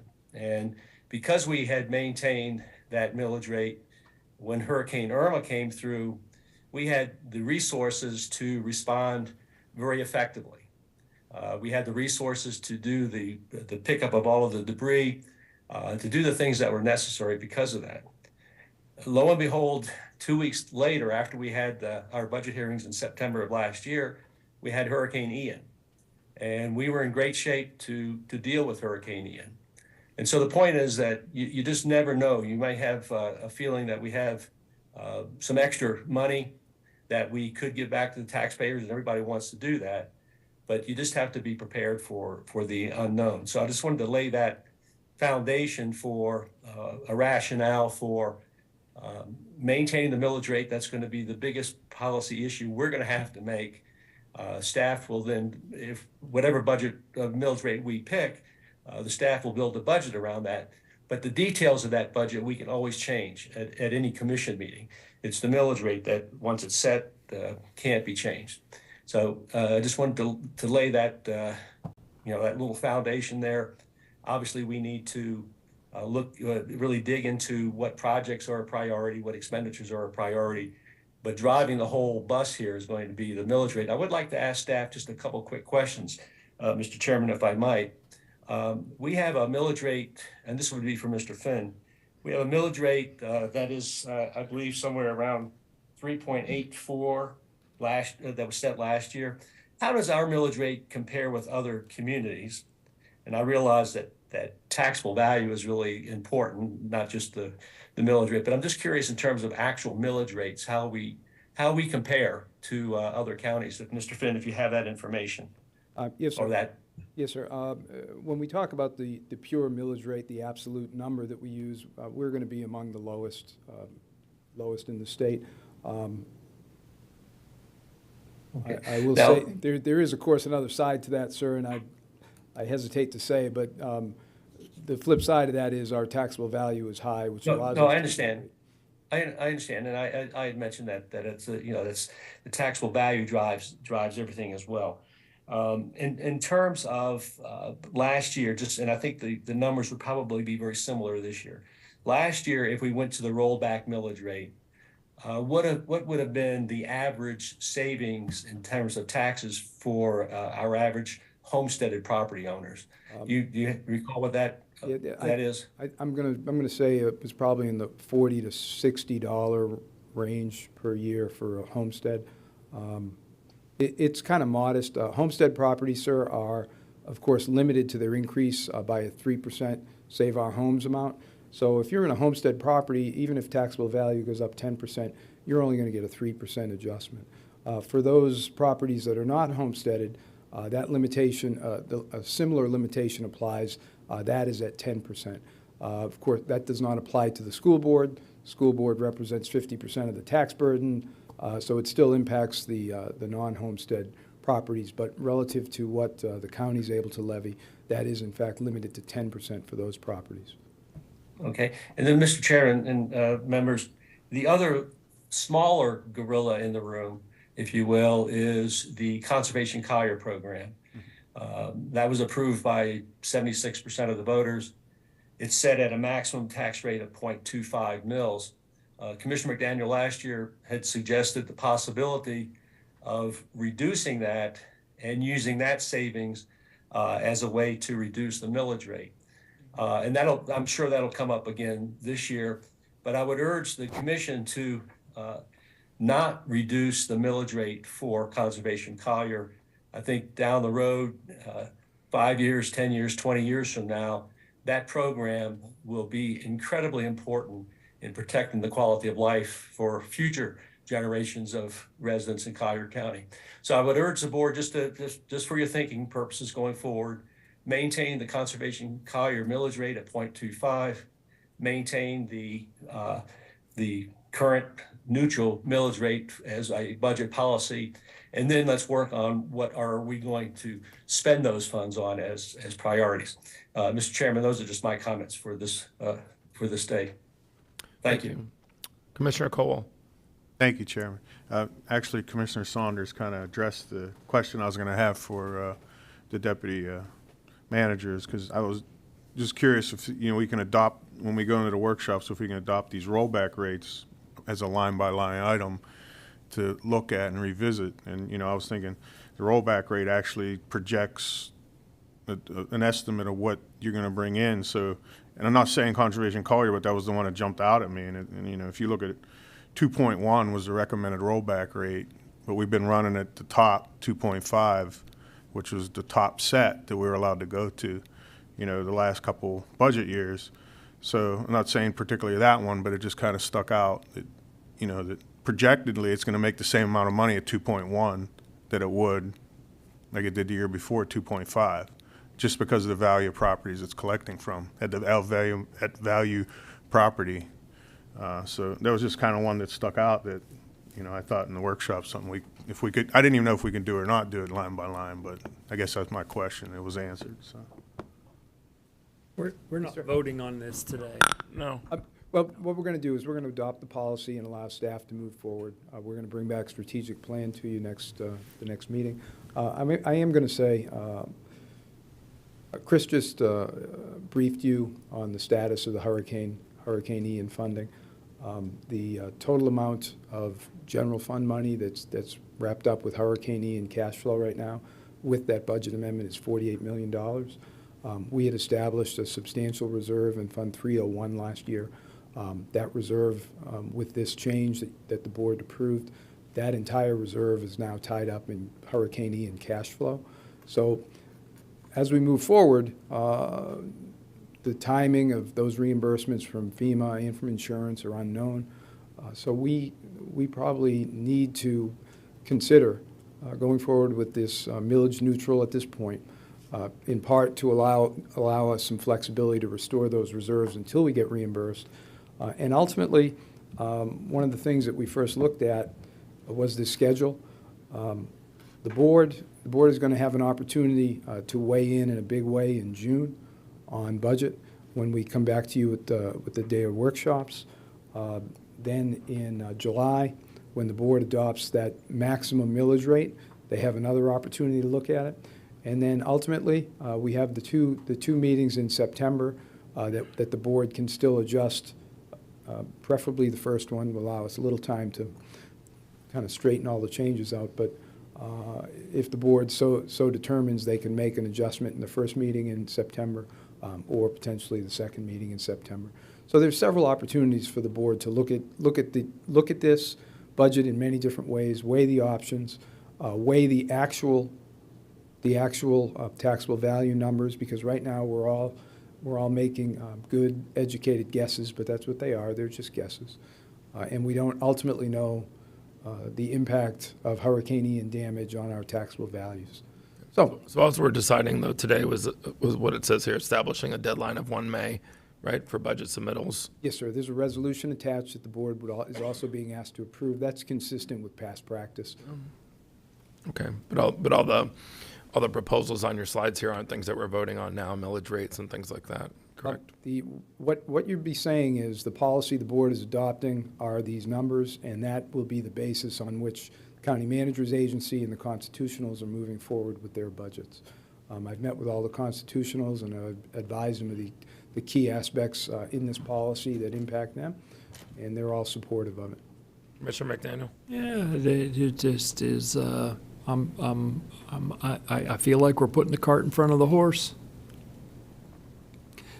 You're coming to us with these propositions now in advance of, to establish a budget, telling us we're gonna have multiple, and I'm not picking on you, I'm just talking, I feel this is premature. This isn't how we've ever done it in my 6 years so far. We have the budget initiatives come out, we have discussions, we have a workshop in May, we go through those things and. Workshops are historically in June. Yes, sir. The way we've historically done it is budget policy is adopted in February and March. County manager, staff, and the constitutionals march forward with that. In this case, the board is actually going to get half another bite at it when we bring the strategic plan to you next in 2 weeks. And they will, in fact, identify probably a number of the projects that we've kind of pre-identified in our planning at this juncture. So we've been planning now for this budget consistent with the outline or the skeleton of the strategic plan. We've been planning on this 3 months now. So this is not just coming to you blind. I hope you didn't take what I was saying as offensive. I never once said you're coming to me blind at all. I said very specifically, I feel like we have the cart in front of the horse. This is establishing a head nod from this board that you're not getting from me about staying rate neutral. This is a head nod from the board about a 4.25% increase year over year that you're not getting from me. This is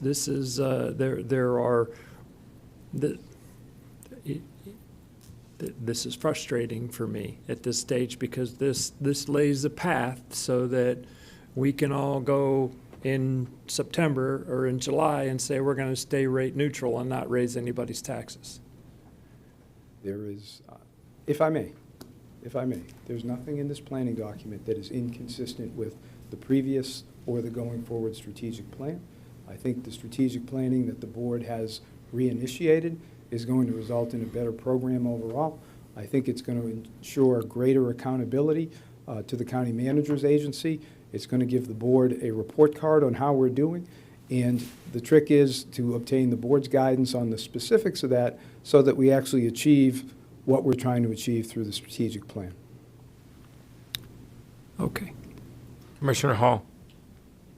So I need to, because I'm new, I need to fly up about 50 more miles and look at this bigger. So what you're saying is, if I'm hearing you right, you want us to adopt a policy that has certain millage rates in it for the constitutionals to do their budgets by May the 1st. What is the flexibility that this board has after that? Yes, sir. Relative to the budgets directly under you, you have 100% flexibility to adjust the budget as you see fit. The constitutional officers, you can ask them to adjust their budget, but at the end of the day, you don't have much flexibility over them, particularly the fee officers, the property appraiser, and the tax collector. Their budgets are established at the state level. They collect fees for the collection of taxes, not just from us, but from the other jurisdictions. So there's limited flexibility over them. The sheriff has never done it. But the sheriff ultimately, if there's a big disagreement about the budgets being allocated to him, he can appeal to the state, to the governor. Sheriff Rambosk has never done so, but in the distant past, it had occurred. But having said that, the budgets under the board's control are just that. They are under the board's control, and they are quite substantial. The sheriff is a good steward of his money, as are the other constitutional officers. And if there is a significant philosophical difference, I am sure that there'll be a middle ground to reach with each and every one of them. Okay. I say that with concern because I've never seen a government that didn't love money. And I would like to see Collier County consider that greatly. That just because you can get more doesn't mean that you need more. Or that just because you want more doesn't mean you have to have more.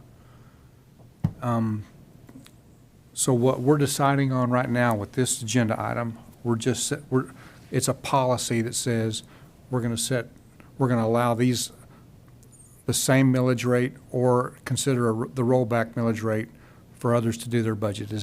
Am I correct in that? Yes, at this moment, we're saying the combination of the same millage rate as last year. Okay. And the nominal taxable value can be built into the budget.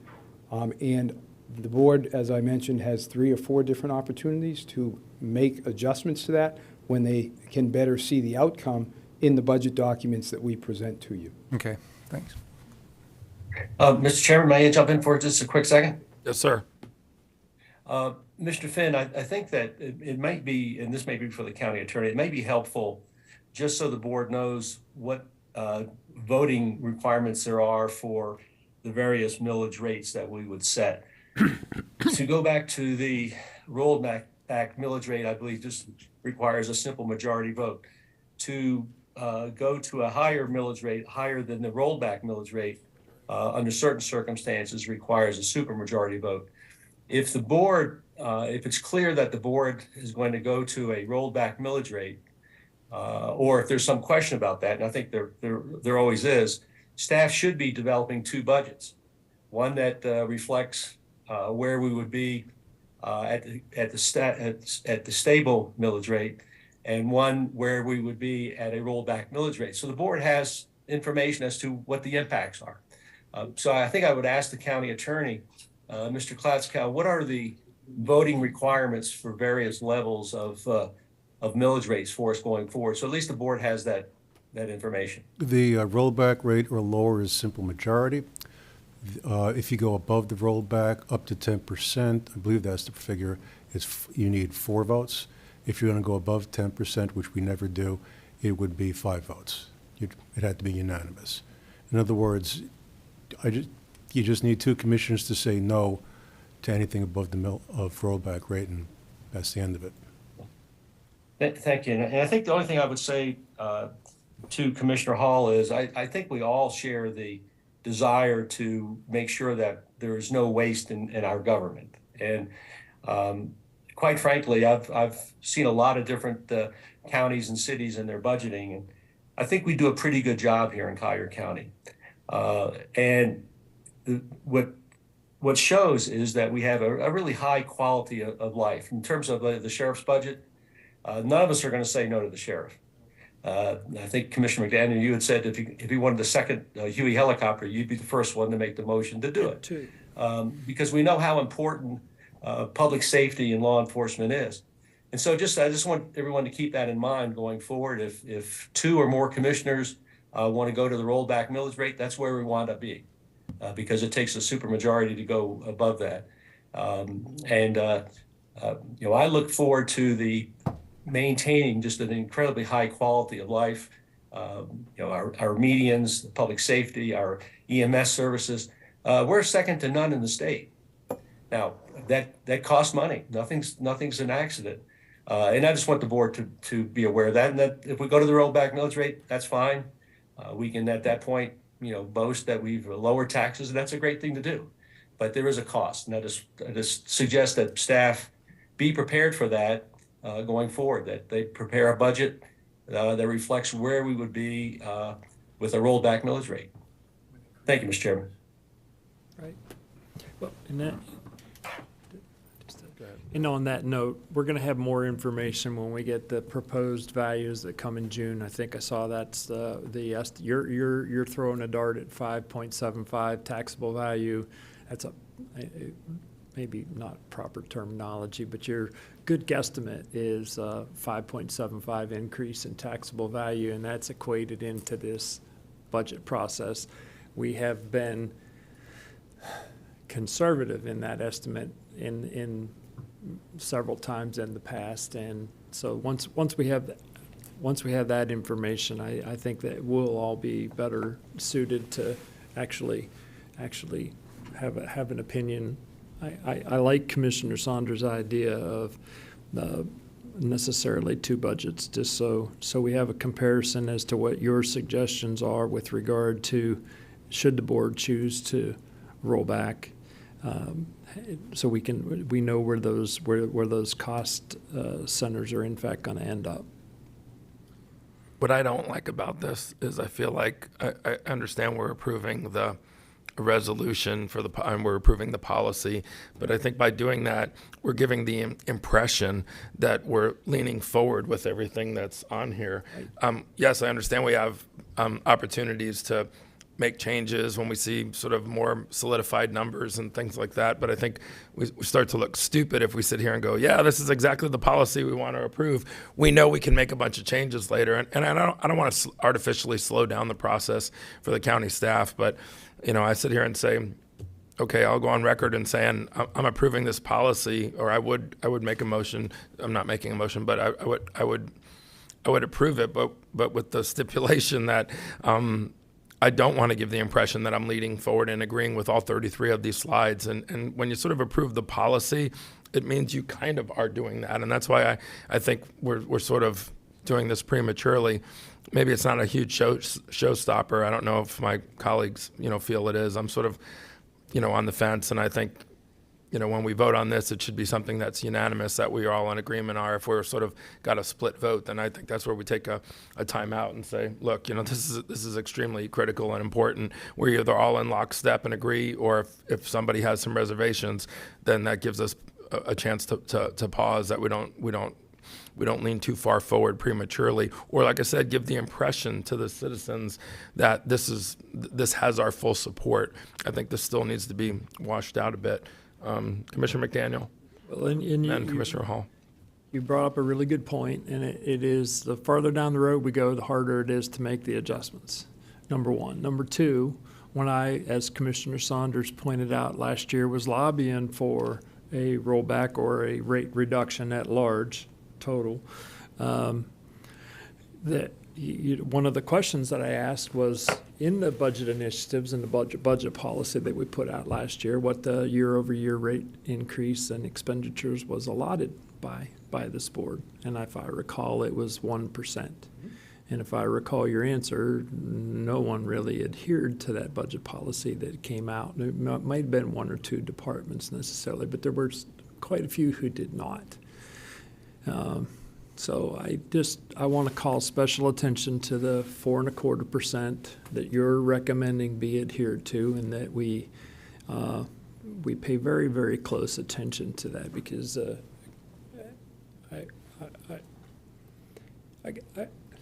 I'm stuttering right now, Terry, so don't write that down. If I may, sir. I don't want it to come out disparagingly with our staff at all. Because as Commissioner Saunders said, we all enjoy an extremely high quality of life. We live in one of the best counties, if not the best county in the entire state of Florida. But on the same token, I have always found it prudent to snatch the belt while times are good. And we never have done that. Not while I've been here. What I heard from Commissioner Saunders, and I think it's largely echoed by the balance of the board, is they want a sense of what the delta is between where we are and where we end up with these, with this, if there is an increase, and we're going to do that. We're going to identify that as we go through the budget, so that the board is advised of that right from the get-go. It is my hope that if there are those dollars, and some of them might well be the dollars we're talking about now, that those are earmarked for programs that we can all agree to, and that may well be restoring your capital reserve in the short term, and/or particular capital initiatives. Typically, and if we think back to last year, we did have a substantial increase in taxable value, and it was substantially higher than we had anticipated. We had a extensive debate on that, and board staff was able to communicate to the board where that money was going. And it was largely one-time capital to a great extent, and it was a capital reserve. A substantial amount went to that capital reserve that we subsequently needed desperately for the hurricane response.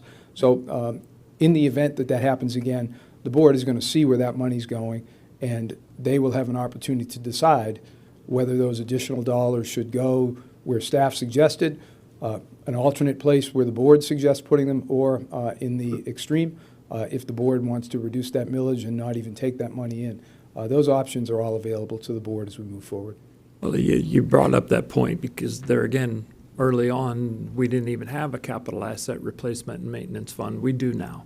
And so that is extremely prudent budgeting for municipalities to be utilizing. We're seeing that in other areas throughout our community where there is deficits in those regards. They're not appropriating for the necessary capital asset replacement and maintenance of the assets that they in fact have. So it'll be interesting to see those actual numbers because if I recall, I don't remember what we ended up putting into that actual line item last year. Do you? Yes, it was in excess of $17 million. Close to 17 million. And if I recall previous discussions, it actually a real number for maintenance of the revenues that for upkeep, ultimate replacement and such is between 23 and 24 is the actual number that needs to be there. All of that, yep.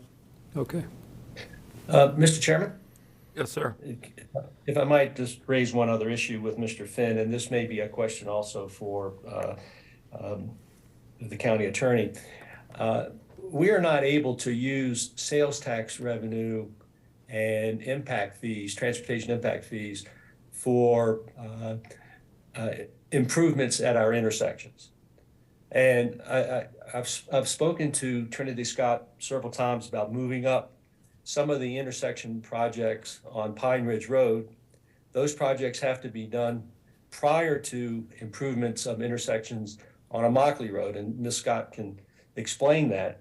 And so I want staff to provide us information in terms of how much revenue or how much money from our general fund are we going to be able to utilize for really critical intersection improvements on Pine Ridge Road and Immokalee Road, and what the impacts would be if we were not able to use some of those general fund revenues for that. I don't know if Ms. Scott is in the audience, but perhaps she could comment on that, and perhaps Mr. Finn could as well. Again, just for information for the board, because whatever millage rate we set, there are impacts to it, and transportation is probably the biggest problem that we have in the county. And those intersection improvements on Pine Ridge and Immokalee Road are just absolutely critical to move forward more quickly. And I would like to have staff, if they would provide just a little bit of information about that. I will speak broadly to that, sir. In broad terms, those kind of infill improvements to intersections, to decel lanes, are in fact supported largely by transfer from the general fund. That is the primary source that's used for those type of improvements. And in the situation you were talking about, we have in fact had that discussion that some of our capital funding being transferred from the general fund will in fact be used for those kind of important improvements that actually keep the traffic moving in areas that are built out and or are constrained in some way. Commissioner Hall. Oh, I'm sorry. Go ahead. Go ahead, Commissioner I was Saunders. just saying, yeah, again, I'm not suggesting that we maintain the neutral millage at this hearing. We're not doing that. We're simply directing staff to come back in the future with budget proposals. Nothing that we do is cast in iron. But I just wanted the board to look at as Commissioner Hall was saying, get up to 50,000 feet and look down. So we understand what all of the impacts are, regardless of what we do, and that's the purpose of my asking these questions. If we go back to the rollback millage rate, I'm fine with that. And if we don't go back to the rollback millage rate, I'm fine with that as well, as long as we're doing things that are just really essential for the future of the county. Thank you, Mr. Chairman. Commissioner Hall. So regarding Commissioner Chairman LaCastro's comments about if we approve this budget policy, it doesn't necessarily mean that we are agreeing with everything within there. As long as that was my flexibility question, that was what I was implying. He did a better job of saying it. But I just didn't want to have the feeling that my feet were held to the fire with the stuff that's within here. And, you know, to have the capital and to have the reserves that's you know, and to maintain the quality of life, that's all a given. I'm not saying that I want to take anything of that away, and to say that the thoughts and the considerations that staff has put into this, I can appreciate. I just want you to hear my heart about being a good steward of the people's money. And so I'm finished. Yes, sir. Any other questions or anything? Make a motion for approval. Okay, I got a motion for approval. Do I have a second? Second. I'll second it. Okay, I got a motion for approval and a second. All in favor? Aye. Aye. Opposed? Passes unanimously. Thank you very much. Greatly appreciate that. I appreciate your time and your thoughtfulness on this.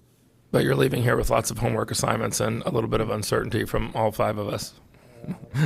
I'll add that at the end. I'll sleep when I'm dead. Let's see. What's next on our agenda? Okay. County Manager, we're going to 11F. Item 11F. This item was continued from the September 13th, 2022 BCC meeting. This is a recommendation to award request for proposal number 21-7919 ST, construction manager at risk for Collier County Mental Health Facility, to DeAngelis Diamond Construction LLC for pre-construction services in the amount of $207,965 and a fee of 4.75% of the future to be determined guaranteed maximum price proposal for construction services. Mr. Ed Finn, your Deputy County Manager, is here to answer questions or present. Thank you, ma'am. I appreciate that. This slide provides a little bit of a timeline. Surtax Committee approved this concept for the mental health facility back in June of 21. We started the solicitation for design in August of 21, and we've had that design, the architect in place since they pretty much awarded in March of 22, and they've been working on the project, doing the programming. In September, the construction manager contract was solicited. DeAngelis Diamond was ranked number 1, and that was approved by the board in November of 21. At this point, DeAngelis Diamond is the recommended contractor, and we're hoping to award that today. The construction award, which actually takes place when we bring back to you an amendment with the guaranteed maximum price, will be done at a future date. In your contract documents, there's much of the contract documents attached deal with that future guaranteed maximum price. There's an entire set of forms that are necessary to fill out there, and among those forms will be liquidated damages if they're late. A little bit of the considerations here. What we're really talking about today is bringing DeAngelis Diamond on board here to do pre-construction services for the contract. And maybe let's just do it this way, Troy. So the project is a high-profile, unique, and important community priority project. It was approved by the voters, as we all know, when the infrastructure surtax was originally approved. The project delivery team for the Behavioral Health Center is recommending that we use this particular mechanism to go forward, the construction manager at risk delivery method. The recommendation is based on the project's relative complexity, the high level of community interest, and the volatility that exists in the construction industry. The construction manager. DeAngelis Diamond is a Naples firm, been in business since 1996. They have extensive experience constructing the very kind of behavioral health center that we're going to construct. They have successfully worked on prior Collier County projects. They're a well-known local firm, and they've submitted several bids here recently on other high-profile projects. The delivery method. There's a lot of discussion about this delivery method. Construction manager at risk is the method. The construction manager provides pre-construction services that I noted a moment ago. The construction manager is going to be required to engage and consult during the planning and design phase. During that phase, they're responsible for providing guidance and input on budget, schedule, constructability, staging, materials, etc.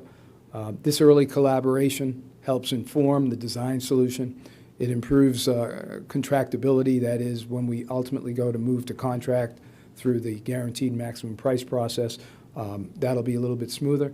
That'll minimize errors. It controls costs through early cost analysis and helps ensure the ultimate success of the project. The CMAR process is an open book process. The owner has access to all of the information regarding subcontracts, line items, and costs. During bidding and construction, the owner retains the ability to have multiple subcontractors bid in the project, and the owner actually signs off on the low bid that's selected. Ultimately, this method provides a guaranteed maximum price for the project, and the construction manager assumes the risk to bring that project in on schedule and on budget once that guaranteed price is established. When that guaranteed price is established, there'll also be liquidated damages established. Liquidated damages typically start if they don't achieve the substantial completion date, and then there's also a phase between substantial and final completion where liquidated damages apply typically at a slightly lower rate. In any event, at this point, we're asking the board to approve this contract. Pre-construction services, the board will get another opportunity to review this guaranteed maximum price.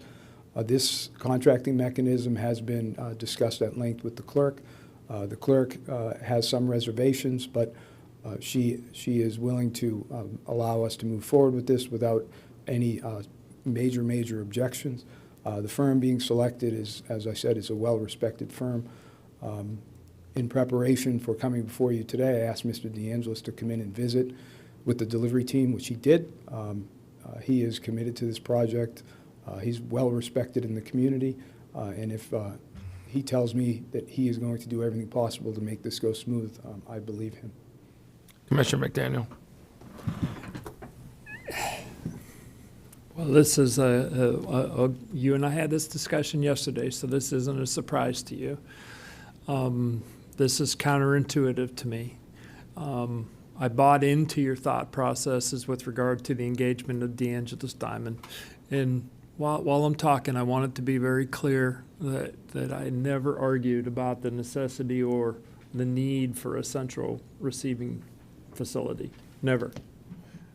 I was obviously not happy with the decision that was made to where it was located, but that has nothing to do with this. Truly, we need to have our sheriff even said the central receiving facility is requisite to the mental health of our community. My question is, I don't like liquidated damages as a recourse for a construction manager at risk, number one. Number two, if we're engaging DeAngelis Diamond, which I agree is a very reputable firm and does an amazing job for our community, has forever, why don't we just engage them for the pre-construction for the $207,000 or so, and then once you come up with the TPC, total project cost for the entire development, then negotiate the construction manager at risk portion of this contract with them and us then? Or do we have to go back out for bid because we're changing the rules of what we put out in the RFP? Two things. First is the board will in fact see that guaranteed maximum price either way. They will at that point have a choice, not one that I would probably recommend, but there is the option to move in a different direction at that point in time. The rate, the fee charged by the construction manager was negotiated based on the project. I can't tell you what the impact is on procurement. I think that the board right now has a pretty flexible situation. We could well get to the end of this process. The board may elect to not go with a construction manager at risk at the end of the day. We don't advocate this. It's not an efficient way to do it, but we could turn it around and turn it into a hard bid at some point in the future. Henceforth, why don't we just engage them for their construction expertise as a pre-construction manager for now, to engage with our architect and engineers and so on and so forth, and then negotiate the balance of the contract construction manager at risk once we have a TPC. And again, I'm just asking that question because we don't have a total project cost yet, and you know, the estimates that have flown around have been from the 25 million that we have available up to 32, 35 million in total project costs. And at 4.75, that's another 1.6 million in expense associated for a construction manager at risk who really only has liquidated damages if they don't stay within the bounds of a to be determined TPC. So my thoughts are, rather than engaging them in entirety and or adjusting, let's just engage them for what we know, which we know they're good at doing, value engineering and assisting with the determination of the final pre-construction or the final cost of the project.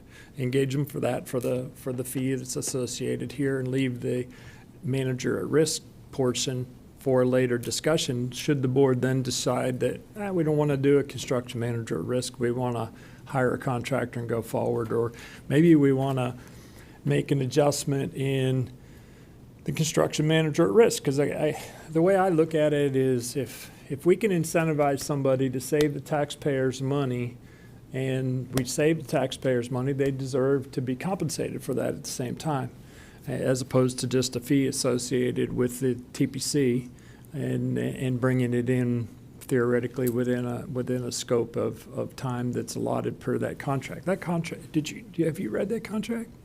Whew. Whew.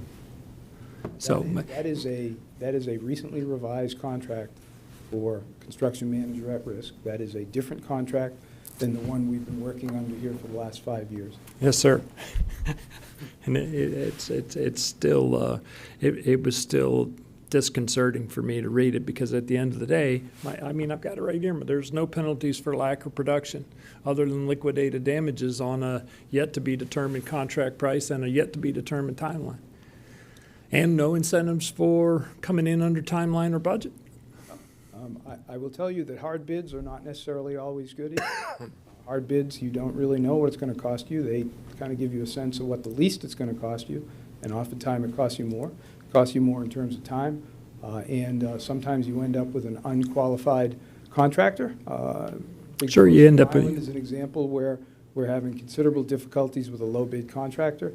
So there's no panacea that solves this. Rather, the lessons we've learned from our last couple of go-rounds with CMARs are we need to make sure that the delivery team is fully committed to maintaining the same staffing on the job from cradle to grave, as we say.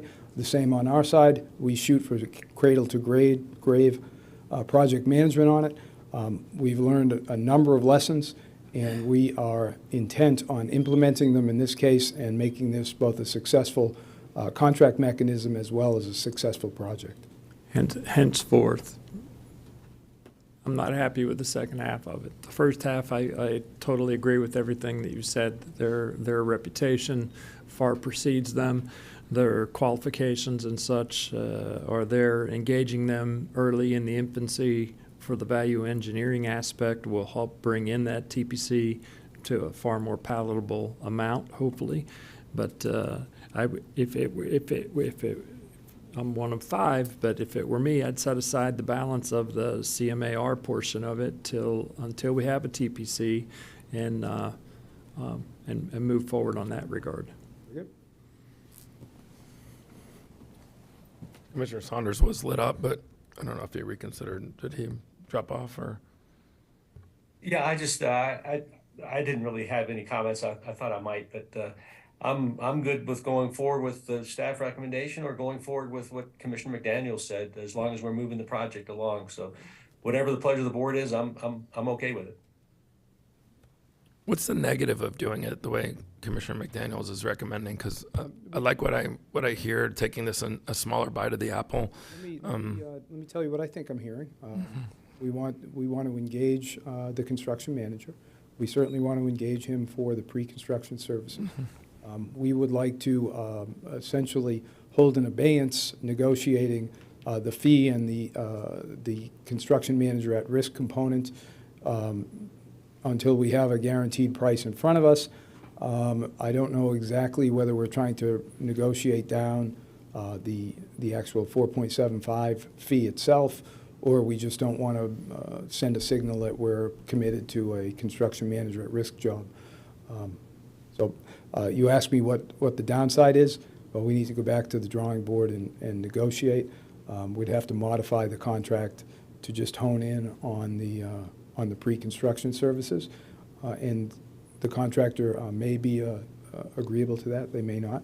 Well, certainly, if the board directs us to do so, we will engage. Mr. McDaniel. Well, and that was my beginning of this was all of this starts with a process, and we come up with RFI to an RFP to an RFQ. Pick your RF that we're going to use in this. Commissioner Solis used to use we're in an AFZ, acronym-free zone, and but irrespective of that, we put this out. DeAngelis Diamond was selected out of, I presume, a group of contractors. Would we have to rebid if we were to amend this to just do the pre-construction aspect? Will we have to go back out? I cannot answer that standing here. I don't know. I'd like to know that. I'd prefer, if it were me, and again, I don't want to upset the apple cart. Like Commissioner Saunders said, I'm already being perceived as not in favor of it. It's not that I'm not in favor of the central receiving area or facility. It's just the aspects of this are I'm entering into a contract that I'm paying for pre-construction services and a fee on a to-be-determined construction price where my only recourse is liquidated damages, which means what, county attorney? Litigation. So I would prefer we engage for the pre-construction, set the balance of it aside, come in with the balance of the needs at a later date. I'll make that motion. Mr. Chairman, could I, on the motion, could I just jump in real quickly? There was I think, a really good question that was asked by Commissioner McDaniel that I think the county attorney needs to opine on, and that is, from a bidding perspective, if we make this change, is there a bidding issue that we have to deal with? I would turn that question over to the county attorney. If you want to eliminate all risk of protest, then you would put it back out, but that's looking at 6 months or even longer, which I think is probably unacceptable. Life is full of risk. I don't think this is a large risk. So I don't really have that much concerns about implementing what Commissioner McDaniel is asking for. If someone, excuse me, Commissioner Saunders, it's still your floor. Can I ask a question? Certainly, I'm satisfied with that answer, but yeah, okay. I'm done. Oh, okay. If someone were to protest it, will it elongate the process, or do we have a protest out there we have to deal with? You'd have a protest you'd have to deal with, but that'd be relatively quick. That's a relatively quick process. The lengthy process is the solicitation process. So I'm going to stand by my motion then. Second. I was just going to ask you, hearing that, do you think what you're proposing, that, I always say, do you think the juice is worth the squeeze to, this thing's already been slowed down quite a bit. My concern is, like you said, although highly unlikely, if we hit a speed bump because we do it this way, are we running the risk of artificially slowing it? Sometimes slowing it down is not a bad thing because we've caught a few things, but that's just sort of I'm just thinking out loud. Do you think,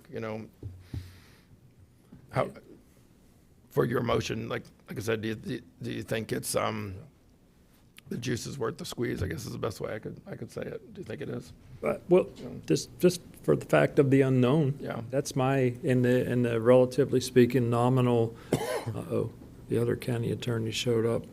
For the nominal risk of someone contesting it, I think it's a more prudent path for us to travel. There is a chance, though, Dan, Jill Steinman might not like that idea, right? I mean, there is that chance. I think he would honor the decision. That's a good decision. Commissioner Cole? Just, thank you, Chairman. Just for, I guess, my own sake, and I know Commissioner Hall, I don't want to speak for him, but, you know, Mr. Finn, you had mentioned that we've learned our lesson. I think you mentioned the last 5 years we're doing things a certain way. Was that an influence? I don't know what that lesson was because I wasn't here. I wasn't a part of it.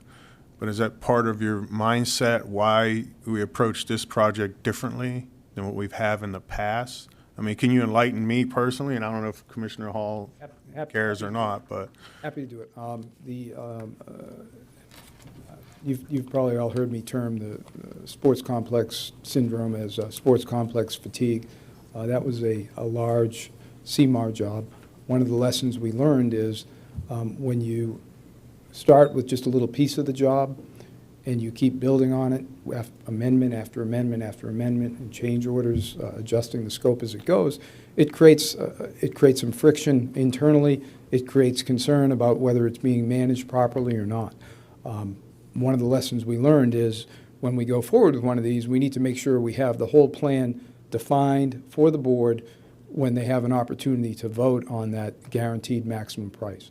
The project ultimately that you're going to be building is contained in that guaranteed maximum price amendment that we bring to you. So the construction manager at risk, their job is to put together that guaranteed price. They go out and they bid all the subcontractors. They get multiple bids.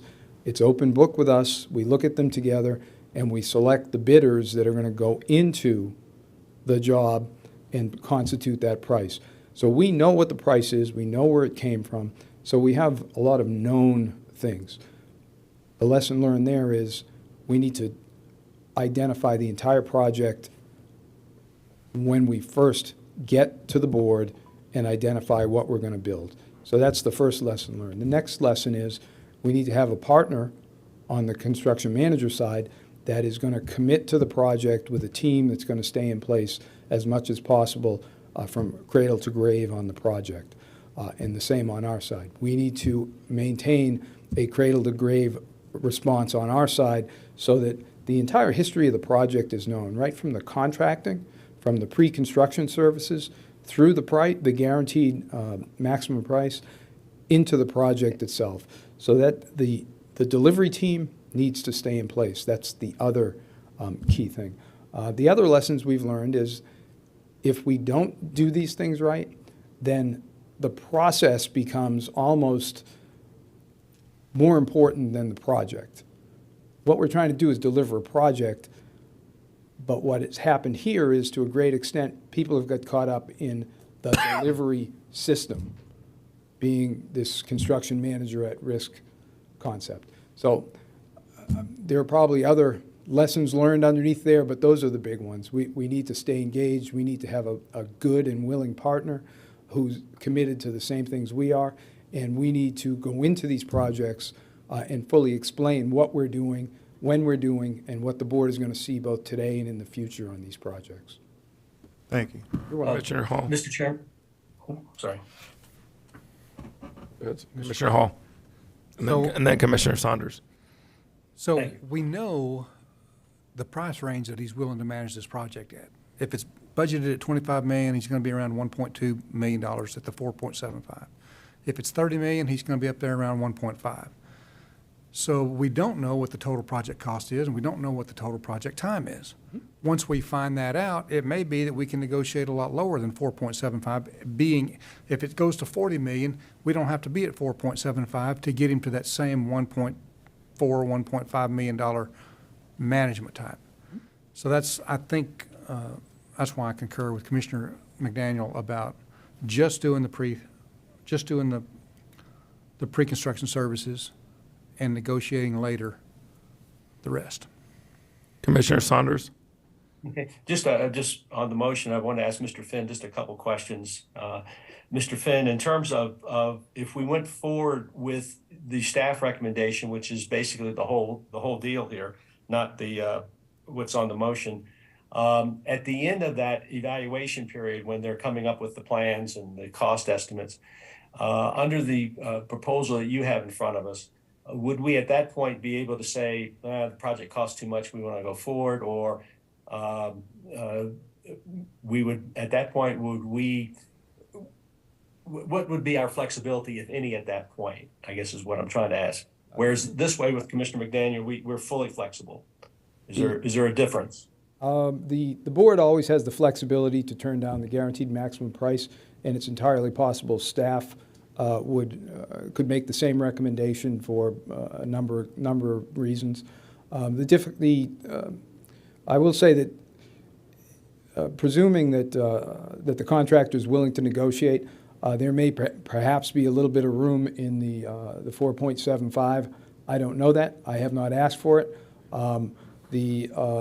That's really the core of it, is that would be the primary additional flexibility that we gained, is if the board is asking us to come back with a different number for that, I suppose we could reinitiate those discussions, but the specific contract requirements, perhaps the county attorney can weigh in. You can continue this item, direct staff to get with the DeAngelis and see if they can get a different number out of this. Yeah. All right. You want to go first? You want to hear me? Your pleasure. Commissioner McDaniel, go ahead.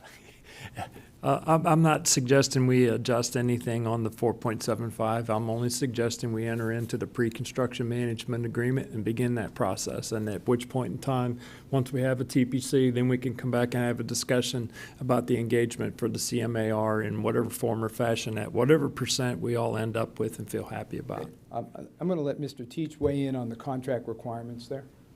Scott Teach, Deputy County Attorney. One thing to remember is the agreement was actually part of the solicitation. So to the extent, earlier question by Commissioner Saunders, would this affect if we're changing, and really we would be changing part of the solicitation, which is how we went about and selected DeAngelis Diamond. So it could be problematic if all of a sudden we're negotiating something that wasn't solicited in the same fashion. What I would tell you about this process, Ed was right. We had conversations with Carlton Fields, which is an outside attorney firm that's been representing the county for over 30 years. And we went through a lot of these agreements, including the construction manager risk agreement. So it's been refreshed. And what you're approving today is purely the pre-construction services. So exactly what you want, Commissioner McDaniel, that's all that's being approved, the 200,000 plus services are the only thing being approved today. The guaranteed maximum price would come back to this board, and either staff or the board could say, that's way too high, we don't like it, we're going to deny it, we're not going to go forward with the CMAR anymore, let's hard bid it and see if we can get a better deal.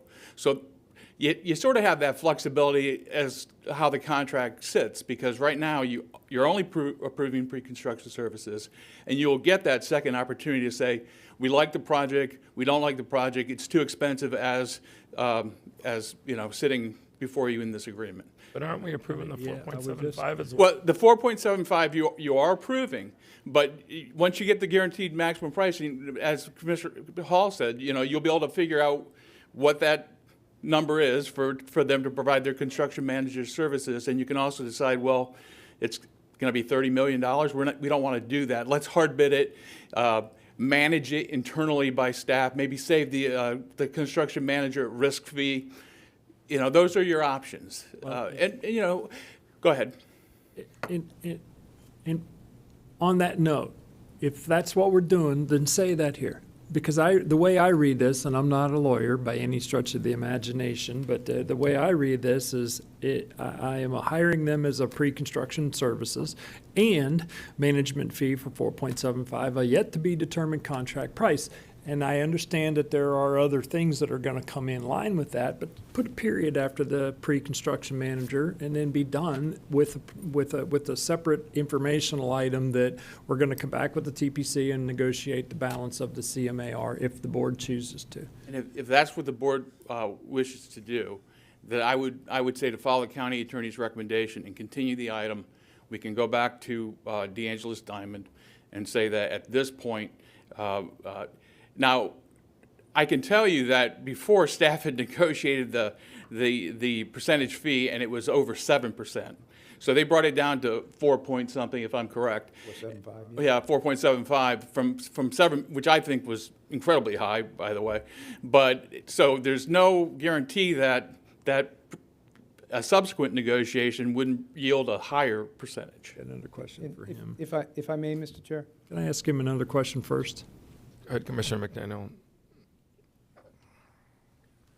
If my motion is adjusting the solicitation in the first place, and I have the discretion at a later date to adjust the contract based upon the TPC that ultimately comes in per this item that I'm voting on, am I not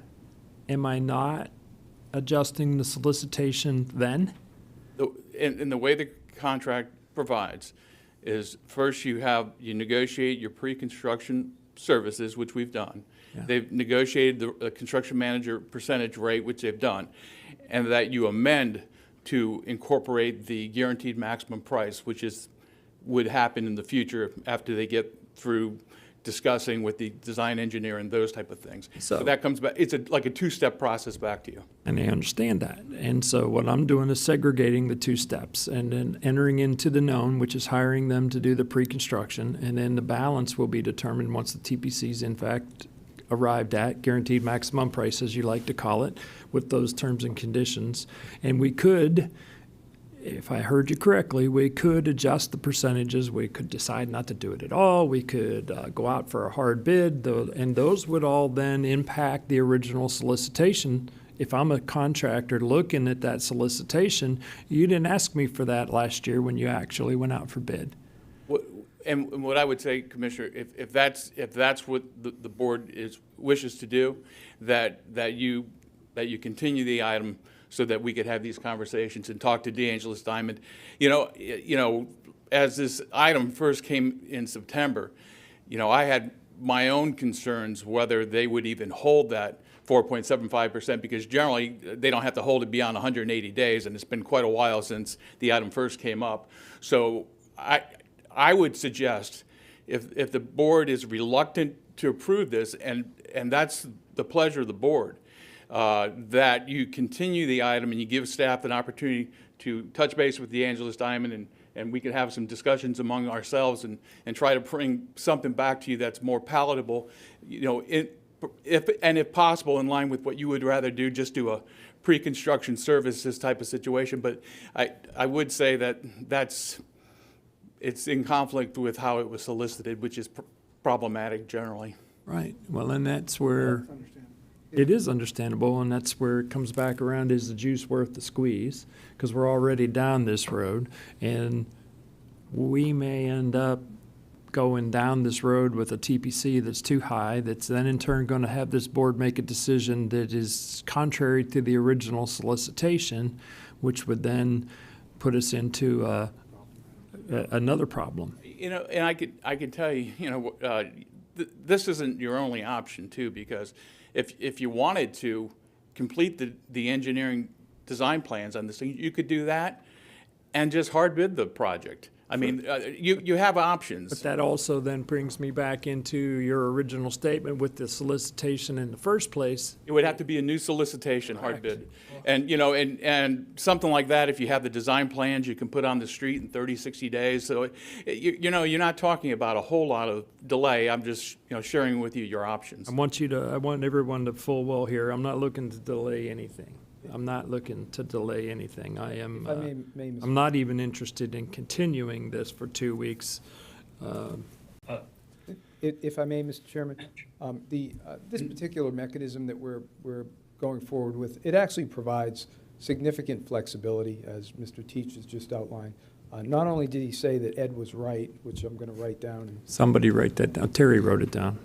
But he was just kidding.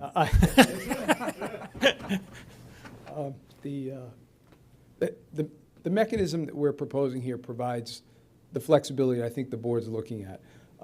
What I started to hear is there was less concern about the fee, the 4.75 fee, than there was in about having another bite at the apple. I assure you, you're going to have another full bite at the apple where as Mr. Teach said, you can say, we're going to hold completely, we want to move in a different direction, or the delivery team has worked well together and they've come back with a guaranteed maximum price that we find acceptable and we want to move forward with. My colleague reminded me that the 4.75 was not necessarily based on the dollar value, but rather it was a reflection of the relative complexity and the work that was going to be necessary to pull that off at the top level of that construction management firm. And they did start at a much higher rate. And I'm going to just point out, and Mr. Teach did as well, this contract was originally approved by the board in November of '21. Right. The selection of DeAngelis Diamond to do this job. So this has been in process for quite some time. Well, Mr. Chairman? Yes, sir. I'm sorry, I don't know any other way other than to jump in to get on there. I've kind of gone full circle on this, and I'm not going to support the motion, and I want to explain why. This is a very complex project. We've never been involved in building this type of a building before, and we're developing a team from cradle to grave for this project. DeAngelis Diamond is probably the most important component of that team. And I think splitting this off and indicating that, well, after you finish the first thing, we may just go out and rebid it. I think that sends the wrong message. I think that we're developing a team here. We get to the end of this first phase and we decide the project's too expensive or the 4.75% is too expensive. We'll be in a position to renegotiate if necessary. But I think we send the right message if we just simply go forward with the staff recommendation. We have full flexibility at the end of that, but we're developing a team. We're letting this important team member know that we want to go forward with this team past this first phase, but we won't go forward if we have some issues with that. So I'm not going to support the motion because I don't think, using your term, Mr. Chairman, I don't think the juice is worth the squeeze. I think we have the flexibility we need going forward without breaking this out. I agree with Commissioner Saunders. Commissioner McDaniel? Yeah, well, and that there again, it comes back around to what are you going to do when the TPC comes in and I come up with the bright idea of reducing the fee and offering them a bonus with regard to the savings they effectuate. Is that going to mess with the solicitation? You are establishing the construction manager risk percentage right now. That's correct. Now, if the guaranteed maximum price seems to be too high, I mean, you can go back I mean, that's a negotiated price subject to your approval. So to the extent that you want to tweak the percentage, you could negotiate down the overall cost of the project, and that will affect the total. It won't affect the percentage that they're getting, but it will affect the total price of the project returned to you. So, well, in my and just an off the cuff question: how much did the Heritage Bay Government Center cost? Gross project cost, $11 million. $11 million, okay. So this is 3 times larger than that, but I know, if I recall correctly, we were at 4.5% on the CMAR on that one from an expense standpoint. So, and Commissioner, I wanted to share with you too, because you had mentioned earlier in your comments regarding there's no incentive for completing sooner. I've explored that issue before with council that has statewide practice. That's not something public agencies incentivize. I've explored that if it's something that we could try to induce quicker returns of projects, and it's just not something that's done. And as far as liquidated damages, really that's our ability to jerk their chain a little bit, knowing that they're on the hook if they don't timely complete things. And in the last several years, dealing with supply chain issues and everything, it's been very difficult for these contractors. We only have a handful that really engage with the county, and they're fully maxed out, so it's a juggling effort at best. We have so many projects going on, it's really pretty busy. I understand. And if I may, Mr. Chairman, we talked about lessons learned at length. Just the very fact that we're having this extensive dialogue at this phase in the project is really kind of checking one of the boxes for the lessons learned. We've had a full and complete disclosure of how the process works and what we're doing. So whatever direction we move, I think we're moving in a good direction on this one. One of the things you said that really resonated with me and makes me agree with Commissioner Saunders. I feel like I'm going around multiple circles here. Is if this was part of the initial solicitation, that I heard you correctly, that's kind of a big deal. It will be to DeAngelis Diamond. Doesn't mean we can't come back. So everything Commissioner McDaniel said totally has merit. He's got me sort of thinking about it. But I settle with my normal comment that I use all the time. I actually now don't think the juice is worth the squeeze, especially if it was part of the solicitation. DeAngelis Diamond isn't some fly-by-night company, and it's somebody that I think that you've already answered my question, Mr. Finn, that we've got flexibility. We're not tying ourselves to the parts that I was more concerned with. But I think if this was the initial solicitation, we run the risk of sort of jerking their chain a little bit too much. I mean, I think in good faith, this is a company that we've worked with, and I don't love how this is worded. I don't think breaking it up into smaller pieces is the right way to go either. So although this might not be how I would have worded it in the optimum way, we're either voting on this or not, or we're modifying it. I think the modification might be a bridge too far and maybe unnecessary. So that's kind of where I am now. I think similar to Commissioner Saunders. So, Commissioner McDaniel. Yeah, and I guess I come back around to we don't have flexibility because of the original solicitation, which was what was in fact put out, which was what was utilized to select DeAngelis Diamond for this fee, for this amount.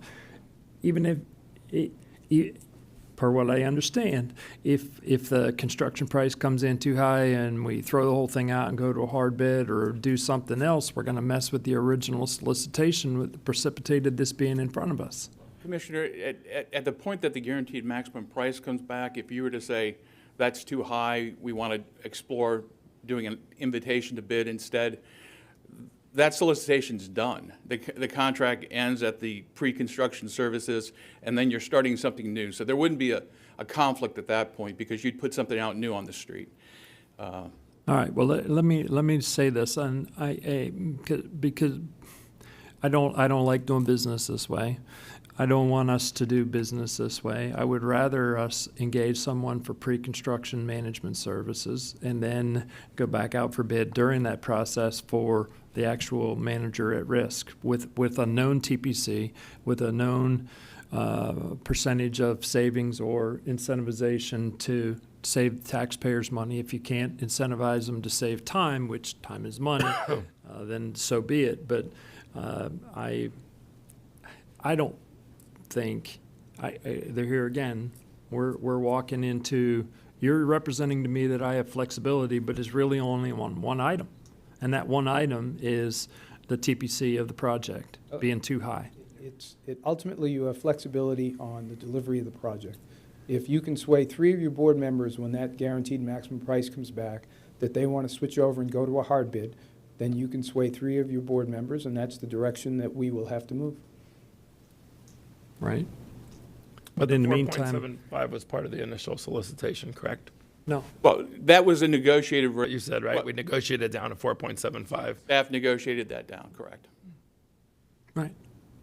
So agreeing to the rate was part of the original solicitation?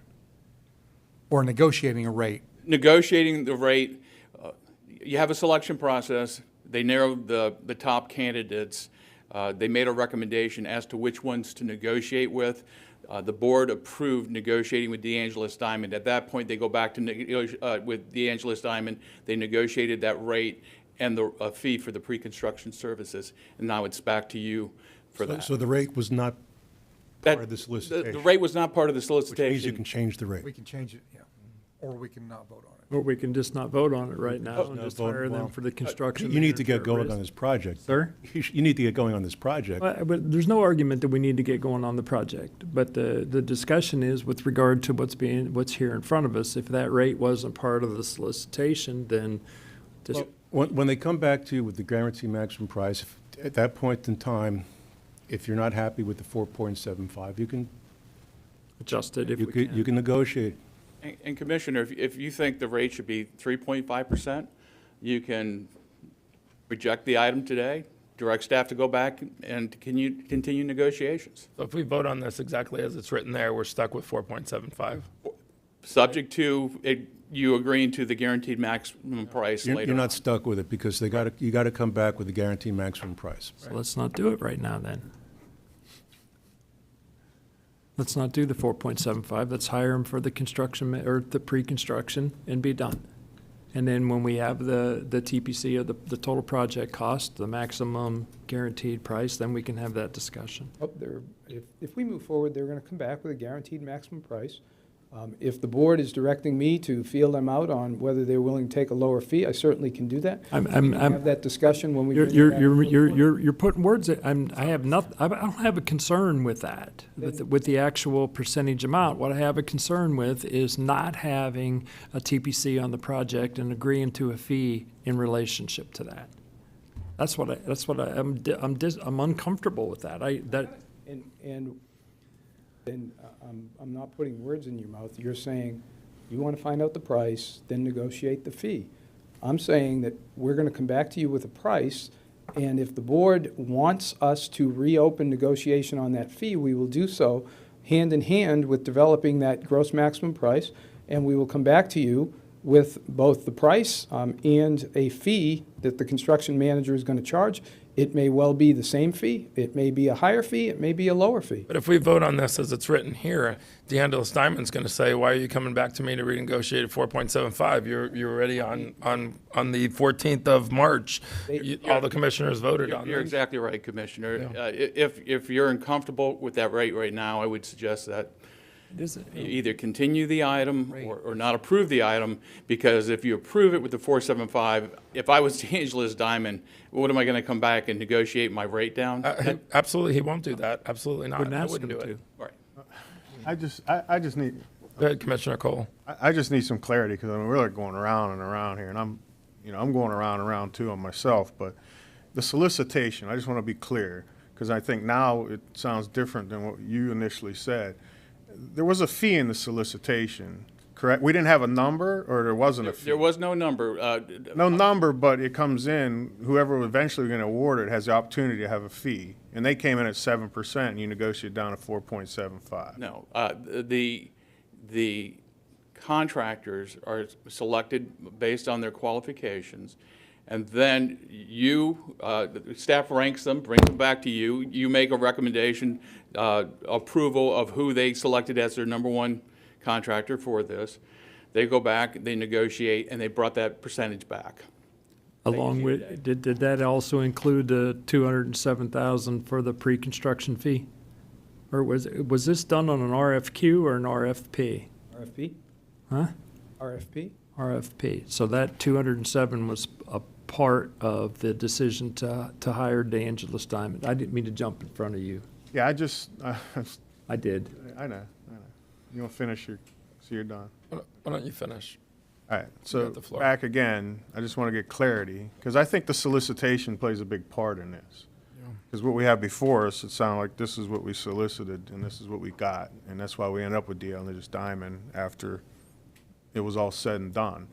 So I just want to make sure, because I know we're floating the idea, just cut out the 4.75, just stick with the 207,000 or whatever, and if that was not part of the original solicitation, I'm not saying that particular number, but that was part of their, that they were coming to, as a contractor, knowing that was going to be part of that they were going to award it was this management fee.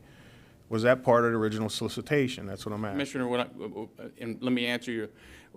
The agreement is part of the solicitation. The agreement sets up this process where they come forward with the pre-construction services negotiated as a first step, along with the rate.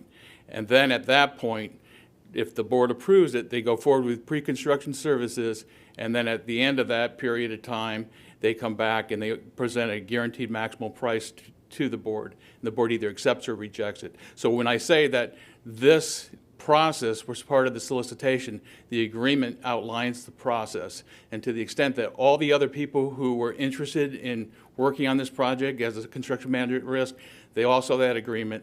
They all saw how this process would work out. And they also had the option to have a 4.75. If they were selected, they could have negotiated that rate as well.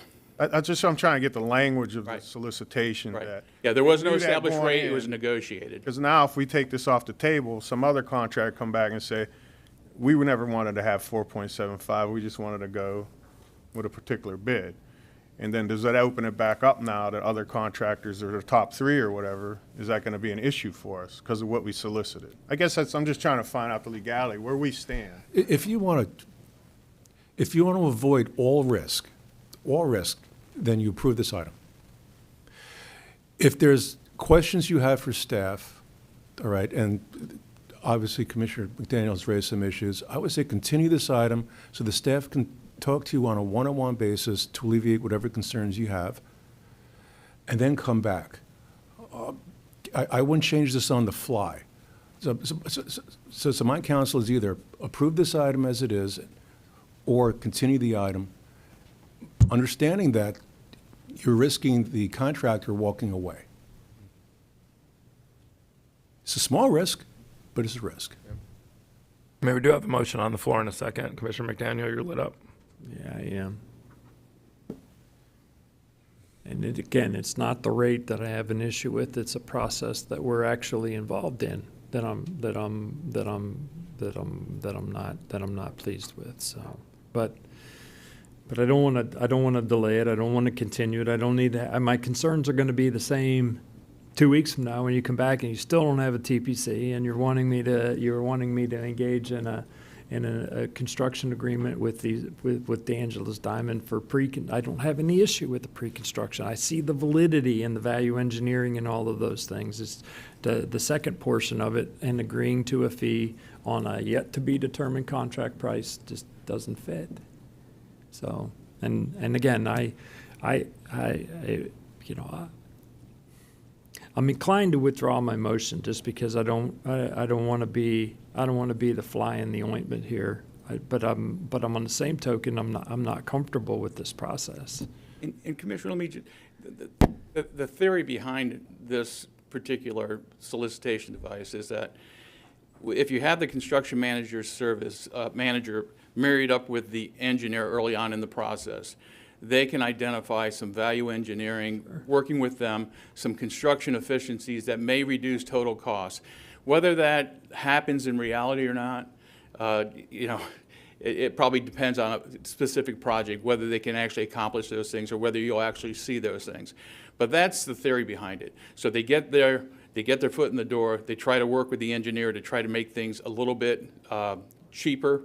And at that point, they come back with the guaranteed maximum price, hopefully incorporating those discounted measures that they've discussed with the engineer, and then they present that price to you. And the issue, Scott, goes back to the solicitation side along the lines of what I asked at the beginning of this process when we put this out as an RFP in the first place, and how the decision was ultimately arrived at with the competing contractors.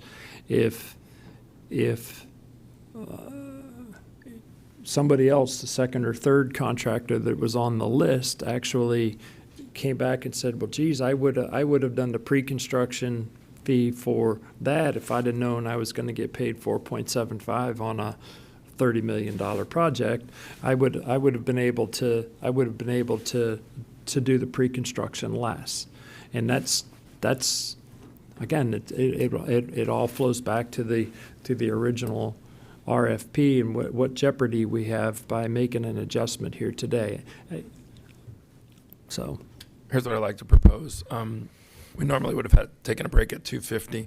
You want to take just a 5-minute break, 10-minute break, just to use the facilities, let everybody sort of regroup, and then we'll come back here and complete our discussion. So let's come back here at 3:30.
Chair, you have a live mic.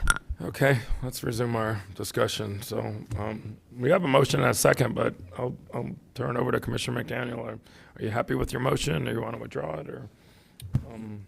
Yes, I'm happy with my motion. I'm going to stick to it. That's you know, if I've come to anything with regard to this circuitous discussion that we've had, we have the potential of messing with the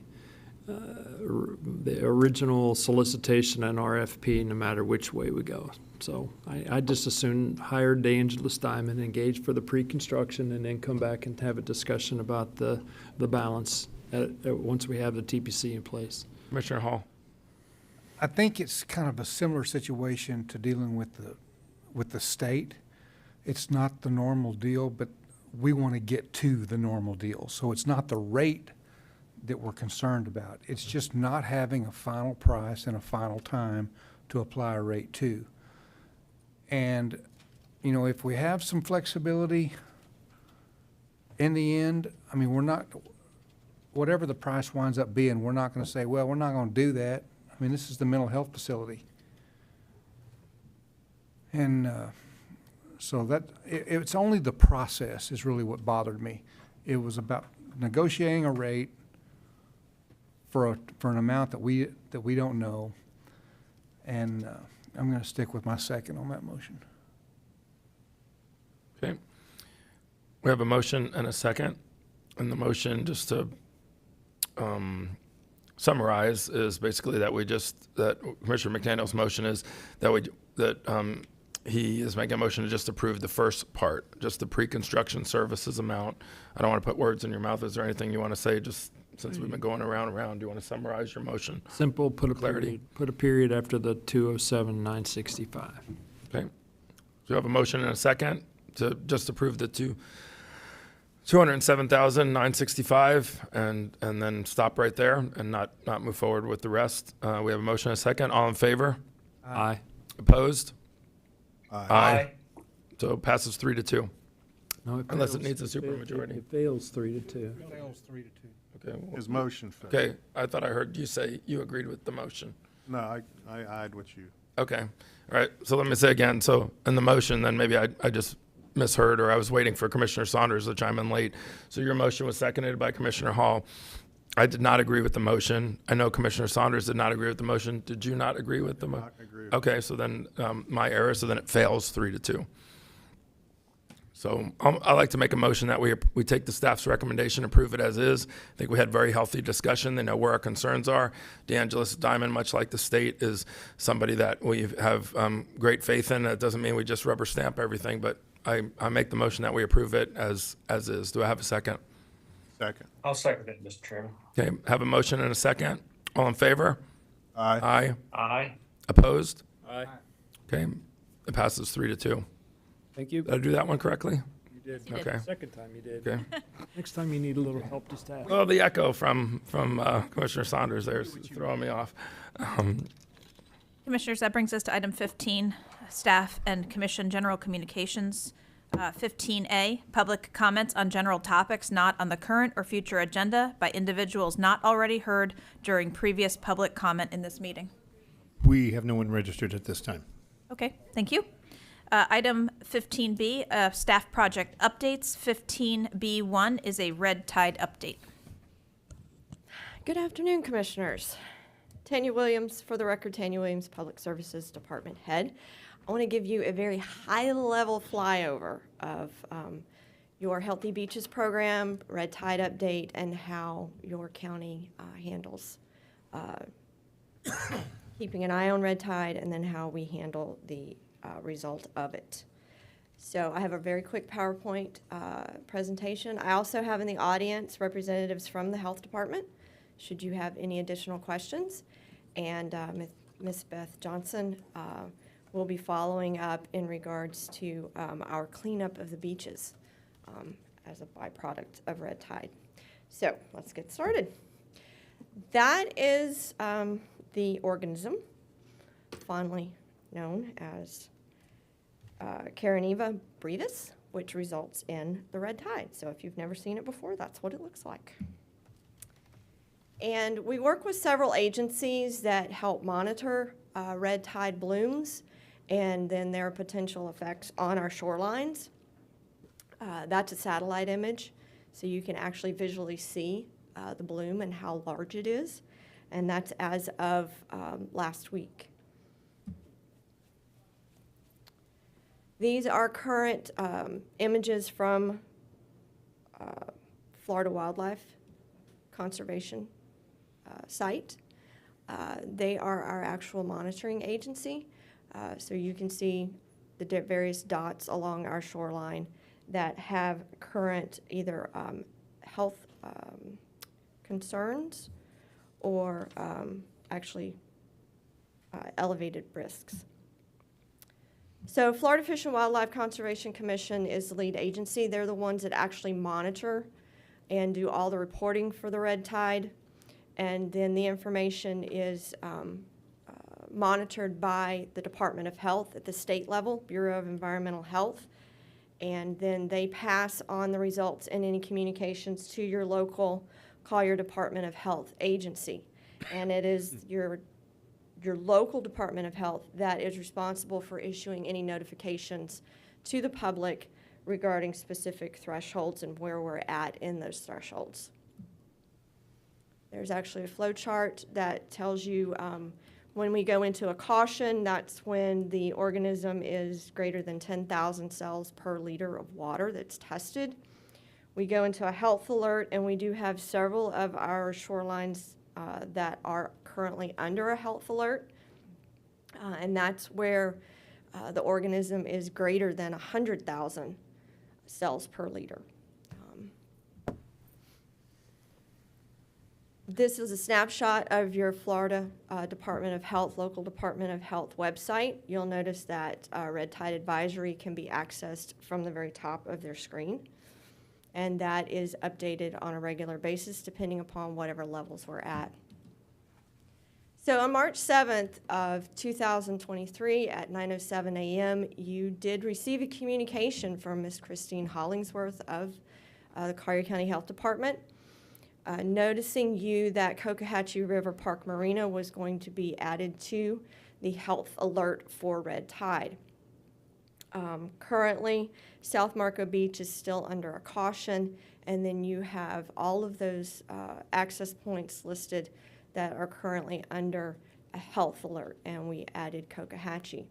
So once the health department notifies us of this alert, then your Transportation Management Services Department steps in and actually issues a press release notifying the public of the current red tide update.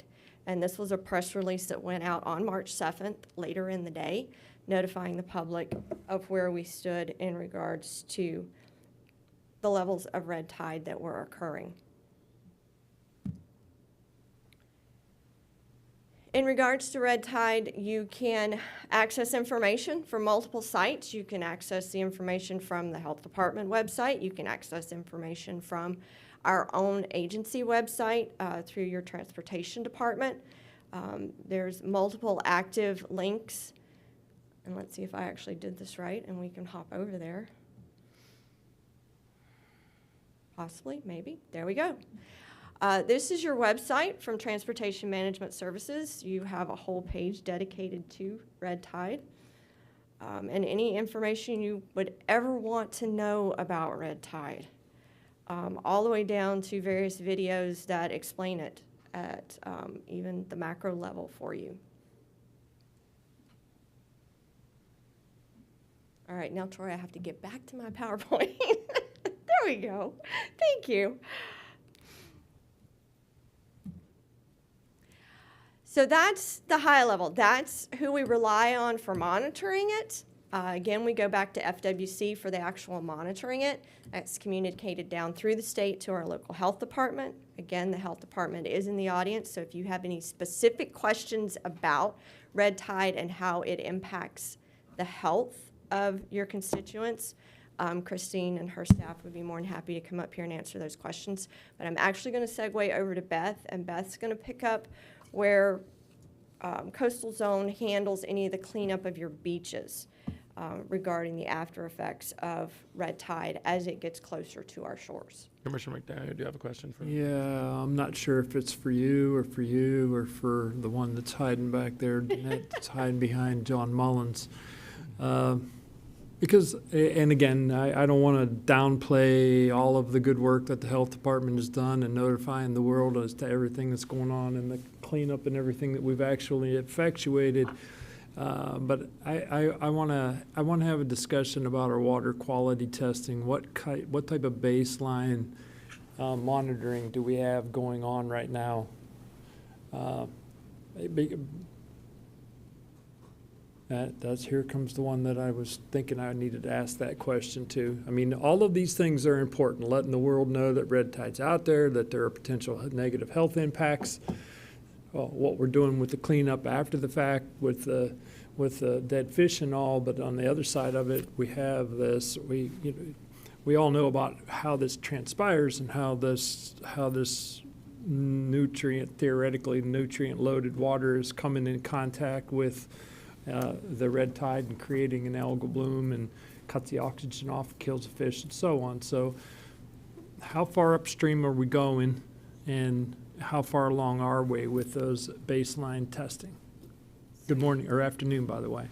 Hi, good afternoon. Danette Kanashik, your pollution control manager.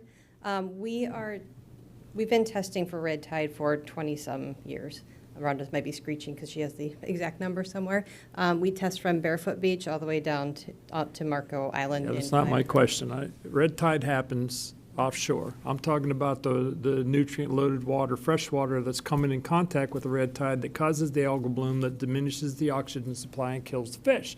That's what I'm wanting to know is the upstream impacts. And where I have something to say about, red tide's been going on for 1.5 billion years.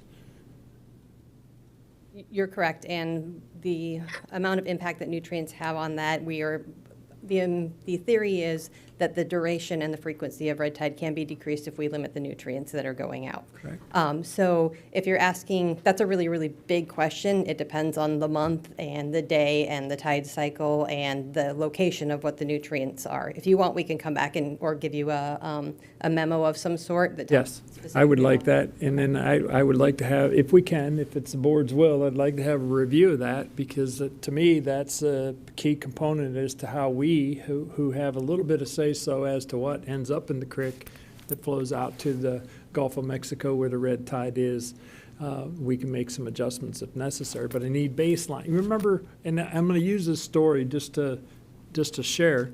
When I first became the commissioner, Golden Gate Estates was about 50 east of 951 was about first built out, and I was going to propose that we put a regulation in place to require the anaerobic septic systems to be installed on all new construction. So I deployed Danette and her bunch to go forth and get some baseline information, and Jeff and I worked on the ordinance, and then Danette came back and said, Commissioner, I can't support your ordinance because we don't have any human effluent actually hitting the water prior to 951. It actually becomes worse the further west we go. Am I pretty close in paraphrasing what transpired? pretty close. As much as we wanted to support that, we didn't have the data to support what was in Amen. the So Golden Gate Canal. that's the question that I want to have answered now is where, when, and how, and what can we do? And what baseline information do we have today to be able to make that determination going forward and how we can manage that? So that's what I'd like to see. Okay. So you can talk Mr. about. Chairman, can I ask a question or two? Yes, sir. We heard some comment from a couple speakers this morning, and I think they were confusing blue-green algae with the red tide. I guess first question is, do we have a blue-green algae issue in Collier County? Historically, we've not had that problem. So that's my first question. So the blue-green algae that everybody talks about is typically a freshwater algae, so it's not an issue at the beach. It can be an issue in some of our freshwater ponds, and sometimes that will overspill, like in the case of Moorings Bay, but that is not typically our issue in the saltwater. Okay, so we don't have the same thing that we had in St. Lucie County, for example, down the St. Lucie River, and where we had a horrible Caloosahatchee River discharges and blue-green algae that was really disruptive. So that was just my first question. Second question is, and this is really for the new commissioners to understand where we were or where we are and how we got there. We were dealing with the issue of an ordinance dealing with fertilizers. Right. And Marco Island had passed an ordinance prohibiting the use of fertilizers basically during the rainy season. And there was a lot of pressure on the commission to do the same thing. So we hired, or I think we hired, I'm not sure if it was a voluntary thing or if we paid for it, but we had experts on these types of red tide blooms and impacts of fertilizers on the waterways. They came down, there were a couple PhDs from, I think, the University of Florida. There may have been from some other place as well, but it was some very high level analysis done over the years. And the recommendation from the experts was not to prohibit the application of fertilizers during any period of time. That there were regulations dealing with how close you could apply fertilizers to a waterway, in other words, how far back you'd have to be. And we went along with what the recommendations were of the experts. So my question to staff is, do we need to revisit that? Was that the right decision? I'm convinced that it was the right decision at the time because we had really top-notch experts telling us this is what you really ought to do. I even got a phone call from somebody on Marco Island. I think it was one of the commissioners, council members that had voted for their ban, and he had said, "I wish we had done what the county had done in the way we did it." But I want to revisit that to make sure that if we have the right fertilizer ordinance in place, that's great. But I want to make sure that still is the case. Mr. Chairman, I'd like to just suggest that staff revisit that for us and come back with some kind of a report at some point on was this the right decision? I can say now, I mean, we can provide you with some additional information, but we still feel that that was absolutely the right decision, and there has been a study since then that supports that decision. Great. If you could provide that to us, perhaps that would clarify that. But I just want the public to know, as well as our most recent commissioners joining the commission, what we did, why we did it, and whether or not that was the right decision. It sounds like it was. But if you could provide that report, and we can have some further discussion if necessary going down the road. Thank you, Mr. Chairman. Commissioner McDaniel. Just one, and maybe we could have that information when we come back with a discussion on the baseline information going forward with the nutrient load at all. Certainly.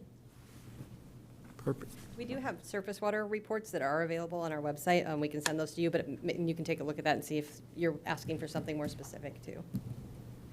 Say that again. We do have surface water reports that are available on our website that does a 5-year trend and then a long-term trend, or an annual trend and then a long-term trend, and we can send those to you, and then if you have maybe something more site-specific, we can go from there. Okay, well, I don't want to belabor a point right here. We'll set up a meeting and then we'll have a talk about what I'm thinking about and then go from there.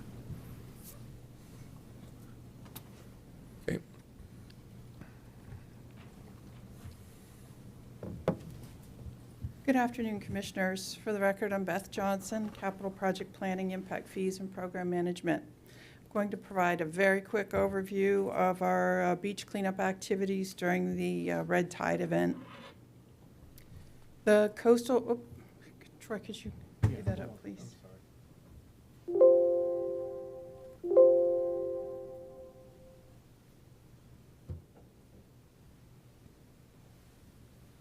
That's not it either.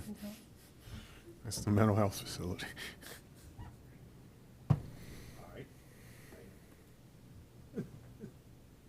The first one there. Up one, yep. This one? Yep, thank you. Okay, the coastal zone beach crews continue to rake and clean the beaches daily. We've engaged the assistance of a contractor about 2 weeks ago to enhance our cleanup activities when we were getting a little bit further behind. The total number of fish that we're seeing on the beach are declining, but we are still seeing the dead and dying fish that are appearing sporadically. As Tanya indicated, the wind direction and current plays a big role in how that bloom is moving around. So one day there might be more fish on one beach, not as many the next day. So we're always monitoring that. We've expended approximately $50,000 working with the contractor so far during cleanup efforts, and we'll work on recovering that money with the state. As I mentioned, beach conditions change often. There are a number of red tide informational sites available, and Tanya displayed a couple of those. However, the beach conditions report that's operated by MOTE does provide comprehensive information specific to the beach sites and field observations on a daily basis. And with that, I'll finish and ask if you have any questions. Questions? No. Okay, thank you for the update. Thank you. Okay. Item Mr. Chair, I'm sorry. We did have a registered speaker for this item. I don't believe they're still here, but I should call the name Melanie Vedani. No, she's not present. Thank you. Was she? I mean, Yeah, no, this was a handed-in slip of paper. So I think this was handed to me very early today. Okay. Thank you. Item 15C, staff and commission general communications. I just have one item. We received a request from Lee County for a letter of support for their the construction. They're looking for a legislative appropriation from the state to build a Department of Natural Resources environmental laboratory, as well as a medical examiner's facility. They indicate in their letter that these will provide regional services, including services to residents of Collier County. I've been advised by Mr. Mullins that we've had this type of request before, and that it is okay to provide a letter of support, but it should come from the agency versus the board to avoid confusion between the board's legislative priorities and simply supporting and being a good neighbor to our neighbors. So if the board members are okay with that, we'll work on the letter, share it with the County Attorney Klatskow before sending it up to Lee County under our signature. Okay, sounds good. Any questions? No, I like Okay. That's all I have. All right. Okay. County Attorney? Nothing from me. Okay. Anything from either of you? That's it. Okay. Saunders. Somebody in the back? Want to do Saunders? Yeah, Commissioner Saunders on the line. I'll start with you. Closing comments. Just a couple. First of all, I want to thank all of the communications staff, Tina and Troy and everybody that kind of helped me. I'm technologically and computer illiterate, and they were able to get me on board today. So I want to thank them for that. I want to thank the board for moving forward with that veterans nursing home contract, and I want to reassure the clerk that she's gonna want some comfort provided by the county attorney, and the county attorney and I have discussed it as nothing that would be out of the ordinary. So he's going to be assuring her that issuing the $30 million check is legal, that there's no liability on the clerk's part for signing a check of that nature.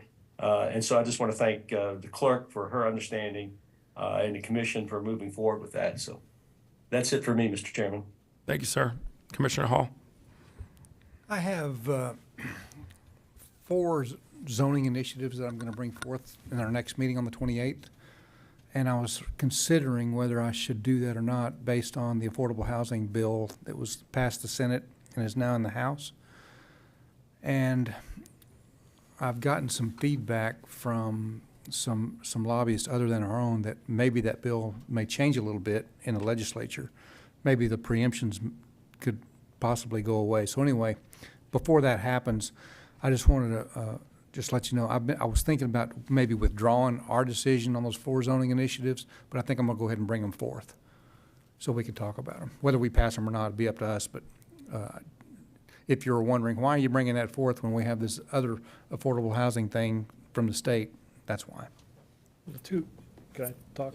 The two aren't mutually exclusive. I mean, No, our they're zoning similar. initiatives are going to be what they are, and then the state has their own ideas as to what we should be doing while they're preempting us. So the one question I wanted to ask you, and we remanded it over to the AHAC, was the ADUs in the urban estates. Has that been addressed at all? Yes, we had a workshop with staff and discussed, several items like septic updates and, how we would monitor it and everything. We had a pretty good discussion one day. Mr. French? He has gone to a third party to answer a bunch of these questions. I'll let him address that for us. Thank you, Commissioners. Again, for the record, Jamie French. Commissioners, we have engaged with Agnoli, Brundage, and Barber on a couple, they're in one of our engineering services contracts that does have a planning element to it. And we're using them to look into this, the ADUs, as they're referred to, or guest houses, on how we would move forward with something like that, as well as looking at other communities as well as state law that passed for the use of ADUs for affordable housing. So we're in discussions with them. We're hopeful to have something back to you at a future board meeting, but it is going to take a little time. So I would say that we'll continue to report up through Commissioner Hall as well as through AHAC, and we'll share any findings that we have, and we can even give you a progress report along the way if that's what the board would like. Well, I just, there again, I ruffled Commissioner Saunders' feathers when I brought it up, and because of the majority of the urban estates lies in District 3, and I certainly didn't mean to ruffle his feathers. It just, to me, was a fairly logical process. If we're shy of rental units, and again, as a proposition, maybe we pick an area as opposed to the whole area.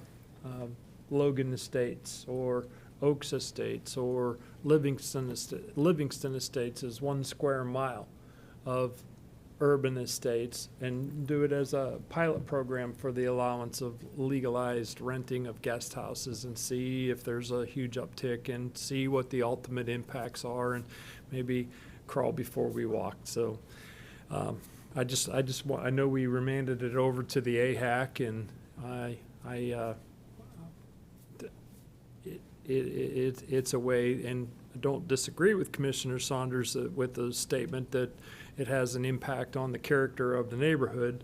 What that impact is yet to be determined. So I remember him saying, I just want it to go away. yeah, well, and it isn't. Could I ask just, I don't know, I know one question we brought up was if this actually came to fruition and actually happened, does this jeopardize the homeowner's homestead? Right. Did we ever get an answer on that? That is something else that we're looking into, sir. Again, this was, I believe this was 2 weeks ago. You asked us to look into this, and so we are aggressively looking into this, as well as a few other initiatives. It was a month ago. Yeah, seems like yesterday. Having fun. Time It flies. seems like yesterday. So I would tell you is that we have already had these meetings with the vendor. In fact, Mr. Bosey met with them, I want to say about maybe a week after your board meeting, to go through this, and we're finalizing up that work scope right now, and it'll be going directly through Mr. Bosey, as well as Mr. Giblin, Ms. Cook, and my office, so that we avoid any delays. Thank you. Mr. Chairman, just real quickly, first of all, I don't have any feathers to be ruffled, so no worries there, Commissioner McDaniels. And That was a good one. That was a good one.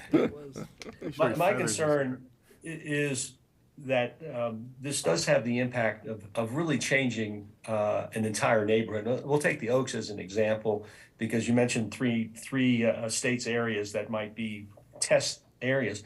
We would need to work very closely with the Oaks Homeowners Association and make sure that everyone's aware of what's going on, because a lot of people, I live in Logan Woods, I could take advantage of that and put an accessory dwelling unit on my property and rent it out.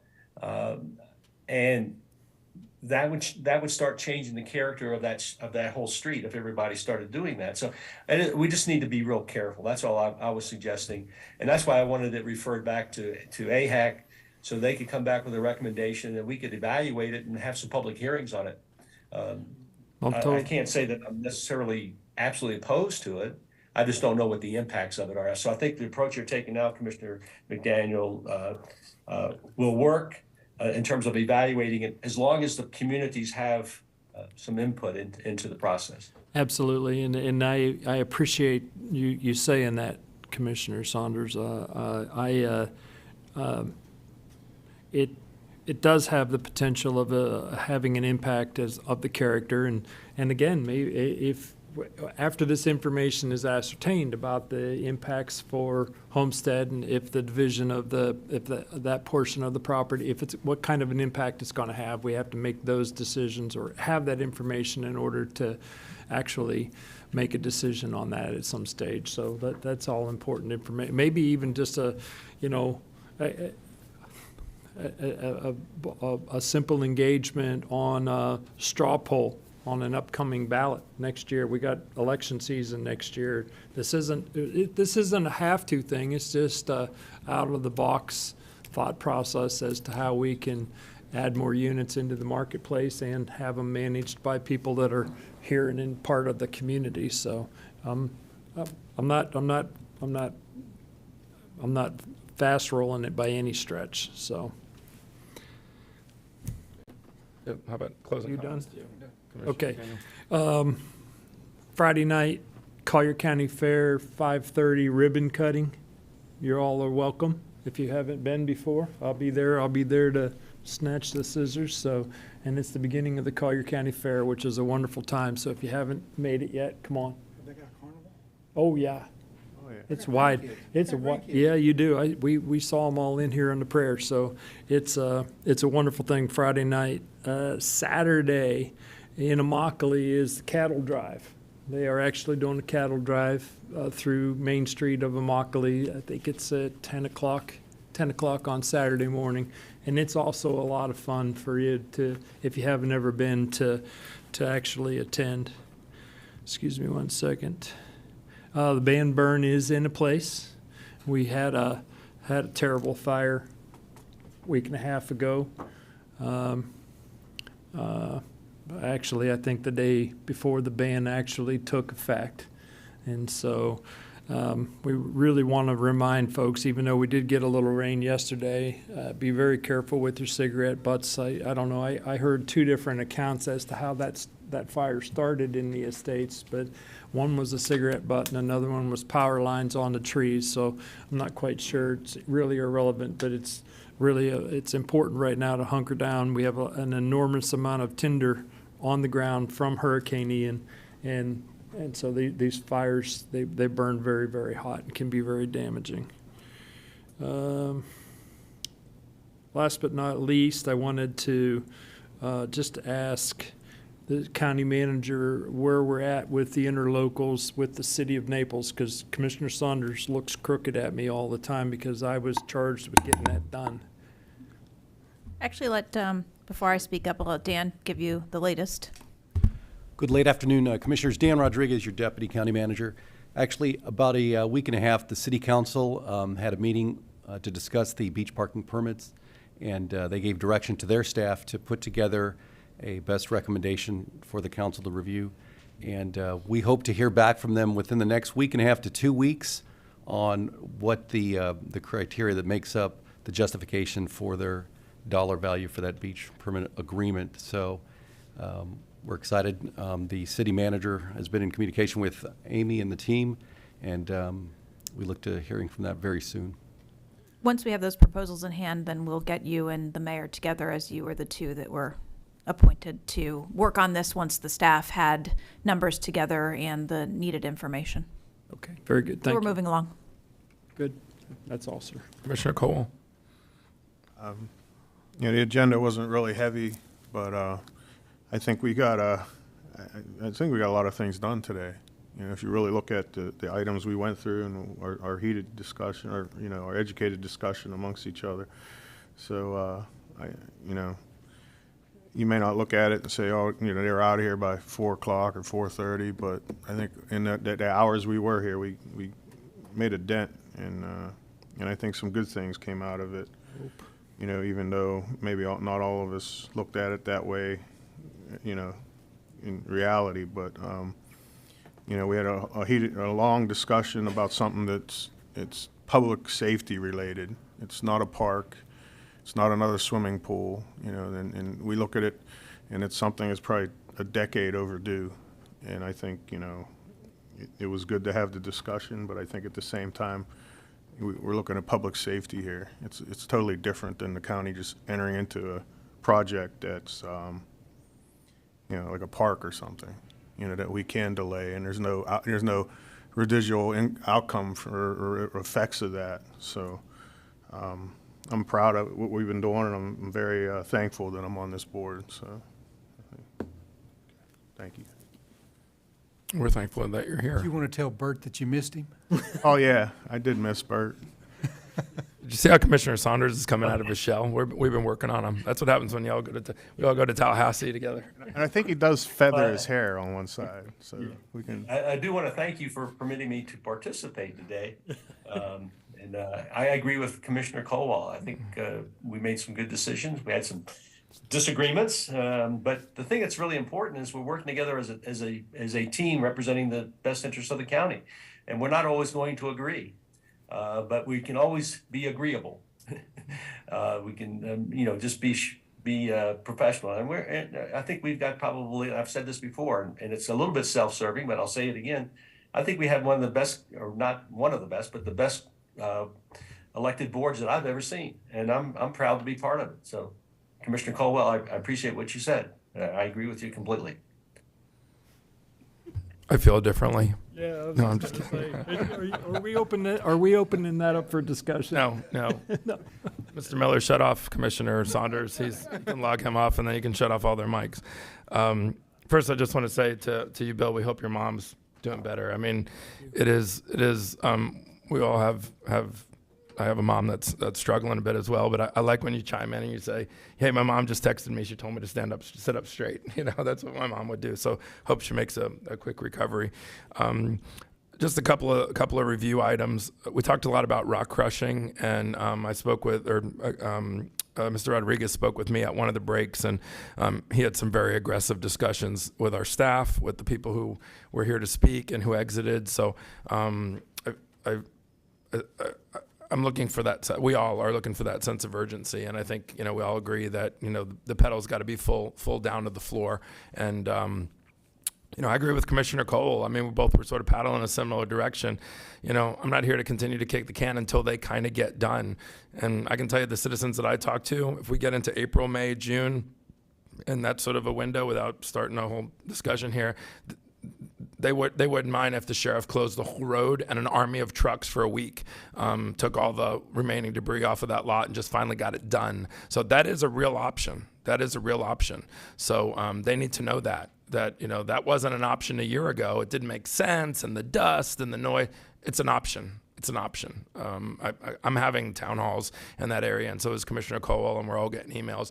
Options that were ludicrous a year ago now might be the solution. They need to know that. Just so y'all know, tomorrow we're opening Caxambas partially, and my thanks to the Parks and Recreation team, to their leadership, Tanya and Alima, Dan, and the staff, our contractors. A lot of people have really been working hard to get Caxambas open partially. There was a lot of damage out there, so I've been out there quite a bit.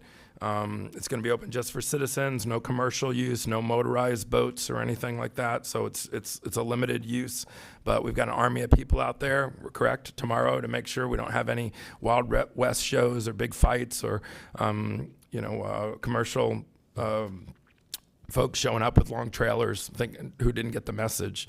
So we want to make sure that happens. And then the other two marinas and parks that took a big hit in District 1 were Goodland, and there's a boat ramp on 951 across from the entrance to Isles of Capri. And those have were reopened very quickly after Ian, but they still required a lot of work. And just wanted to thank you all for, I know we still have some homework assignments to do, but certainly the staff has done a really good job getting those open and upgraded even in many cases. A shout out to Florida Department of Transportation as well as our staff.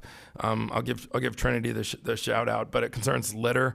I think we've all sort of brought up the issue of litter on our roads. I mean, I've been speaking really on behalf of all of us. I went directly to FDOT with Trinity and spoke of some very specific areas, not even just in my district, just in general, areas of I-75, areas on Collier Boulevard, areas on US 41.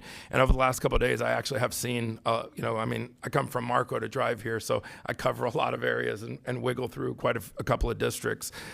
They've had a lot of teams out there in orange vests picking up litter, so hopefully it's not a one-time deal.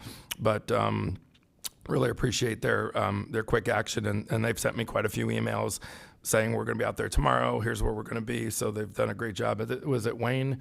Is our FDOT? He comes to the MPO meetings. Yes.